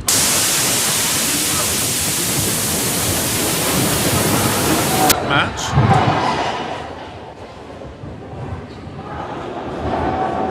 So I believe that both countries, cloth is rather new to them, so we'll see how that works. So coming up now, we still have Hollinger left, or pardon me, Kyler McBride left on the court for Ireland. And the ref calling that one. I think that one was the end of the set. We still have 9 minutes, 43 seconds left on that game clock. Canada winning 18 points. Oh, now we're up to 22, pardon me. No, just 20. Yeah, very strong showing from the Canadian side. As I said, I believe they're in search of their first win, and looks like they will get it very decisively here. Absolutely well done by both teams here. Again, let's remember that Ireland, they don't have a lot of crossover with their team, so the players are very tired, but they are putting up an amazing fight, and I think they're doing a great job right now. Canada coming in strong, though. They have been training hard for months. So we will see what happens on day 2. I think Canada's Jake Lowe, they're missing his cue for rushing for that center ball. So Ireland getting that uncontested this time. And Hollinger returning low. Absolutely beautiful jump by number 69 on Team Canada there. That was Jake Lowe, but he was getting really high. He is well known for that type of dodging, very effective at it. We also see a relatively new player on the class stage for Canada, Mark Dorian, number 33, playing out of Ottawa, Ontario. This is his second point, I believe, of the match for the Canadian side. Dan Long hit out on a great strike by the Irish side. Now, so Ireland now for 5 players still on the court. Coming up there, Canada with 5 players as well. Ireland trying to get a couple points on there. We still have 8 minutes left in this match. Yeah, interestingly, Taff going to that no-look outside shot a few times. Just missing on this one, but it does work for him. Looks like they had to have, unfortunately, a couple of the Irish players had to leave. So now we're seeing some of the Team USA players coming in, helping out Team Ireland. They are donning those pennies, and they are working as ball retrievers. Beautiful jump and dodge by a lot of those players right now. Looks like Taff being hit out. Nope, looks like that was not a hit. Taff staying in. Looked like it was from this angle, so it's still going to keep 5 players now on the Irish side, 4 players for the Canadian side. Throwing it number 8, that was Potvin. Potvin just getting right out of the way, but still holding his ball up to block it. Very well done. Ball going in high. That was a throw from number 22 on the Canadian side. That was Goldberg. We're seeing 4 players still on that Canadian side. Ireland now 5 players with that burden to throw. Taff going low for a block. Taff taking a shot at number 22, and he did not see that one coming. Absolutely well done by number 66 Taff on the Irish team. Yeah, good accuracy again coming out of him. We've seen him have a lot of confidence in those throws, and he's been able to make those shots from the left side, somewhere off to his right, pretty reliably against Canada. Dorian looking for a catch there, wasn't able to find it. It was off his body a bit. Yep. I know from years of playing against Dorian in foam dodgeball in Ottawa that he is a very strong catcher, but maybe just caught reaching a little bit there.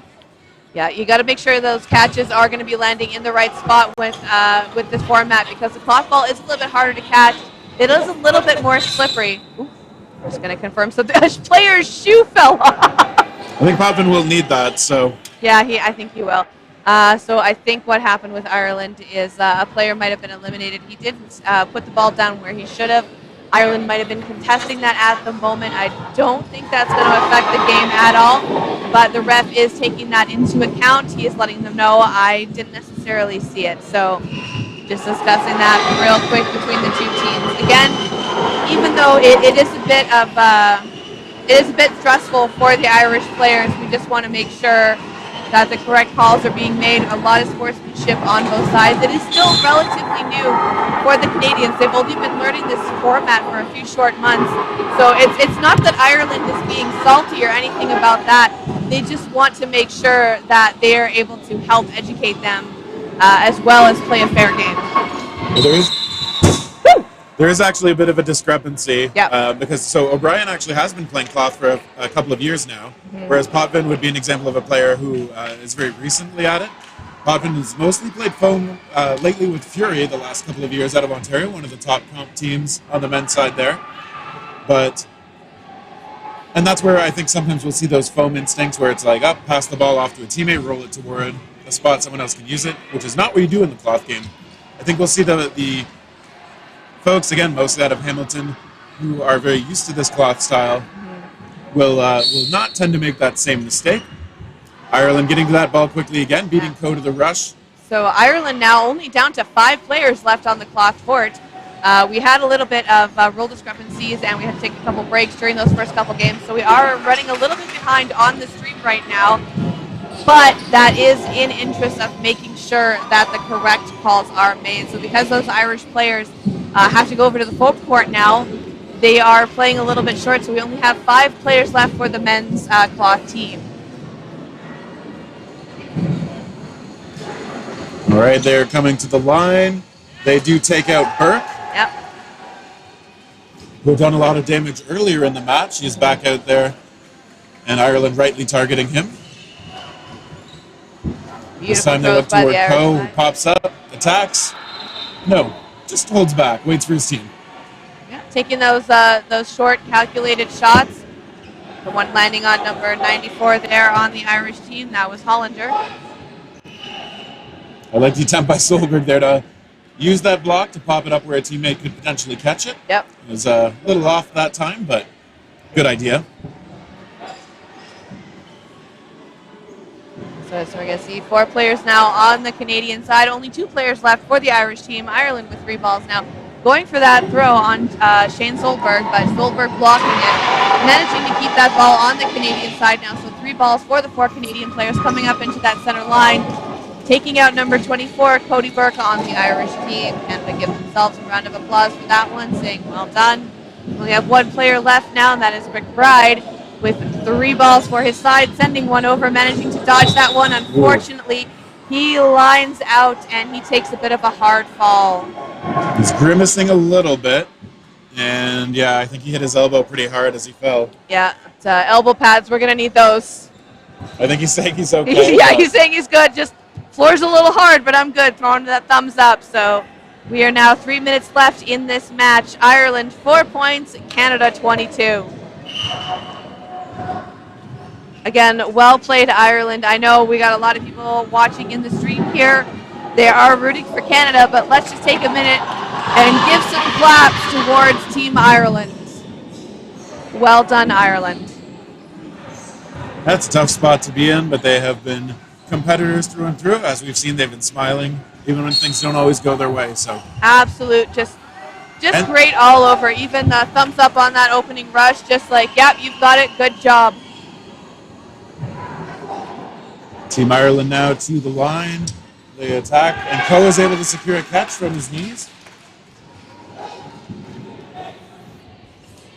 And looking into the middle, Canada does miss.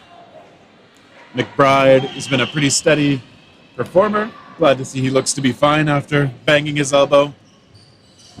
That's really good to see. Wow. Solberg with a great catch up high. Potvin hit out.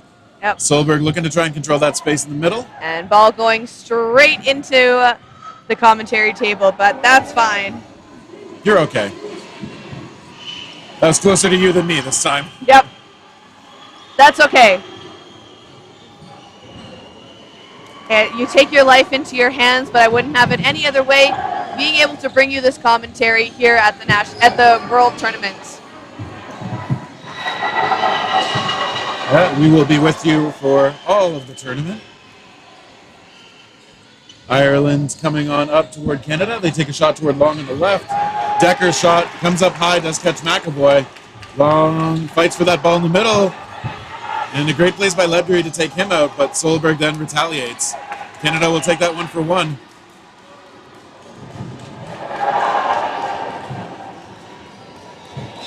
All right, up to Ryan Hollinger. Still facing 3 from Canada. Gathers his thoughts. Yes, we've got, yeah, like you said, we have 3 players left now on the Canadian side. We have only Hollinger left on the Irish side. Hollinger sending 1 ball over, keeping 1 ball for himself in case he needs to block. Turns out he actually had 3 balls. The ball retriever just putting it down on the court for him now. So ref making that play call, counting down those 5 seconds. Hollinger taking a shot. That's going to give that 3rd ball now to the Canadian team. And they're going to be going into that neutral zone to make that shot. They're going to try and win this up. Less than a minute left in the game. That's a hit, so the point is going to go for Canada. So that's going to give 24-4 Canada leads now. All right, and there isn't too much time left. I can't see the official timer myself, but we are close to the end here. Canada up by 20. On the hunt for their first win in this men's division. Canada, interestingly, having scored fewer points than Ireland coming into this match. They had 25 to Ireland's 29, but having only given up 39 to Ireland's 81 coming into this match. And Canada's been able to push the pace and might actually meet their tournament scoring amount in just this match. Yes. They appear to have found a favorable matchup. Oh, great shot by Taff. But Big it does bounce off of that one. Luckily, no one dove and caught that one, so that's just going to keep Taff in the game. All right, so we're just watching now. We've got a minute left on that stream. Canada 24, Ireland 4. Thank you for joining us here. Up next on the stream, we're going to see some more cloth ball playing, and it is going to be... All right, Let's and take a look at our schedule right now. It is going to be USA versus Mexico for women's cloth. And just one of the ball retrievers, one of the line judges out of England was hit pretty hard in the bosom area by one of those cloth balls when she didn't see it coming. She was trying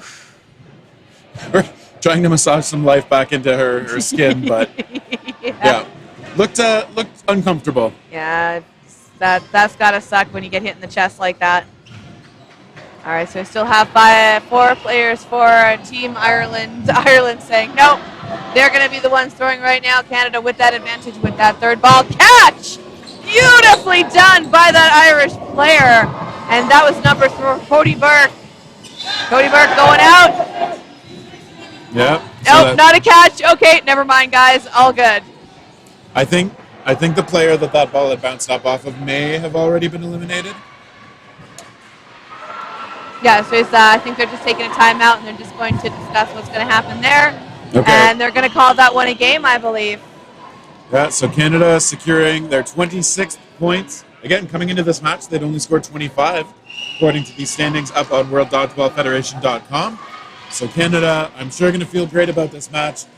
Ireland, not going to feel great about the result, but I hope they feel really good about the effort they put forward. Yeah, absolutely. I mean, at this point, even though Ireland didn't win, just the fact that they only have 2 rosters of players, but they are playing every format. Like, we got to give it up to them. And so that will do it for this match. We will get your player of the game interview coming up very shortly. Absolutely.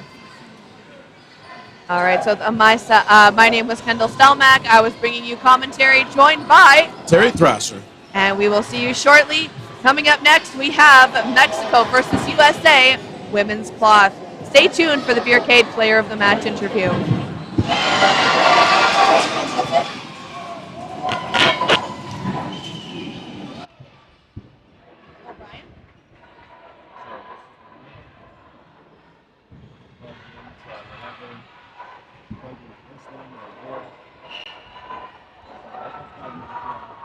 We will have to move. This is where they do the interview, but yep.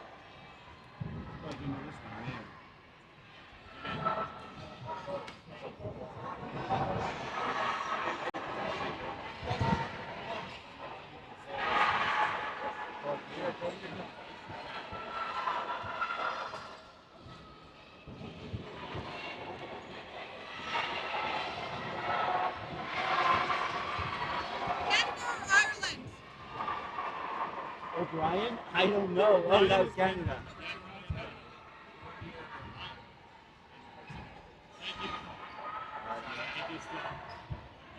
I had 6 hours sleep in the previous 48 hours.